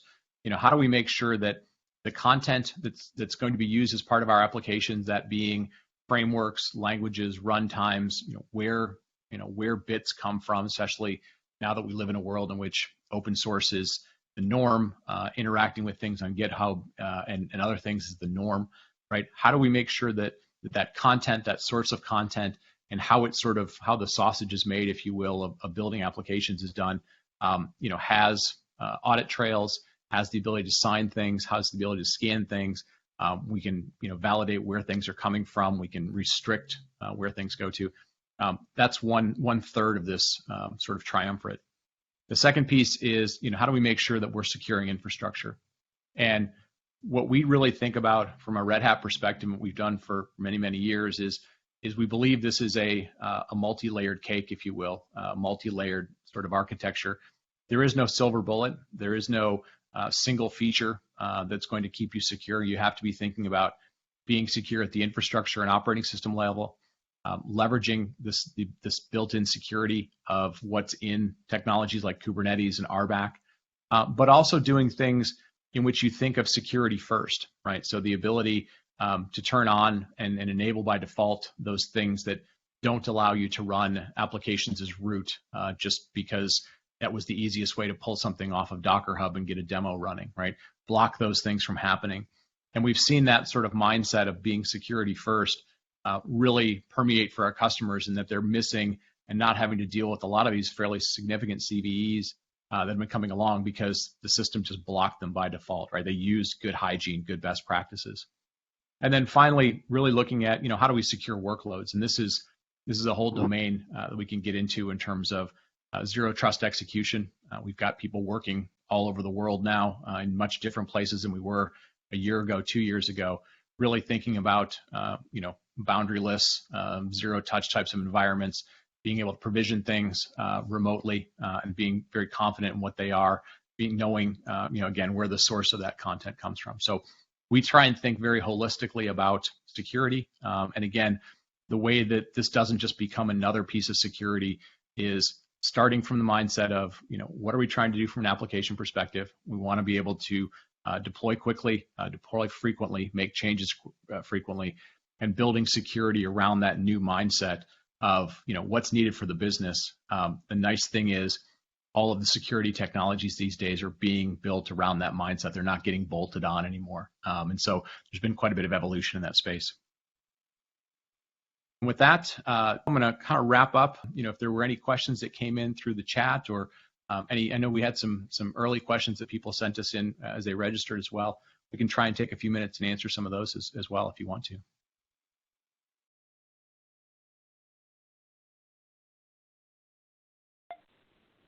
Thank you, Brian. What a great presentation. Definitely lots of interesting takeaways from the Red Hat crew today.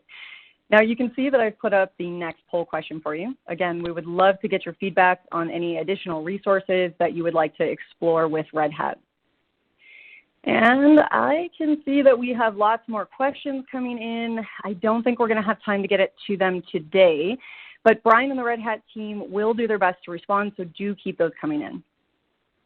While you guys are responding to the poll here, I'd also like to remind you about the handouts. If you have not clicked on those yet, now is a great time to start exploring. There is an awesome PDF here from Red Hat, so be sure to check that out if you'd like more detail on some of the info that we just heard from Brian.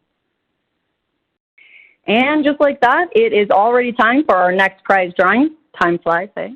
So the next winner of the $300 Amazon gift card is Zara Raza from California. Zara Raza from California. Congratulations, Zara. As always, we will be in touch about claiming your prize after the event. And thanks again to everyone who completed our poll. Looks like we are getting some great feedback here. So I guess we will keep zipping right along and jump to our next exciting presentation.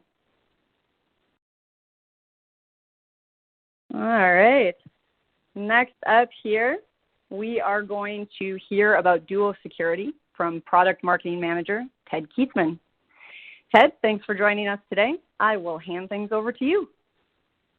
Hi everyone, my name is Ted Kietzman. I'm on the Duo Security product team. I'm here to talk to you about passwordless authentication. It's past, or recent past. It's something that's relatively new. Present, what we're seeing today, and the future of the technology itself. So let's dive into it. As a roadmap for the presentation today, we will be doing those 3 chapters, past, present, and future. In the past, I'm going to talk a little bit about why this technology and why now. Also talk a little bit about Duo and our own approach to this technology. And then we'll look at the market today, what we're seeing, customers as far as their adoption, and also what, in speaking with industry experts, what they're seeing, and also what we see, where we see the future going. So let's start with the past. So I think most people are familiar with the problems on this slide. I like to ground the presentation here though, because the passwords have been a problem, or they've grown into a problem over time. They account for quite a few help desk tickets in most organizations, with people needing to reset, or they've forgotten their password. They're a poor user experience for you and me. We have to remember a lot of them. We have to type a lot of them. Complexity requirements are making this worse, where it's like I need a few special characters. It needs to be 16 characters long. So it's just a annoying experience as an end user.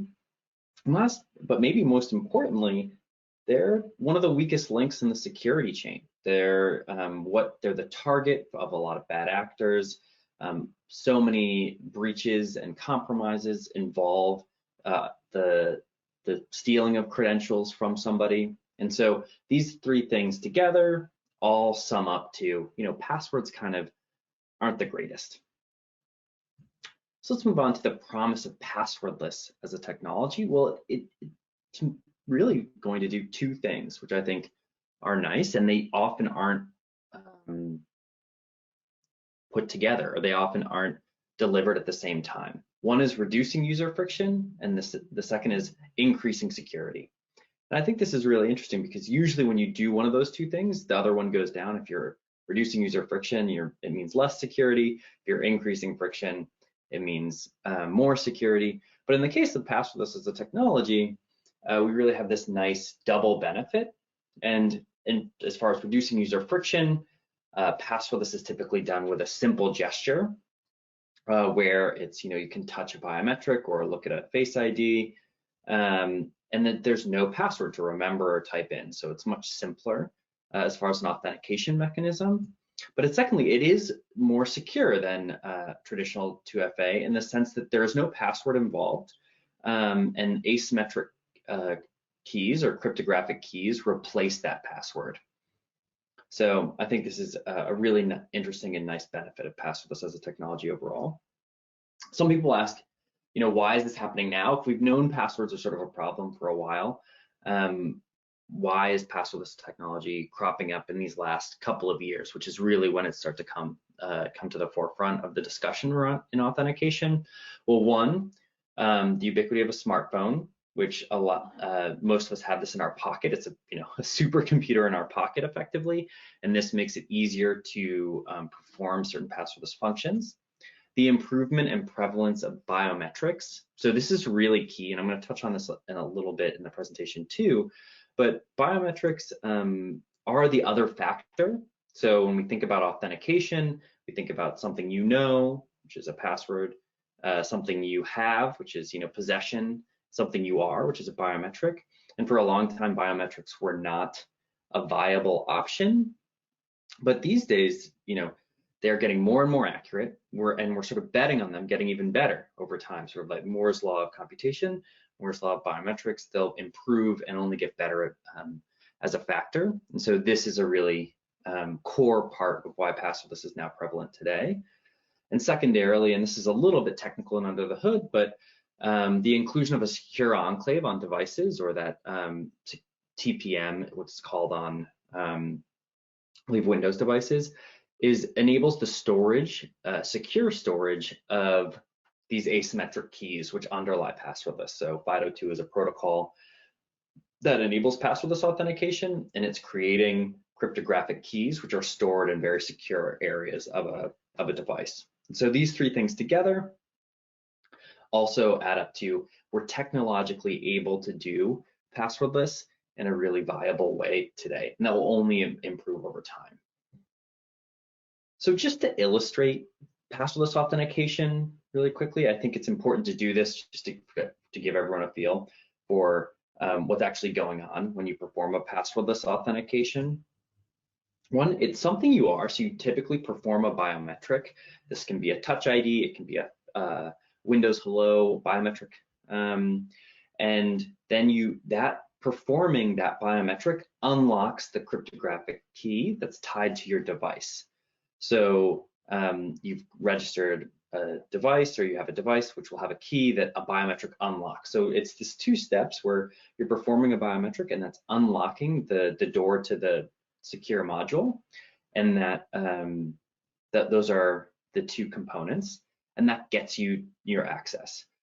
Some things to highlight here: it's two factors still, so it feels like one since you're just touching your Touch ID, but performing that biometric, that's what it feels like the authentication is. But technically that's connected to the possession factor, or the device.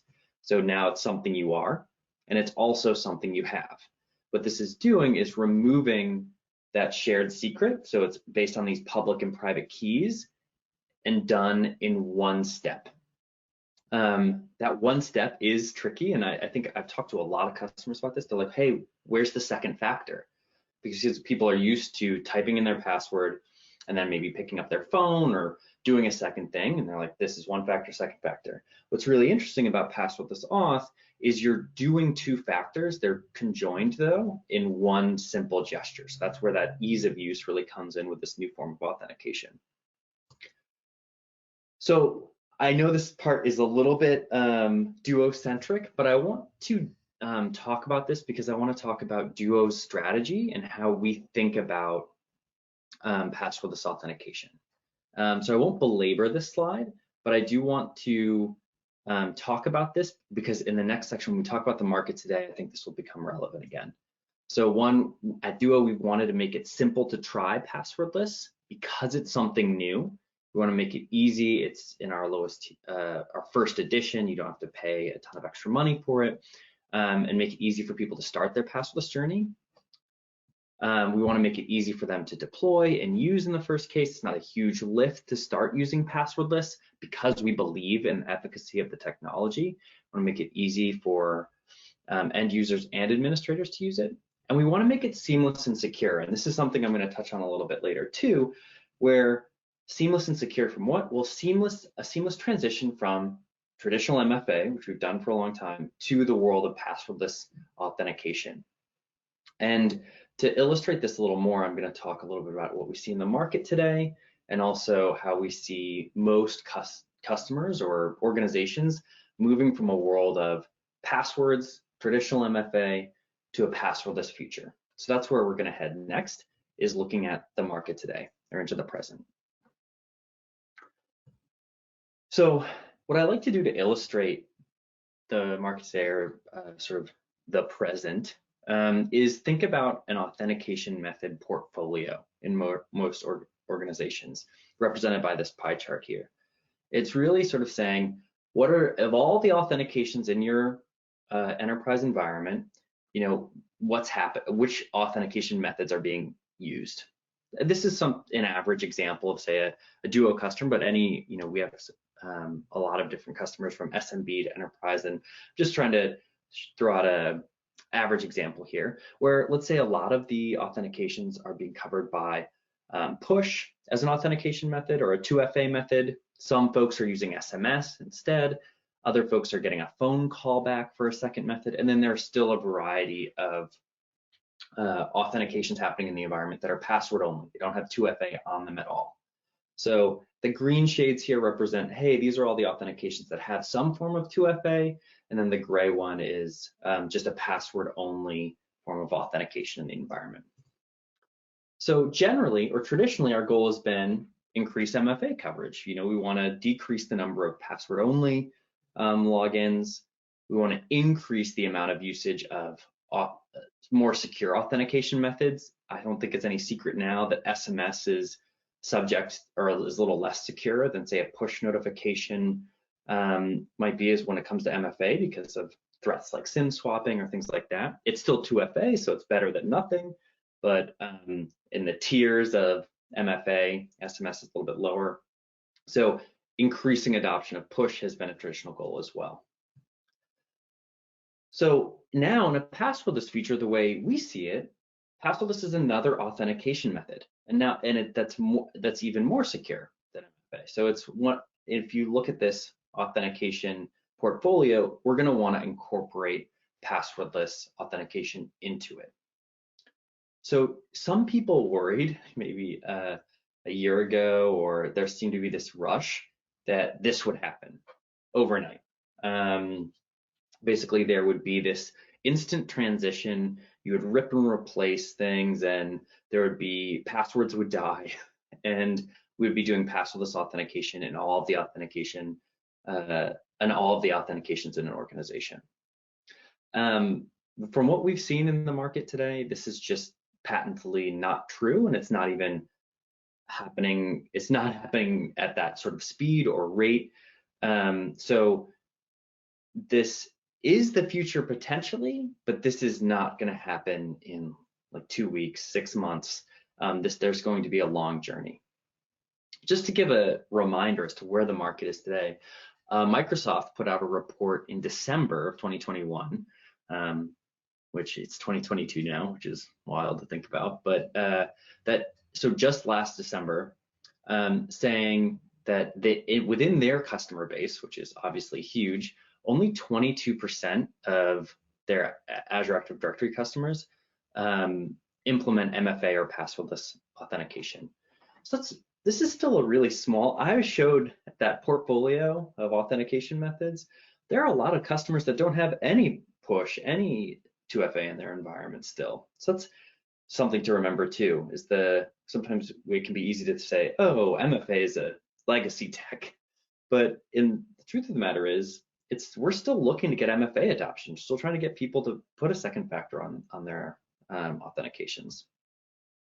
So one key thing here, and this goes back to our strategy, is we want to make sure that it's easy for people to do both. We at Duo, we provide MFA. We want to make sure it's easy for them to do that, and they can securely fall back, but also perform passwordless authentication as well. So this is a key part of our strategy in this seamless and secure portion, is providing that option to do MFA still, or for those organizations out there that are still looking to adopt MFA, they can do that, and then they can move even further to passwordless as well. So this is from industry analyst Gartner. We spoke with one of their analysts and say, from a tech standpoint, there are solutions out there, but there isn't a level of comfort yet. I think there's still resistance due to reliance on the device. So this is just to note that there isn't a level of comfort with this passwordless authentication yet. People are still a little wary of it, because it removes that shared secret, or the thing that the human has to know. There's this new reliance on the device that some people are nervous about. But that's, again, to return to something that we're thinking about, we really want to make it easy to provide device security on top of passwordless, and make it easy for somebody who's worried about it to, as I've noted here, start with their passwordless journey, configure a few passwordless use cases, and reap the benefits of this new tech while still having all the coverage of MFA and making sure that they're evaluating device security as well. So just to return to this strategy, we're trying to address these things that we're seeing in the market around wariness, around the fact that people still need to use MFA. So these are all components that we're looking to address in helping people get to this passwordless future. So let's return to this sort of portfolio of authentications today. So this is potentially your organization or any other organization, and all the authentications you're providing, or all the authentications that are happening. What we see as being slightly more realistic is you incorporating a little passwordless. So instead of, and I'll return to this slide for a sec, instead of this turning all to passwordless overnight, let's say you do 13% of your authentications, or you set some target, we want to roll out to this group of users using this set of applications. We want to start using passwordless in our environment. And then we still have, for the rest of those authentications, we're still covering them with push, or we're covering them with at least a 2FA method, and we're decreasing that number of password-only logins. That's always a goal.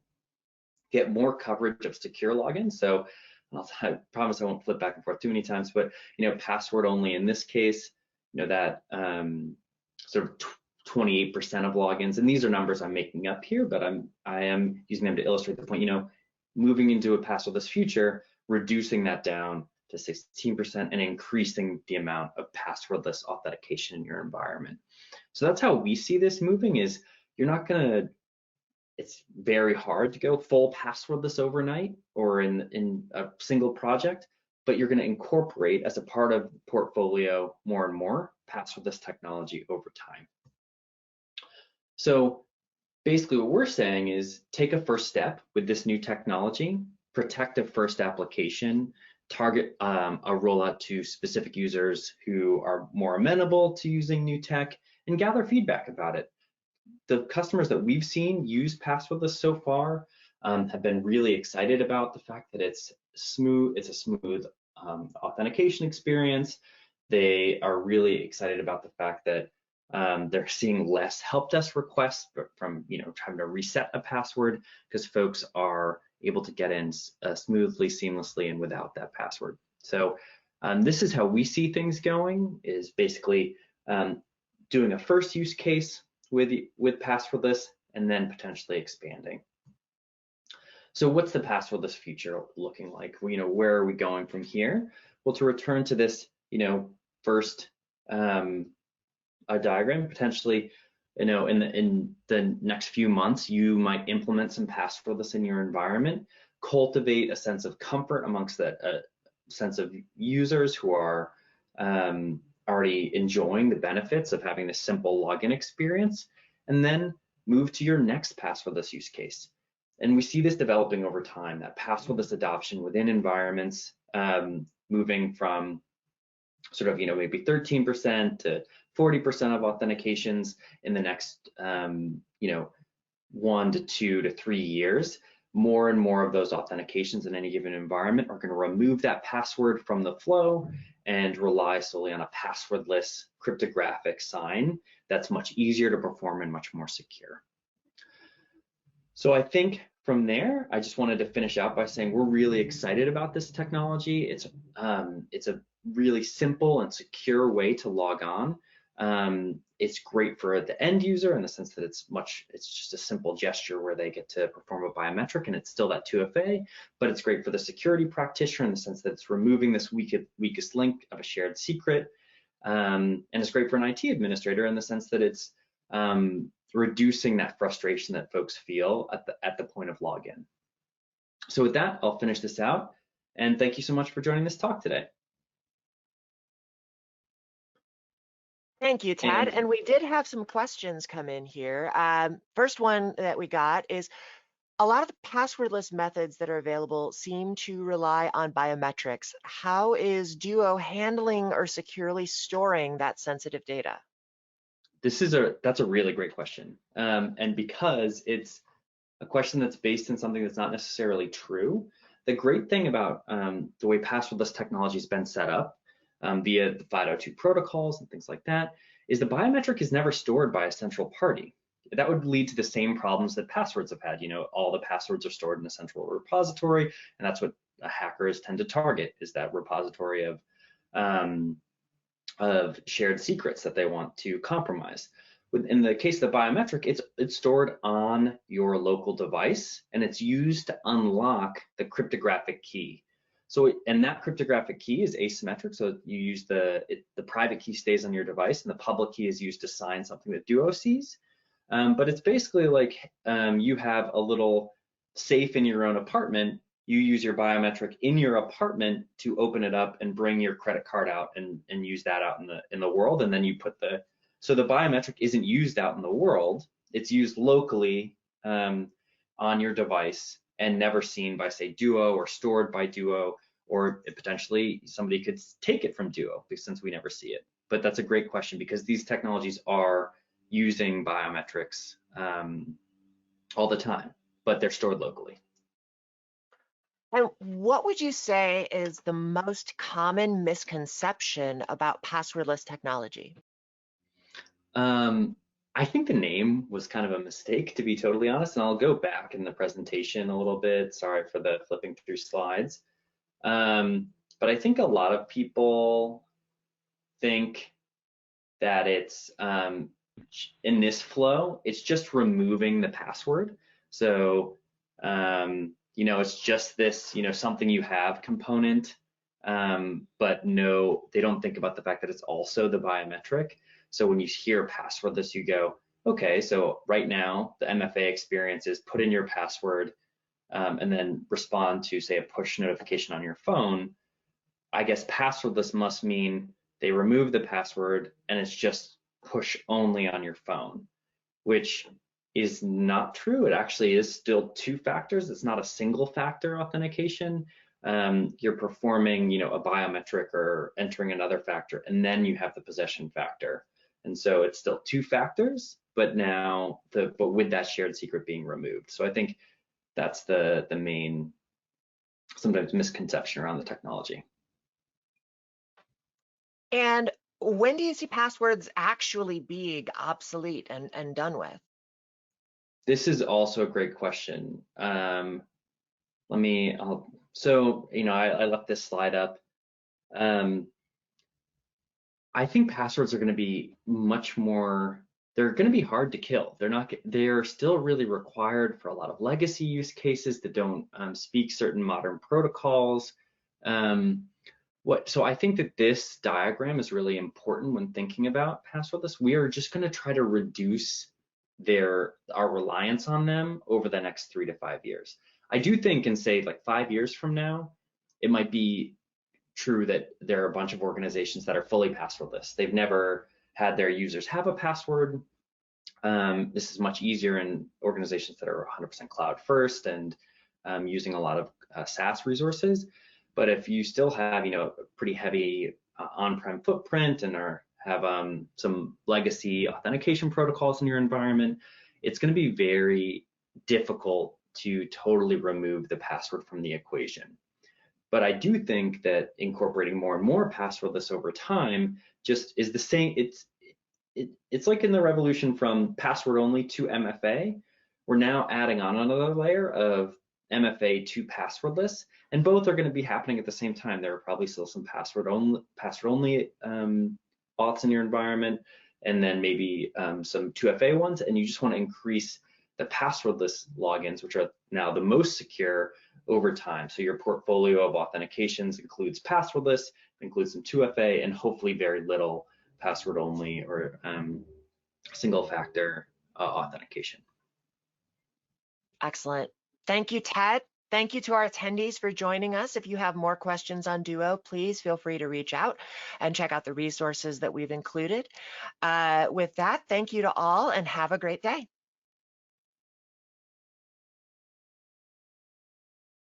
Well, a big thank you to Ted and to the Duo security team for joining us today. Such an interesting presentation, and I love that Q&A after. Great questions. I have put up our next poll question for you, so please do respond and let us know about any additional resources that you would like to see from Duo Security. I know that we did not get to all the questions that came in today, and I can see some more still coming in, but we do need to keep things moving along. So don't worry. Again, if we didn't get to your questions, Ted and the Duo security team will follow up with you. Another reminder here to check out the handout section, especially if you do still have some questions about passwordless authentication. You can download the PDF from Duo Security, dig in a bit further into some of the topics that Ted just went over for us. Well, thank you to everyone who has already responded to our poll. That feedback is so important, and I love seeing these things come in. With that, I am going to hand things back over to my fellow moderator, the wonderful Scott Becker. He is here to tell you about our next prize drawing. Over to you, Scott. Thanks, Jess. Yeah, great job. And by the way, I understand you'll be hosting an event next week that might be interesting to a lot of people on this call. Can you give us a teaser about that one?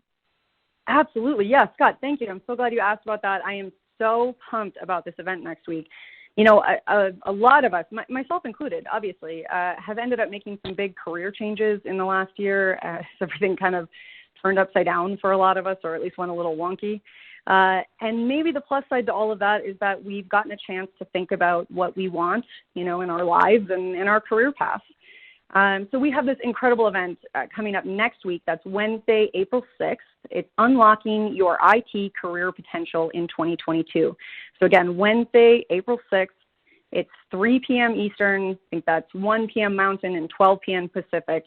We're going to be talking to real IT professionals and HR managers who will be sharing their expertise in recruiting, hiring, and job hunting. We're going to dig into hard skills, soft skills, career pathing, and what careers and skills are really hot in the IT job market right now. So basically, it's just going to be a really cool event. And if any of you are you know, looking for work right now, or maybe just kind of contemplating a bit of a career change, or if you're doing some hiring, plan to tune in next Wednesday, April 6th. You can register on the Actual Tech Media events calendar, and I will see you there.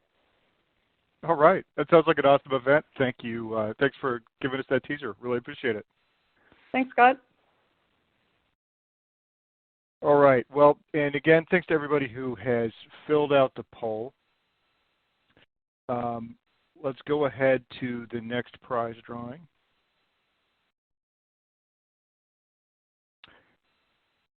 So we do have an Amazon gift card, and this one is going to Juan Santizo in Washington. So congratulations.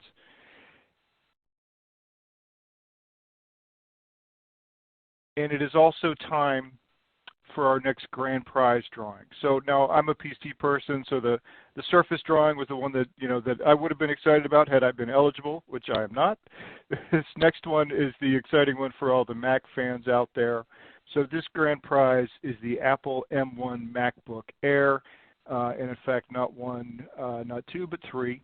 We've got 3 of these to give away, and so here are the winners.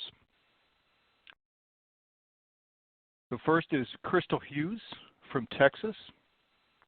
Second, Jason Burdulis from Washington.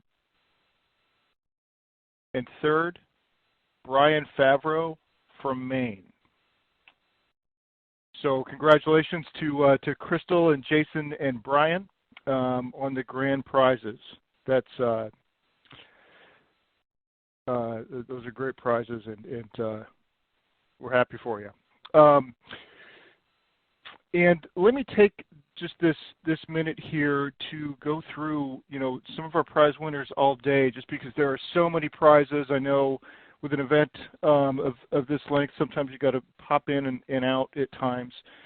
So gift cards have gone out to Josh Tauber, Eric Vermalo, Nicole Kuchenberg, Thomas Mock, Adrian Collins, Mark Witzel, Chris Grant, Anthony Terry, Sanjay Jaswal, Zara Raza, and now Juan Santizo.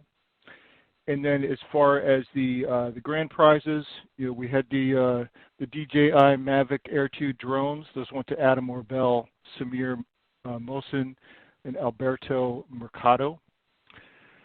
Then we had those Surface laptops. Those went to Joseph Koski, Kevin Layton, Yaron Pact. And finally, these M1 MacBook Airs went to Crystal Hughes, Jason Bardolis, and Brian Favreau. So we will have several more prize drawings going on throughout the course of the day, and at the very end, I will post a list of all the winners for the day. But with that, we've got our next presenter ready to go. So before he gets started, let me just remind everybody that there is the Best Question Award. That's that $50 Amazon gift card. This is after each presentation. The best question in each sort of cluster of questions there is eligible for a card. So keep those questions coming. We do this to encourage you to ask those questions that are on your mind, just to encourage you to do it.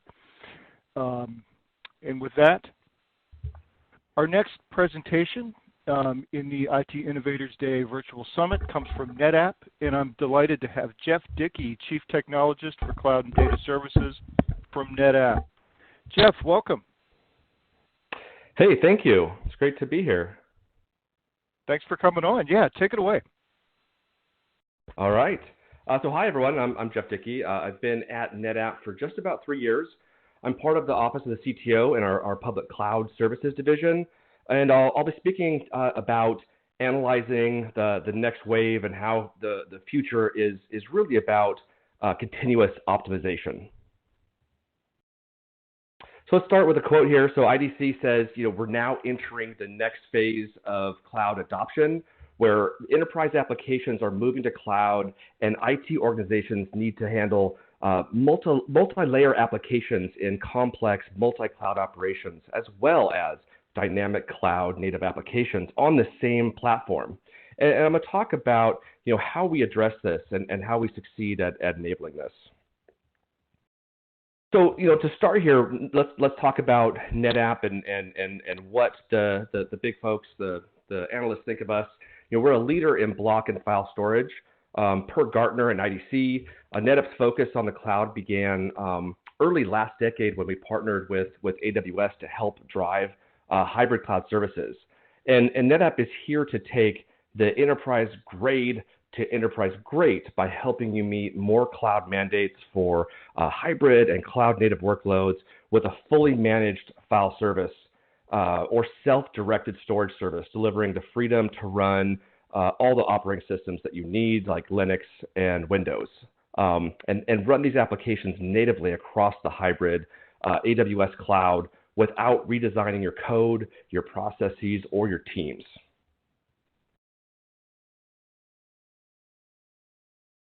So AWS has helped customers migrate their workloads for, over 13 years now, and NetApp has partnered with AWS for the past decade. NetApp's partnership began in 2012 at reInvent, and along this journey, NetApp launched one of the first SaaS offerings on the AWS marketplace. Less than a year later, the ONTAP operating system was ported to AWS to provide the customers a choice of on-prem, cloud, or even both. NetApp continues to invest in developing a true hybrid and best-of-breed technology stack that's proven, especially by our recent acquisitions, our portfolio of acquisitions like Talon, which gives NetApp the remote office and branch consolidation to the cloud capabilities, and along with our acquisition of CloudJumper, which is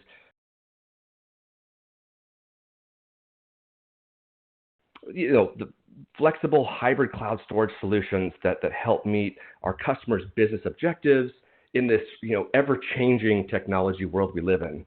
Whether you're considering AWS to expand your data protection or extend application workloads into the cloud, or you're looking to optimize your current AWS compute and storage that you have running your cloud native apps or any of your migrations, or if you just need to simply meet this cloud mandate, NetApp is going to help you accelerate innovation, the time to market, and be the cloud on-ramp. We're going to help you optimize those resources for efficiency and business impact, and not just storage and data. We're going to optimize compute. We're going to optimize everything that's really running your business in the cloud, and help you establish clear visibility to easily manage your hybrid cloud. And because of the amazing innovations we've been able to bring to market, we were awarded Design Partner of the Year from AWS, which is a huge award. We're really excited about this. So let's talk about where we're a good fit. So we're used by many of the top 10 companies in every vertical. So we're going to be an ideal fit if your business is in healthcare, if you're in telco, insurance, financials, software, manufacturing, you name that vertical, we're going to be a good chunk of those top 10 in there. We're also going to be an ideal fit for every type of cloud workload, whether it's SAP HANA, large databases, containers, custom applications, infrastructure as code, or even VDI. We've got you covered for high performance, massive data sets, and high availability with cross-region replication included. Gartner has made the point going so far as to state in a recent report that cost optimization will drive cloud adoption in their 4 trends impacting cloud adoption in their 2021 report. And we definitely agree, and we've been seeing this for quite a while now. Now, in working with many cloud companies and helping our customers on this journey into using more cloud, using it more efficiently and optimizing, we were able to ask our AWS customers about the challenges they face with workloads in the cloud. And what they told us confirmed most of what we'd already knew and what we've been seeing, is that companies across all industries are leveraging cloud to drive business growth and innovation. But despite the fast cloud adoption, the most traditional enterprise applications still run on-prem. In order to migrate these traditional applications to the cloud, organizations need to modernize these applications and acquire new knowledge and update policies. This is really what I like to call the last mile in cloud, is getting these business applications that are these monolithic things that have been built. A lot of times the people that have built these applications haven't been with the company for many years, and it's really hard to untangle. But what happens is it makes the cloud journey very slow, expensive, and complex. But there's really an opportunity here. So you can get the freedom to run traditional and cloud-native applications anywhere you move them across the hybrid cloud, multi-cloud, everything, without having to redesign your applications, your processes, and your teams. So you can really use the cloud for the advantages, right? Quicker, lower costs, and get peace of mind knowing that your data is always available, secure, and compliant, and you're always optimizing all of the compute that's out there.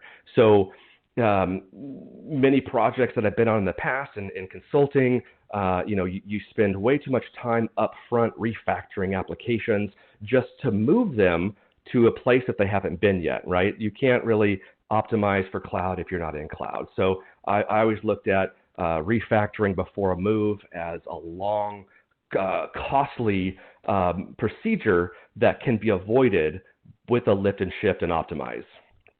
So what we're going to see here is we're going to get cost savings by up to 90% when you're doing these types of migrations with our automatic data tiering, which it optimizes by moving the cold data to object store based on data usage patterns. So you get to optimize infrastructure costs with these guaranteed SLAs for durability and availability, and also choose performance levels that best suits an application's requirements. So you're able to adjust performance requirements on the fly without changing anything without moving data. This is something, it's not super new to us. We've had this for a couple of years now, but every time I think about it or use it, I'm always amazed because, if you think back in the past, what type of, if you needed more performance and you were out of storage, what do? You have to buy very expensive storage and you have to migrate and do everything.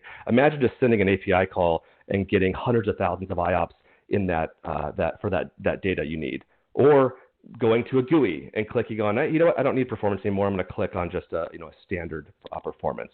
It's pretty crazy to think that we can do that now. So no need to change employees or organization or headcount. You get our fully managed services providing that cost-effective, high-performance, scalable storage, and ideal for workloads like machine learning, high-performance compute, video rendering, financial simulations, and all of these, really rely on that consistent, high-performance shared storage in the cloud. And we offer a seamless data migration path for large data sets and databases from multiple sources into AWS with NetApp SnapMirror replication, and also for third-party storage devices with our SaaS product called NetApp Cloud Sync. And you can use integrated snapshot copies to improve application availability with easy replication for backup, DR, instant copies to simplify application test dev, and accelerate time to market value, with reduced TTM from months and weeks to hours and minutes. So every day, data migrations are started as companies move from on-prem their applications to cloud-based storage and applications to keep pace with the world's economy and the fast pace and the complexities that are constantly added to our everyday. Gartner recommends disentangling data and applications as a means of overcoming data gravity, which is a big issue in any type of move or change, and that data gravity is also part of kind of the technical debt we have to deal with. Over 30 years of trust in data center, NetApp addresses the data gravity concern by delivering the first and only storage environment truly enabled for hybrid cloud and natively integrated across public clouds. NetApp is, I think I mentioned earlier, kind of the analyst proclaimed market leader of choice to serve the enterprise and their most intensive workloads. These production level workloads require that highly resilient and performant tuned a unified data experience across your cloud and AWS, from hybrid cloud to on-prem to even AWS outposts. We could even take aging third-party data appliances from on-prem into cloud and AWS. When operating at enterprise scale, you really need that extra muscle behind. It's really needed to get those to cover further aspects of storage and data operations.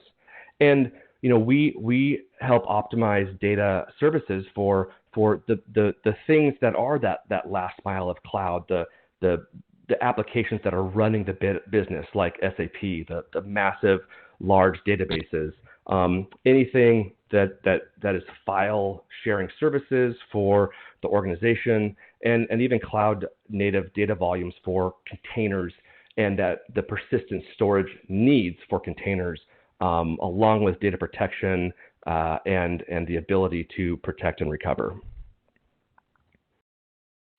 So I want to give a quick overview of one of our fastest growing services called Amazon FSx for NetApp ONTAP. This is a really unique in the market because I think it's the first time Amazon's ever done anything or AWS has ever done anything like this, which is not do something themselves, use the best of breed. This is really an AWS product. It's sold by AWS, it's supported by AWS, it's built by AWS, fully managed by AWS.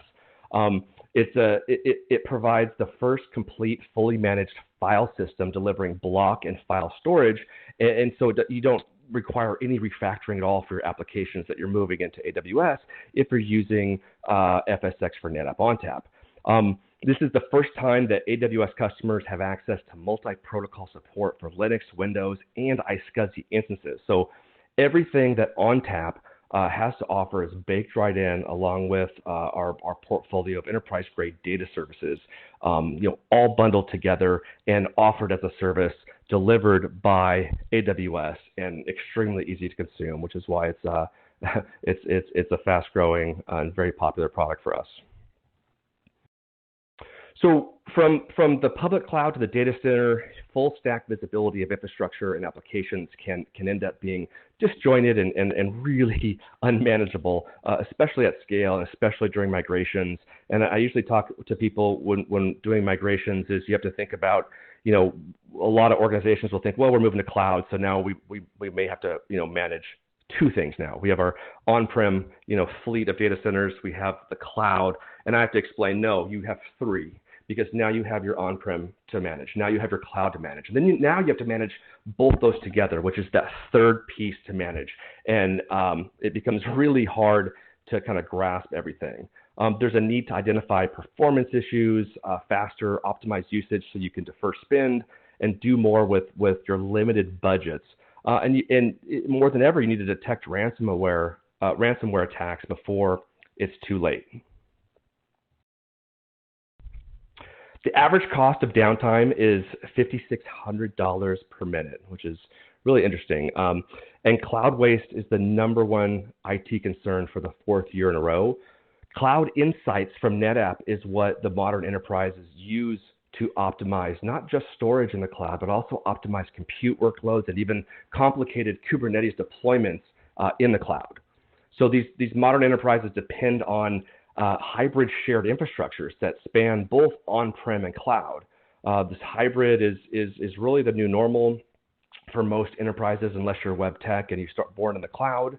And this shared tooling is really necessary to optimize costs and to help with skills and to make sure that we're looking at the right thing. We're not wasting time of our valuable engineers chasing something that doesn't matter. What matters most, what's going to bubble up to top. So we're going to have this dynamic, scalable SaaS offering that's able to connect to anything, whether it's on-prem or in any cloud, in order to get this visibility that you need, right? So we're monitoring not just things. Things are what most applications monitor, but we're monitoring relationships between applications, between infrastructure, between virtual machines, between data, and we're able to do machine learning on that and actually scale this up and show valuable insights on what's happening in your infrastructure, in the cloud that you're using, wherever you are. And we do monitoring, visibility, and operational intelligence in a unique way, especially when it comes to data protection. We're able to detect user anomalies. We can identify in-user accounts that may be victims of ransomware attacks before it grows. We can block out accounts identified as threat. We provide storage performance monitoring, so we can set alerts for data growth or efficiency loss or snapshot reserve to identify possible infections. We integrate with all the leading virus protection software, and we can do file extension screening and auditing and logging with our intelligent F policy, zero trust engine. And we're able to do so much in Cloud Insights, and we're developing very quickly.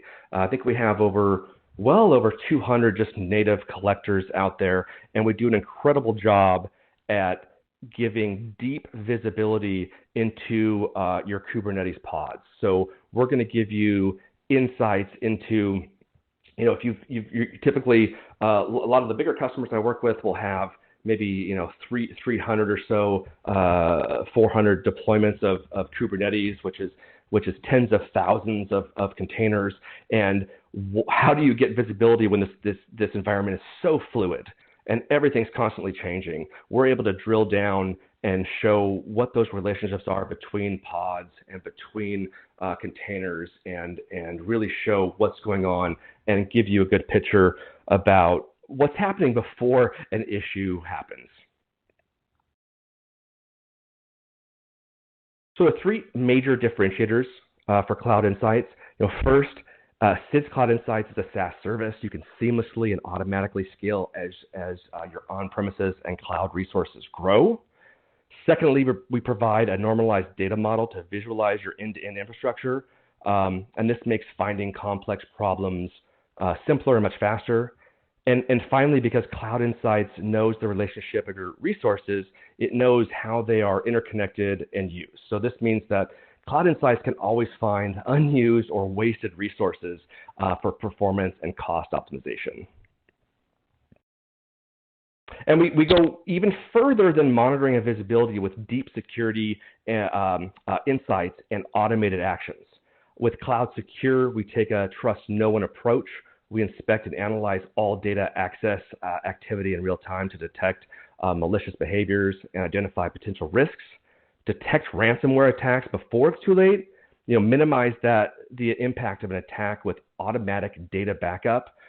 So we're able to take snapshots of these volumes and use Worm so that your data is protected and you're not held hostage to ransomware. Data is collected using these lightweight stateless data collectors. And we're even collecting user data from Active Directory and LDAP servers. Automation and cost optimization is one of the key components to cloud maturity. And it's often thought of as the most essential part of maturity in cloud because you never stop optimizing when you're in cloud. And we know NetApp is the best solution for enterprise applications, but let me talk a little bit about cloud native applications. And we have a host of SaaS-based services, serverless technologies to help meet your needs, whether you're just getting started in containerized applications and Kubernetes, or even if you've been running Kubernetes at scale for years, we're able to provide solutions for you. We recently acquired Spot. We've now integrated the ability to reduce your cloud spend by up to 90%. With Spot by NetApp, you can run Amazon EC2 Spot instances for your containers and microservices, and that's our secret sauce to helping save 90% on that cloud infrastructure cost. Elastic Group is another product from Spot that's very well known. It's the product that started the company. You can think of Elastic Group as an auto-scaling group for managing workloads on Spot instances. So kind of an auto-scaler on steroids. And Ocean by Spot is one of our hottest products right now. It's growing incredibly fast. It's been designed specifically for containerized workloads for any applications running on, let's say, ECS or really Kubernetes anywhere. And it's similar to Elastic Group, but it's for Kubernetes. And you can think of Ocean as an intelligent autoscaler for Kubernetes workloads with an incredibly efficient bin packing across Spot instances so that you can save up to 95% of running Kubernetes yourself on top of on-demand instances.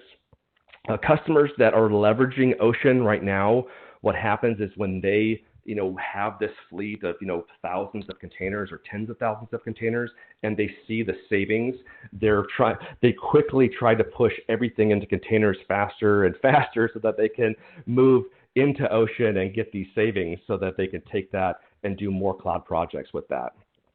So our Spot portfolio also includes a product called Eco, and this is for managing reserved instances and savings plans. This is going to help you manage all of these plans that you're using with the clouds. And we do something really interesting too, is where we can actually use your plans inside Ocean, before we use Spot instances. So we're an intelligent, management platform for doing, finances and compute and Kubernetes. And finally, Wave, which is which is a newer product for us around Spark, and it's for managing and deploying and optimizing Spark, right? So it's the best way to run and optimize your analytics engine for big data.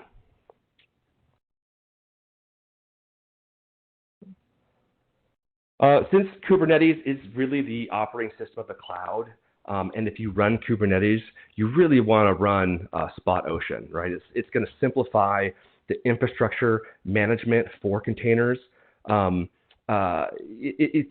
think of Ocean as serverless infrastructure engine for auto-scaling containers up and down. Typically, when Kubernetes scales, the biggest problem is waste, because when you scale up, you never really scale back to where you were. And so every time you're scaling up, you're bringing on waste. And we're able to really right-size everything and do something very sophisticated, which is use the different sized VM Spot instances, for the pods, and actually, really predict what's going to happen. And that's how we manage and get such a high cost savings that people haven't seen before.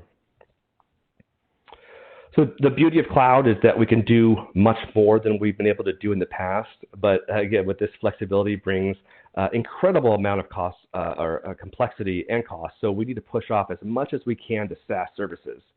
That the value of Ocean is letting you step away from managing Kubernetes and reaping the benefits of this 90% savings. And use your orchestrator of choice.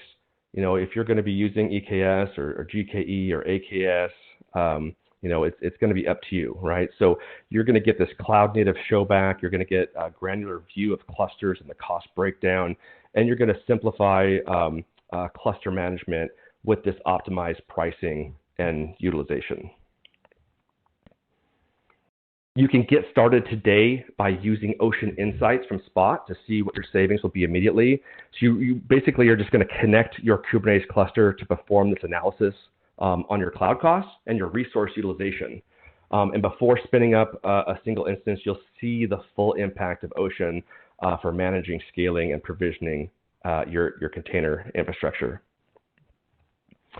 So last innovative service you need to I want to talk about is our latest acquisition of Cloud Checker. Cloud Checker has been an extremely popular service for some of the biggest enterprises and service providers. They use Cloud Checker to grow their business and enterprises and control the cloud environments through dashboards for reporting, BI tools for understanding and attributing cost to consumption, re-rating and billing that allows MSPs to efficiently purchase cloud at scale and flexibly charge their customers. It's also been a very popular way for large enterprise and web tech companies to provide their cloud platform and resources to teams, business units, and subsidiaries. They also leverage practice checks and automation that helps manage governance, security, and resources.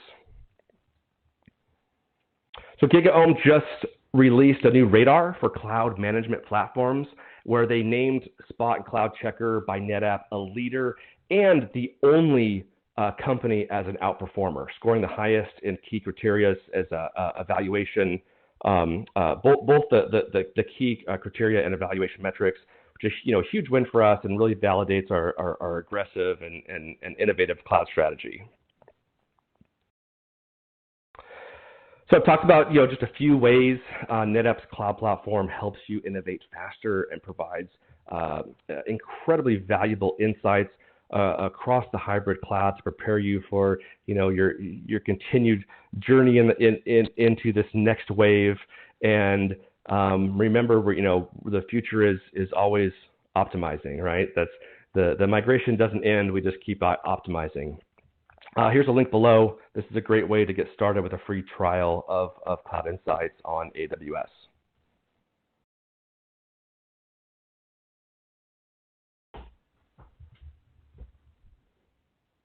All right. And that's it for me. Great. Thanks. Yeah.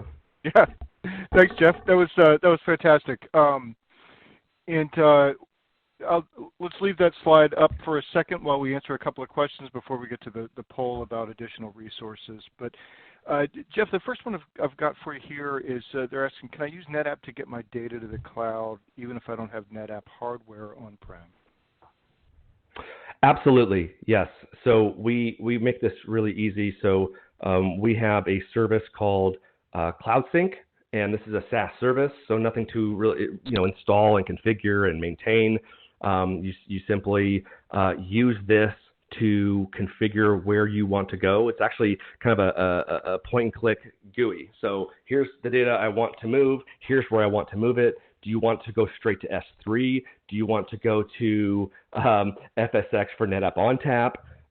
You choose where you want to go and where you want to get that data. And you can use it for migrations, or you can use it for keeping data in sync, keeping data as backup or in a DR kind of case. And we even have customers that synchronize their data between clouds because that's their way of it's kind of DR, and it's also giving them the ability to not be stuck into one place. Okay. All right. Nice. And I'd like to mention to everyone as well, if you haven't been checking the Q&A area, Jeff's colleague Trenton Baker has been, he's answered about 5 questions over there and has included some links as well. So that's just another resource to check. Jeff, there's a question here from Victor who's asking, what are you doing to protect encryption keys in the cloud for those of us that need encrypted backups? Oh, hi, Victor. Yeah, we offer several different kind of options. We even have some encryption security options in the secure clouds and government gov clouds. So it's really going to maybe I'll write an answer to you because it's going to depend on where you are, what you're doing. We have a few different ways that's going to keep those keys secured. Okay, super. Sean it's more of a comment than a question, but he says reducing the cost of everything is more like it. I think that's a reference to a point that you made during the presentation. Thanks for that feedback, Sean. Another question here, they're asking, is Cloud Insights the same as Spot? They're different. They do different. They're different services, so it's different needs. A lot of our customers will use both and together. So Spot is going to be focused on. Think of that as the SaaS and serverless technologies that are going to scale your infrastructure and do this for you, right? All automated. Like you can use Cloud Insights to look at your applications and what Spot is doing and what's going on with your Kubernetes infrastructure. And you can get more detailed insights. But what's unique about Spot is they're figuring out everything that could go wrong and keeping it going, right? They're managing this for you so it doesn't break. But we have a lot of customers that do want more insights on what's going on with their applications inside the auto-scaling Kubernetes. So they do very, very different things, but they actually have a kind of a better together component. Better together. Okay, great. And before we get on to, we've probably got time for one more question, but I do want to mention that I did put the poll question up there. So if there are additional, if there's additional information or resources that you'd like about NetApp, just go ahead and let us know in the poll so that we can get that to you. But Jeff, there were several questions around ransomware, so I guess I'll just sort of roll them up. What is NetApp doing to protect customers from ransomware? Yeah, so it's part of Cloud Insights, right? So this is really where you want it because this is part of your visibility for operations. There's a couple of different things it can do. One, it can give you information. It can say, hey, I'm seeing some sort of anomaly. This normally doesn't happen because Cloud Insights is looking at your infrastructure, it's looking at your applications, it's looking at everything and saying it's normalizing that. So if something else happens, let's say even let's do an internal kind of a data center piece where someone has downloaded 20 gigs of data that never normally does that, right? That's an issue. Now you can be notified, or you can just be hands off and say, just automatically take a snapshot of that volume and protect that so nothing can happen and that data can't be erased. And we do that same thing in the cloud, where we can look at different things that say, hey, something strange here is happening that we haven't seen before, or this is very common ransomware activities that we've put into our machine learning algorithms. And so we'll be able to detect that. But also, just because you detect it, you got to do something about it. And we can't, a lot of times we can't do action as fast as a machine can, right? So Cloud Insights through Cloud Secure is going to take action right away with protecting all of that data, those volumes. And we leverage our snap lock technology, which is Worm, right? So it's completely locked up. You can't write to it. You can't remove data. You can't infect any of those critical data sets. So that's how we're taking, that's how we're doing ransomware and detection and remediation right now. All right, tremendous. Well, I've put the slide back up with the link for the trial, and also be sure to check out that handout section for a PDF from NetApp that's an ESG report about NetApp's value around unstructured data in the cloud. Jeff, thank you so much for being on. Really appreciate the update on NetApp. Yeah, thank you. Thanks for having me. All right, and we're going to move on to our next prize drawing for the day. So the winner of our next $300 Amazon gift card is Chuck Custard from Michigan. So congratulations to Chuck. We'll be in touch about claiming your prize. And this is your reminder that we are giving out $50 Amazon gift cards for the best question after every presentation. So keep those questions coming. If there's something that you're wondering about your environment, this is just one more reason to get that question answered.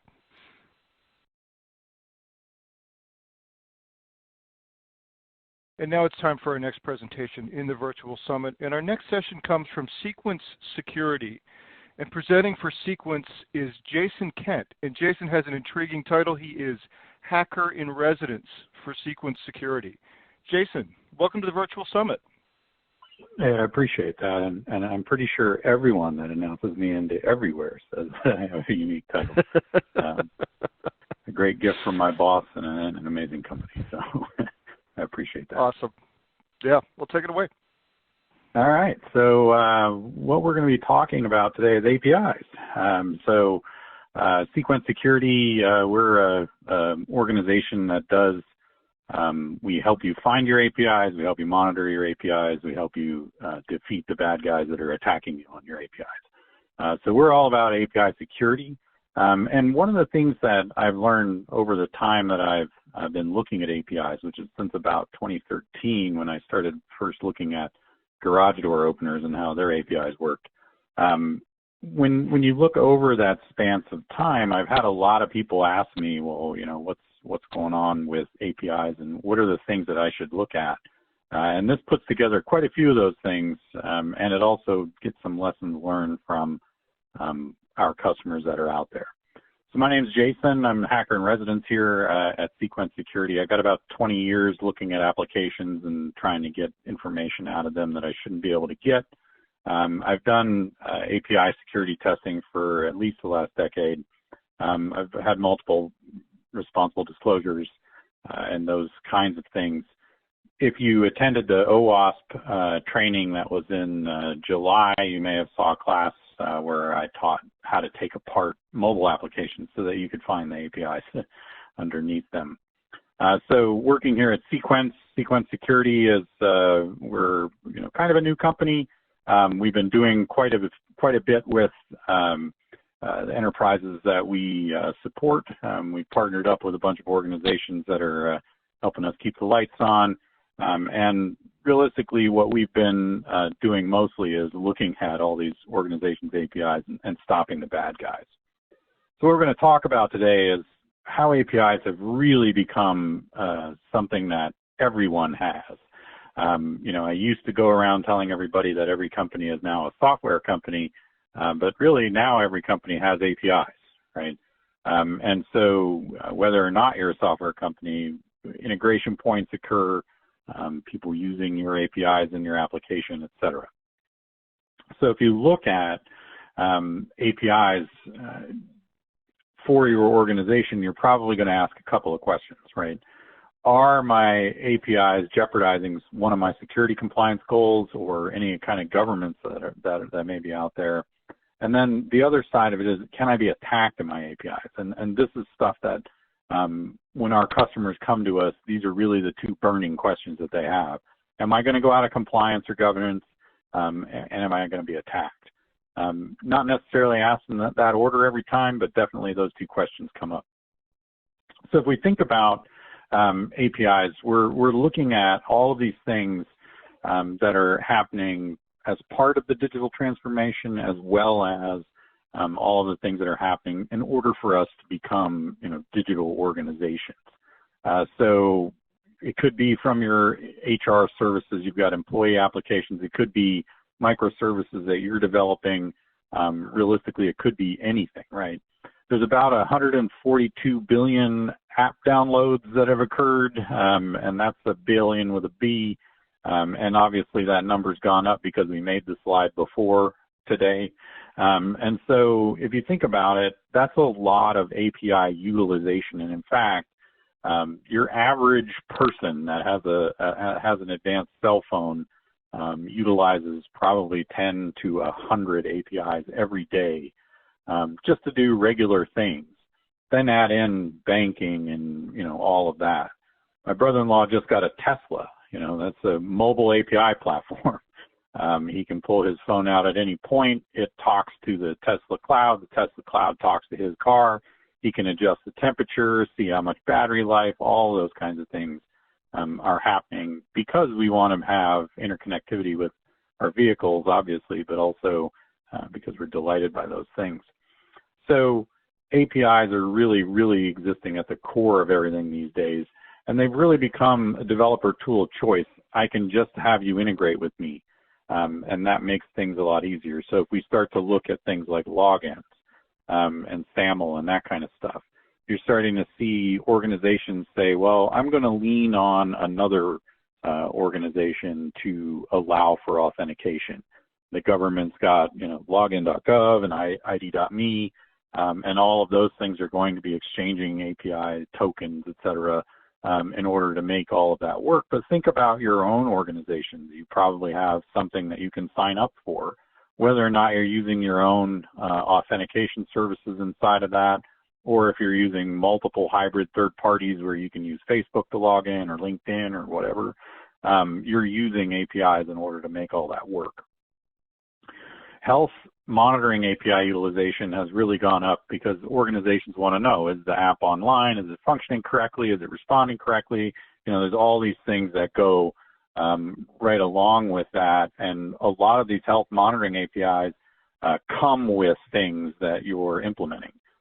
So if you're using any kind of common off-the-shelf things, one of my examples that I see every day is Mailgun. People use Mailgun a lot, and that API is exposed and available once you have it installed in your platform. And so if I run my API discovery tool that we call Spider, I can find those API endpoints and figure out, if things are online. If you have them, I can get a much better picture for you. If we look at a lot of the transactions that we have that go across a bunch of our customers, we can see that, out of the 21 billion requests that we're going to talk about on this slide, 14 billion of them were API-based. There's just so many requests going across APIs, and lately less and less going across web channels.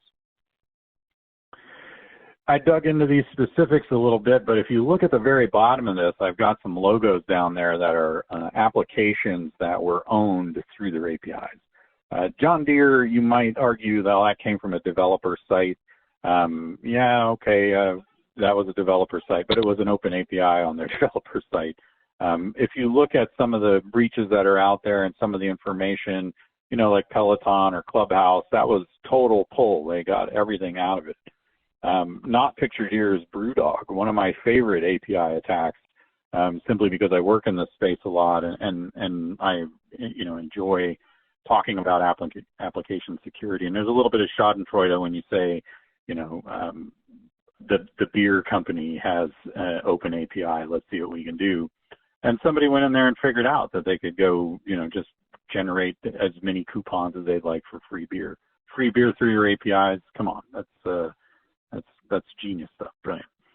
But realistically, there are all these risks that are associated with things that are out there.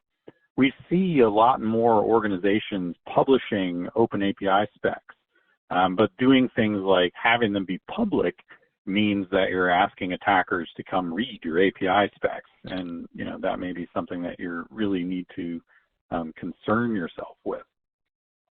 So when I talk about what are your APIs leaking, what sort of information is coming out of them, the first thing is, do you have APIs? And API visibility is something that most organizations don't have, but it's fairly easily to garner. You just have to put a bunch of things together to go figure out, do you have any of these APIs open or available? We've built a tool that does this that we call Spider. It's not quite out yet, but we've been running it for a lot of organizations, and they're finding that this is very useful. Just simply finding the APIs that are associated with a certain domain means that you know what's out there, what endpoints are available, and what people might be trying to get. Once you know which APIs you have, then doing some kind of assessment on those APIs. And when I ask you the question, do you know what your API, what information your APIs are leaking, this is the phase where you're going to really understand that. You're going to see the transactions as they go across your application platform. And what we're going to do is surface for you anything that you find to be something that you're concerned with, whether that's Social Security numbers or patient records or whatever that might be. We can see, is that data sitting in the transactions?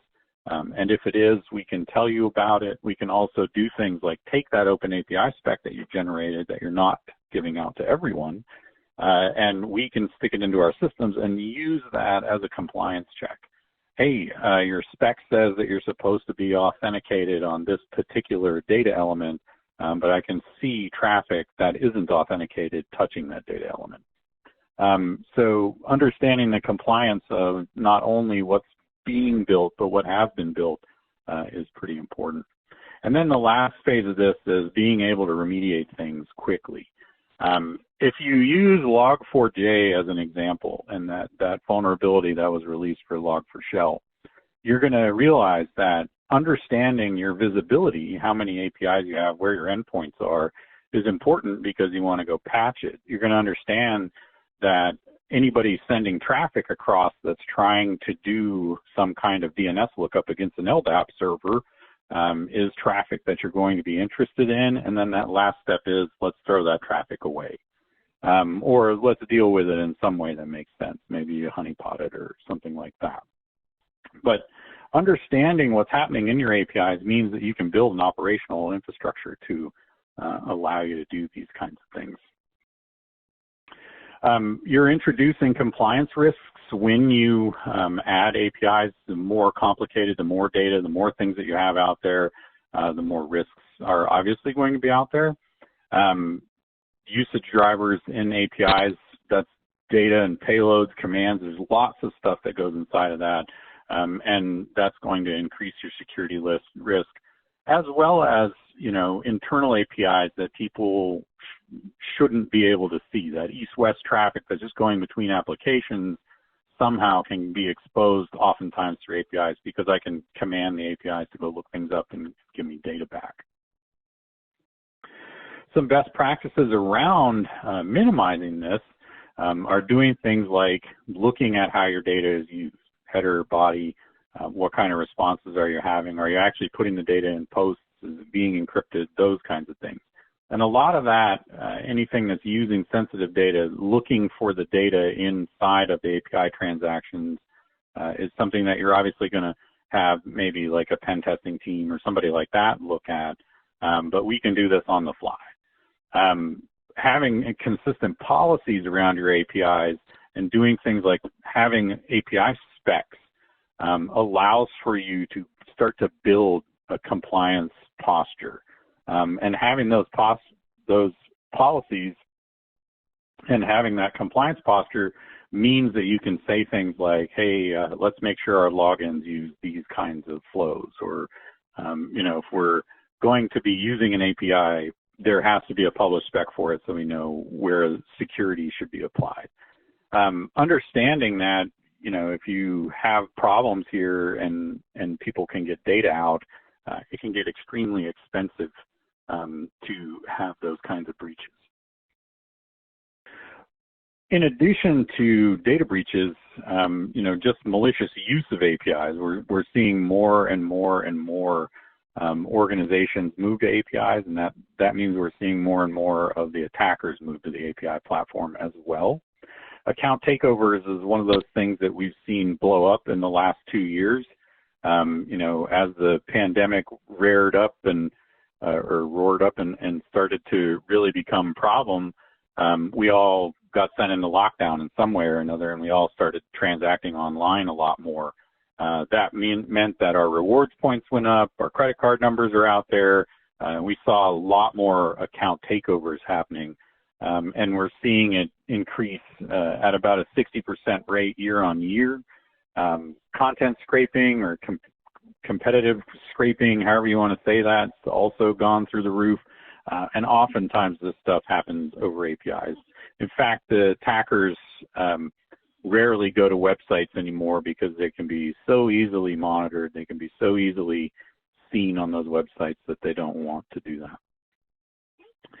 And because we're seeing that increase out there, we're starting to see, customers that have lost revenue, cost overruns, people being, aggravated at work, brand damage. There's a lot of those kinds of things that go along with all of this. And so having a good picture of your APIs, understanding what's going on inside of them and being able to remediate these things becomes extremely important.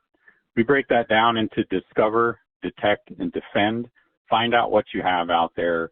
Be in a position where you can detect anything that's happening against you and defend against it in any way that you can.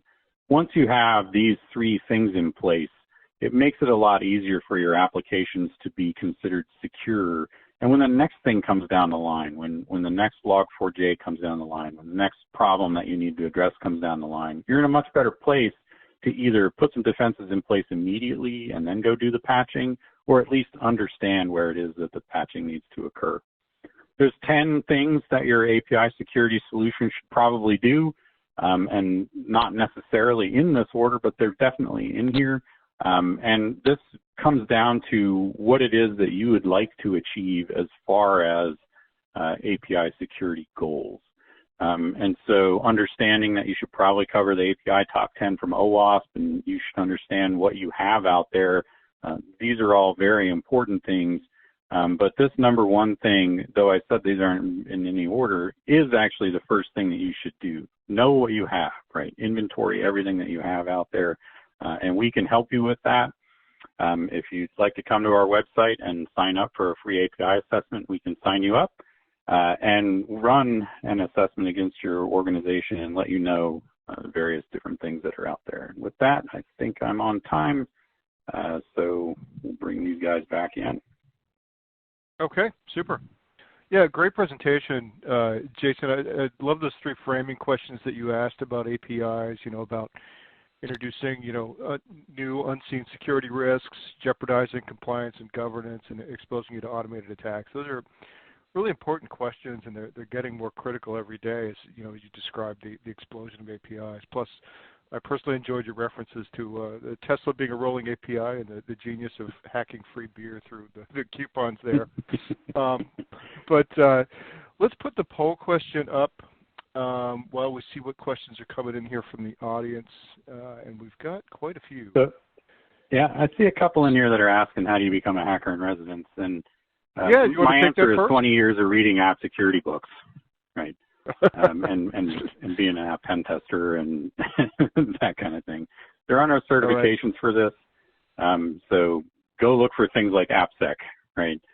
Because API is a little bit behind as far as that goes.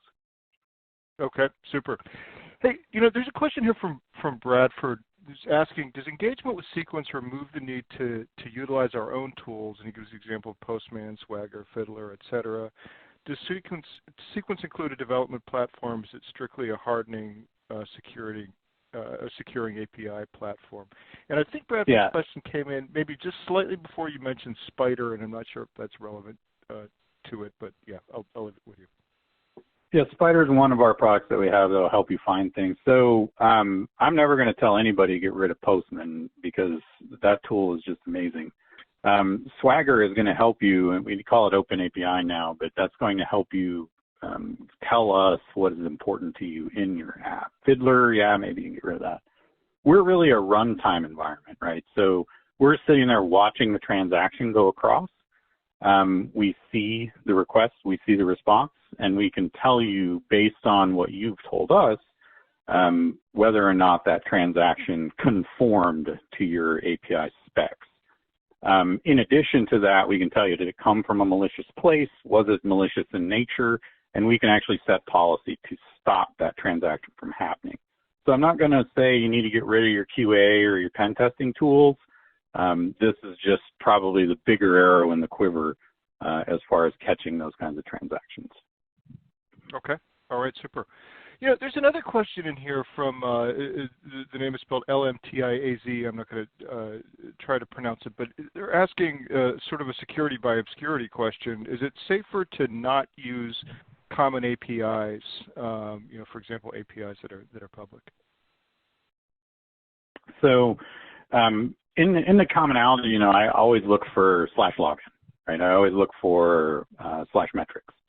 Right, because I want to know if those things are available and if they're online. Yes, you would obscure me for a little while if you were to move to, you know, some kind of uncommon parlance to name your API variables. But like I said, you know, I taught a class this last summer. It was a wildly popular class on how to take apart mobile applications to get the API calls out of them. So though you may not make this easy for me, I'm still going to find them. Okay. Scott is asking how you're licensed. So we do kind of a transaction license. It's not like a enterprise site license or anything like that. We figure out how much traffic you're going to have. This is a tough question to answer because the answer to it is the question, right? How are you deployed? How much traffic are you pushing? You know, that kind of thing. The easiest thing is to sit down with us. We'll have a solution architect look at what you have going on, and then we can tell you kind of the easiest way. But our licensing model is basically by use. Okay. Question from Bob. Is Sequence agentless, run in the cloud or an appliance? What's the architecture there? So it's in your app, right? So we're going to bolt alongside Nginx. You're going to ship us traffic off of a load balancer. Somehow you're going to push us post SSL or TLS traffic, so that way we can do the analysis on it. Okay. Question from Colin. Can this be deployed for internal APIs as well? And Colin is also wondering if they can export this to a SIEM. Yeah, so both of those things, yes. We deploy internally pretty often because, like I said, that east-west traffic is important and interesting, right? It's reaching for databases, it's doing stuff. So we can deploy like that. As far as exporting to a SIEM, we can push the traffic to wherever it is that you want, or you can. Like, we don't take your web server out of here, so if you're already doing something with server logs, we're not going to break that. But what we can do is enhance it. So we can say, hey, SIEM, we thought that one was fraud. And you can take another kind of action on it if you'd like. Okay. All right, great. And I did just put thanks to everybody who responded to the poll, and I put the slide back up with the link for the free API assessment. Jason, what should people's first step be when approaching an API security project? I would say the first step is to rein in and understand what it is that you have, right? A lot of organizations have built API platforms themselves, but then they've also integrated to a bunch of other platforms. They've acquired organizations, they've built all kinds of different tools. all of which can have APIs associated with them. If you're starting a project, discovering the APIs that you have available is your obvious first step. All right, tremendous. Well, Jason, thanks so much for coming on and giving us an introduction to this fascinating topic. And you know, it's obviously growing in importance. And thanks for bringing us up to speed on sequence security. Yeah, I appreciate the time. Thanks. Okay, and now it is time for our 13th Amazon gift card drawing of the event. And the winner of this next $300 Amazon gift card is, drum roll please,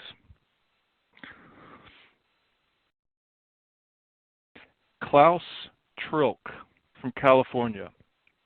So congratulations to Klaus, and we'll be in touch about claiming your prize. And now it's time for our next and final presentation in the IT Innovators Virtual Summit. Our next session comes from DataStax, and presenting for DataStax is Chris Bartholomew, Head of Streaming Engineering. Chris, welcome to the Virtual Summit. Well, thank you. Happy to be here. Well, take it away. All right. Slide here. Okay, so my name is Chris Bartholomew. I lead the streaming engineering team at DataStax. Prior to DataStax, I founded a company called Kesk that built a message streaming service powered by Apache Pulsar. And we'll talk more about that in the presentation about Pulsar itself. And Kesk was later acquired by DataStax. So that's why I'm at DataStax now. I'm glad to be here today to talk to you about what we're seeing at DataStax in the marketplace and how you can take your data to the next level. Let me start by mentioning the overall theme of this presentation. The theme is that delivering the right data to the right place at the right time to support the right experiences with the right governance so that enterprises can lead with data and take data to the next level.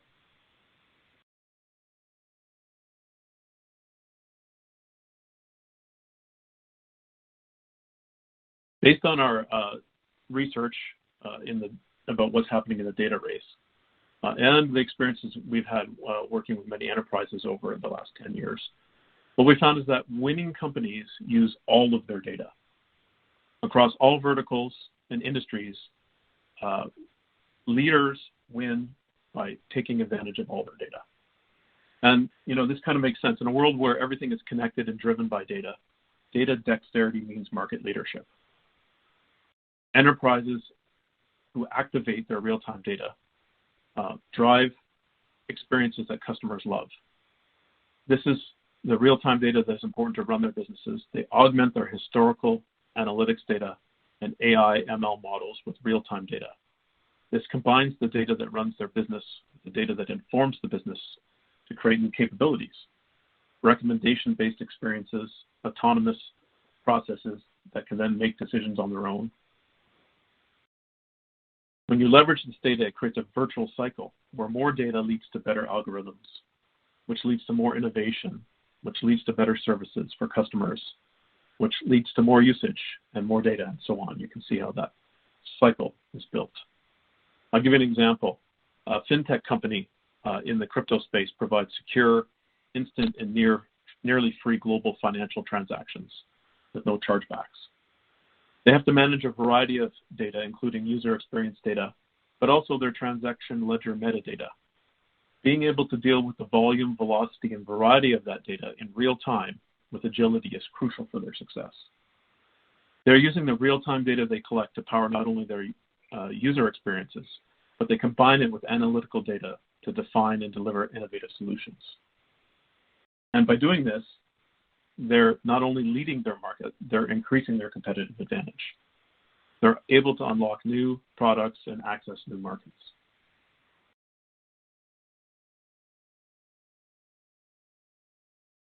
So, who is adopting real-time data?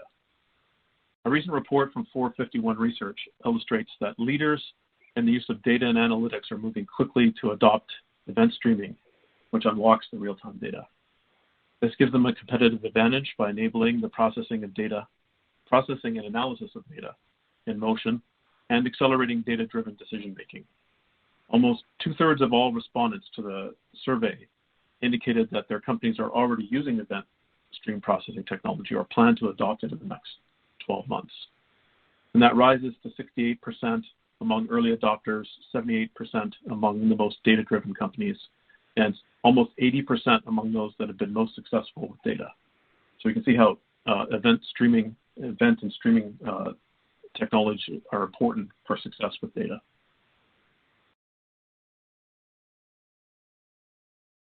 So what are the key challenges for handling real-time data? Successful companies are tapping into their data, but it's not simple. There's challenges. One of the challenges is data silos.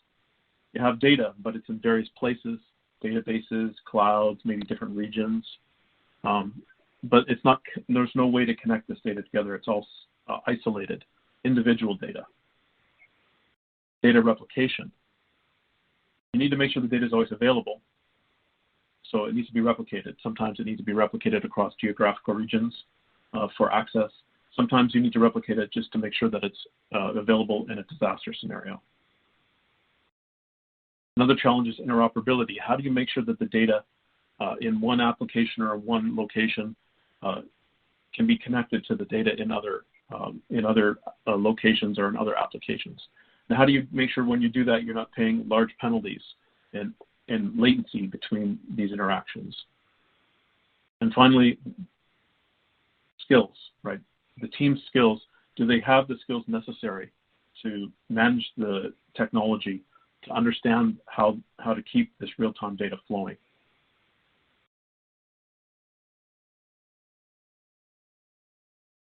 What are the priorities to increasing your data advantage? First one is to don't lock up the real-time data. Make it available to your developers. And not only make it available, but do it so it's easy for them to consume the data at the velocity that they want. This will increase their productivity, but more importantly, their creativity. Additionally, enterprises must take this real-time data and connect it to their ecosystems, internally and externally, to drive adjacent initiatives such as AI and ML. This is how we build innovation with data. Secondly, except for niche areas where enterprises are focused on being hyper-local, most enterprises are global. The need to scale data globally is becoming just as important. The speed and scale of data is such that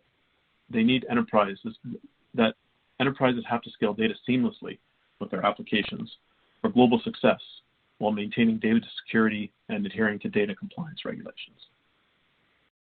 And third, enterprises must move away from the traditional operating model, which is self-managed, requires vertical scaling with infrastructure that is a single point of failure, to a more digital operating model, which is highly reliable, horizontally scalable, with distributed systems delivered in the cloud.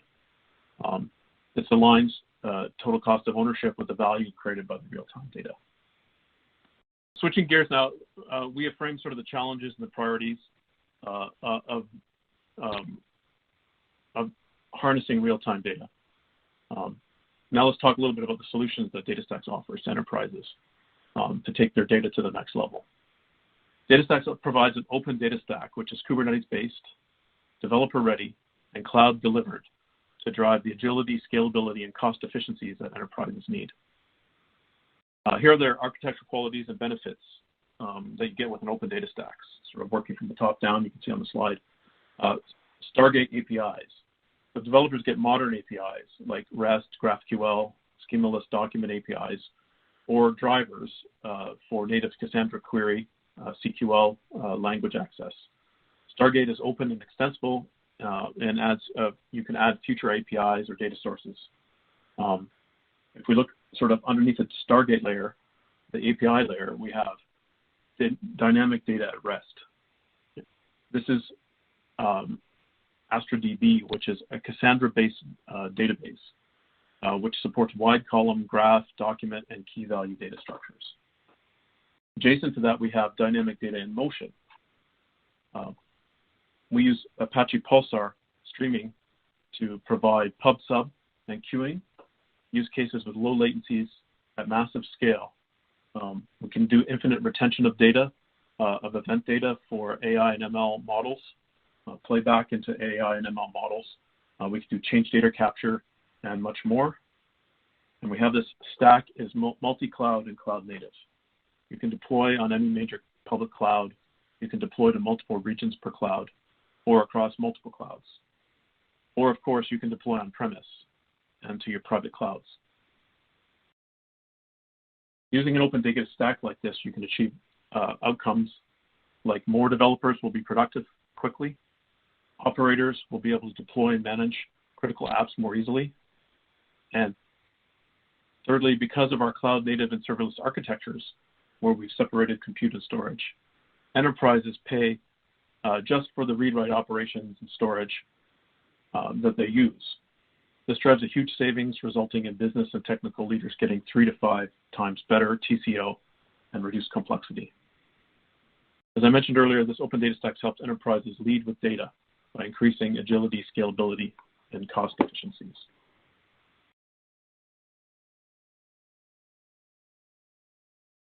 Diving in a little bit deeper, let's talk about Astra DB, which is our flexible managed database as a service offering.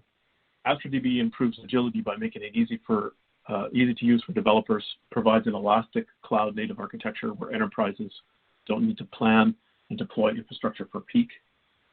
It simplifies operations and delivers global scale with DataStax's team managing the operations.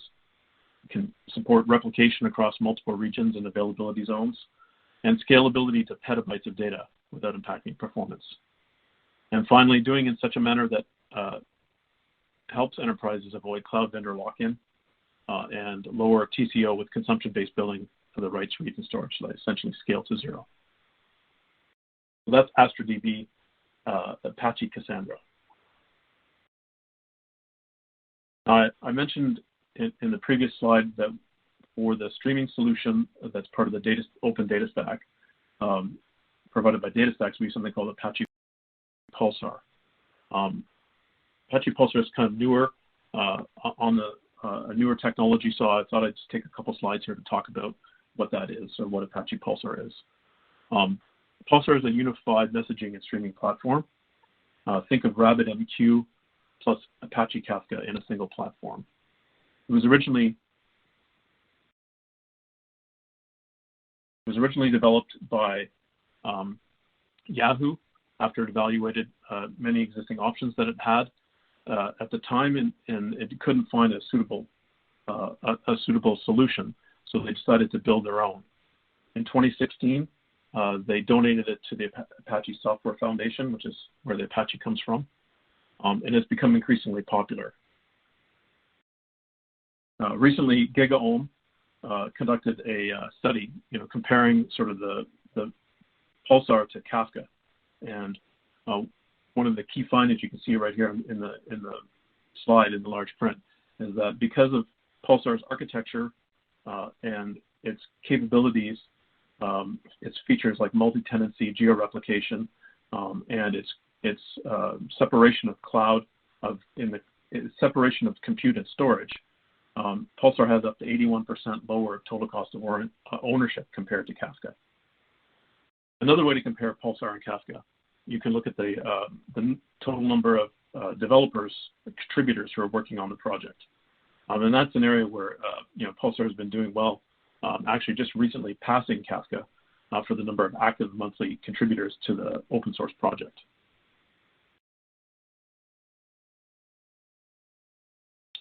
So Apache Pulsar is what powers the streaming aspect of the DataStax's open platform, which we call Astra Streaming. It has the similar benefits of Astra DB. It has the same values that we provide for data at rest in Astra DB, we provide for data in motion. It has agility for developers, scalability, reduced operational overhead for operators, and lower TCO and cost efficiencies, and just like AstraDB, no cloud vendor lock-in.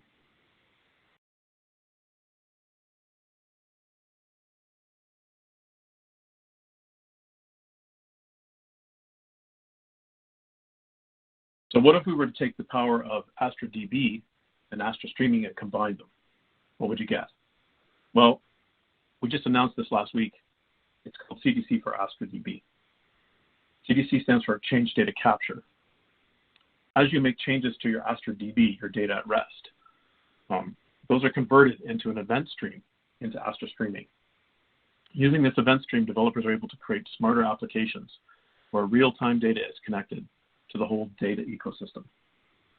CDC for AstraDB takes the data in AstraDB and connects it to other data systems to address more use cases such as search, analytics, AI, and ML.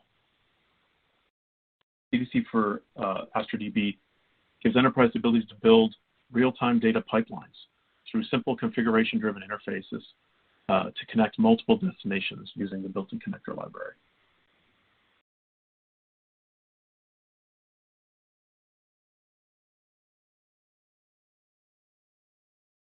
So what are some of the customers saying about the outcomes they can get when unlocking their real-time data? And we have three examples here, Verizon, FedEx, and Overstock. Verizon continues to improve their customer acquisition and customer experience with over 150 million users leveraging DataStax Enterprise. They've been using DataStax Enterprise to achieve 100% uptime across 5 data centers. FedEx continues to achieve unprecedented operational scale for their front and back office services, having migrated from legacy technology to DataStax. They're heavily using global replication and achieving 100% uptime for their services. Overstock uses event streaming to power personalized ads as well as real-time analytics on their e-commerce platform.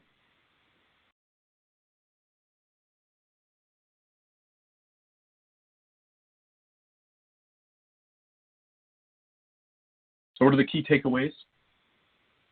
Enterprises need to deliver the right data to the right place at the right time to support the right experiences with the right governance to lead with data and take their data that matters to the next level.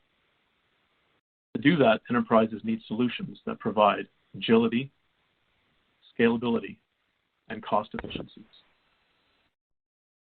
DataStax has an open stack for just this purpose. Tap into the real-time data.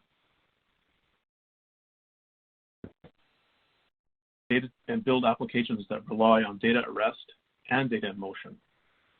The open data stack is Kubernetes-based, developer-ready, and cloud-delivered to increase agility, scalability, and cost efficiencies.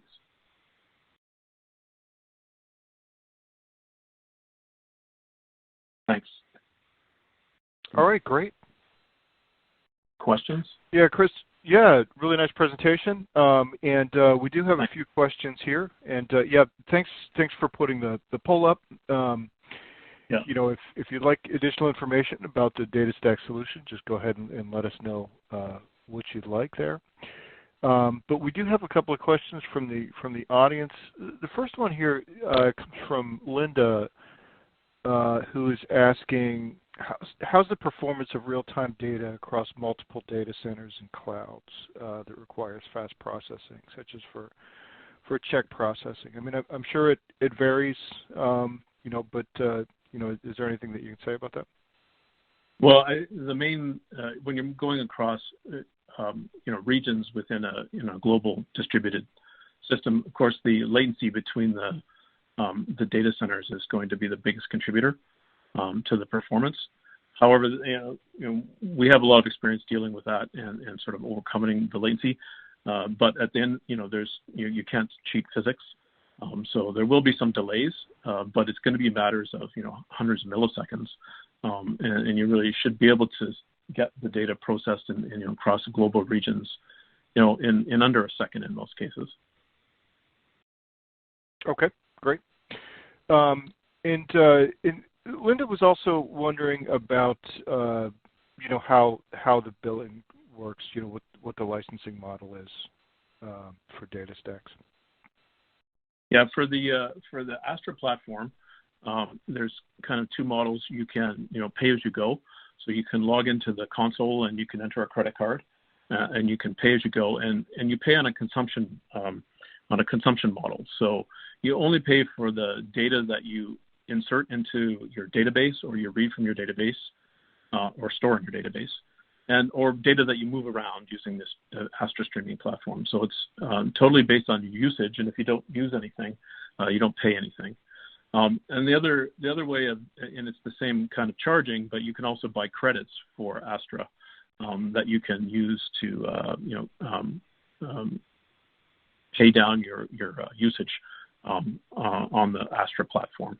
So either you can go pay as you go, or you can prepay for some credits if you have like longer term requirements for the platform.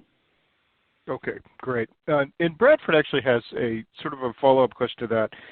He's wondering, are there tiered offerings like for SMB, to large enterprise, or is this, what's sort of your sweet spot as far as, where most of your customers are? Do you have to be of a certain size for it to be a good value? Well, that's the great thing about like a platform like Astra, where it's consumption based. It can support customers of all sort of sizes, from your just starting with a small project and trying to build a small application. With our pay-as-you-go model, you can use that and only pay for what you use, and then as you grow into larger projects or larger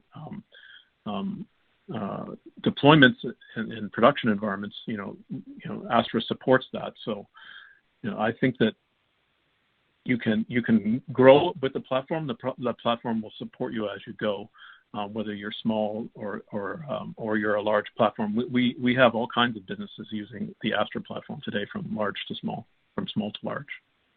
Okay, great. Question here from Paul. He's wondering what kind of metrics or dashboards are included with the Astra DB. Yeah, so we have a rich console where you can log in and see what your dashboard, what your database is doing, and there's several metrics provided there. I don't know exactly what they are off the top of my head, but you can log into the system, create a free account, and take a look. There's several dimensions of metrics available for the database right in the console when you log in. Okay, super. And by the way, in the handout section, the data stacks resource is a link, so that's a good place to get started. Chris, do you have to use Astra DB and Astra Streaming together, or can you just use one or the other? Yeah, you can use one or the other, or both. There's no restriction there. So if you have a need for a scalable NoSQL database, Cassandra, powered by Cassandra, you can use that on Astra. Or if you need to do streaming or message queuing kind of work, you can use Astra Streaming, and you can use either one, and depending on what your project requires or what your enterprise needs. So yeah, there's no connection there. There's no need to use one or two together. You can use them independently or both. And the CDC solution, provides sort of a glue between them, right, where your events from your database end up into your streaming solution. Okay. Yeah, and speaking of CDC, for Astra, you mentioned earlier you can connect Astra DB to other data systems. Can you give some examples? Yeah, sure. I mean, one of the most common target, let's say, for CDC is Elasticsearch. So the events get streamed out of your database into Elasticsearch, and so that in very, very low latency, the changes that have happened to your database are reflected in Elasticsearch. And this allows you to do now advanced search capabilities that are powered by Elasticsearch. So that's one of the very common sort of downstream systems that we see events being sent to. Another example would be something like Snowflake or some kind of a data warehouse where you want to take your change events from your database and push them into a data warehouse, Snowflake or some of the AWS data warehouse offerings. Those are all possible destinations and ones that we see customers using. Okay. All right. Great. And I think you might have gotten into this a little bit, but we've probably got time for one more question. What cloud providers are supported by Astra DB and Astra Streaming? Right. So we're supported in all three of the sort of major cloud providers. So Amazon Web Services, Google Cloud Platform, and Microsoft Azure, and in multiple regions around the world in each one of those cloud providers. All right, super. Well, Chris, thank you so much for giving us this overview of data stacks and bringing us up to speed on what you guys are up to. It was really interesting, and thank you. Oh, you're welcome. It was my pleasure.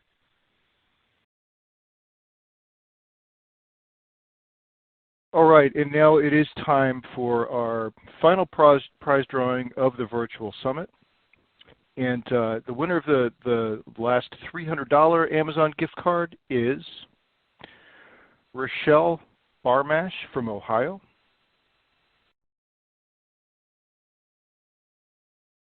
And it's also time for the final grand prize. And this round of grand prizes is the Samsung S22 phones. And the winners of the Samsung phones are Tyler Sikolas from Massachusetts, Xander Marconi from Ohio, and Stephen Burkhart from Indiana. So congratulations to Rochelle and Tyler, Xander, and Stephen, and we'll be in touch about claiming your prize. And if you give me just a second, I'll paste the winners list into the Q&A. So I'll need a minute here.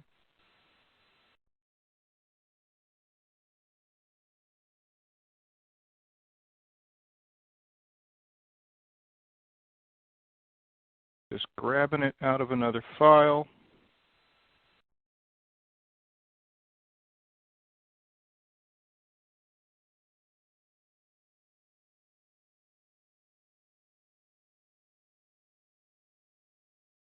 Okay, hopefully you can all see it there. You'll notice it's a huge list, and I should add that doesn't even include the best question winners, which are selected after the event is over. And of course, there is one more opportunity to win a $300 Amazon gift card. That's, just go into the handout section and follow the link for the item called the Summit Prize Survey, $300 gift card. It's a matching quiz, for the presenters today. So check that out, and you may still win. So a couple of quick things that I did just want to go through. Actually, first the special survey prize that I was just talking about. Again, that's in the handout section there. So grab that link before we wrap up for the day, and it disappears, so that you can fill that out. I would also be remiss if I did not point out our awesome resource, ransomware.org. It's just a fantastic website. There's learning resources, there's news, there's a great survey from 2022 with lots of great information in there. It's just it's one to bookmark and just keep checking back. We do the Gorilla Guide book series, great resource for IT-focused technology information. These books are really, really good. Finally, if you were on the event today and you were thinking that you've got a solution that would be ideal for a presentation like this to participate in a future MegaCast or EcoCast or virtual summit, please reach out at connect@actualtechmedia.com. We'd love to hear from you, and we could give you all the information that you need about that. Finally, next week, we have another EcoCast coming up. It's about storage evolution, exploring modern storage solutions. That starts at noon Eastern Time. If storage is something that's in your portfolio of responsibilities, this is an event that you should not miss. And if you have any colleagues who could benefit from the kinds of information that you heard about today, refer them, and you could win a $300 Amazon gift card. You both could. And with that, on behalf of the Actual Tech Media team, I do want to thank all of our presenters today for putting together such great presentations and demos, and for all of their insights in the Q&A. I want to thank all of our participants for making this event possible. It was Rubrik, Couchbase, SimSpace, Metallic, Ping Identity, Nutanix, StrongDM, Okta, Zerto, Red Hat, Duo Security, NetApp, Sequence Security, and DataStax. And finally, we'd like to thank all of you for attending today's virtual summit from Actual Tech Media and for all of your great questions. That concludes today's event. Have a great rest of your day, and we hope to see you next time.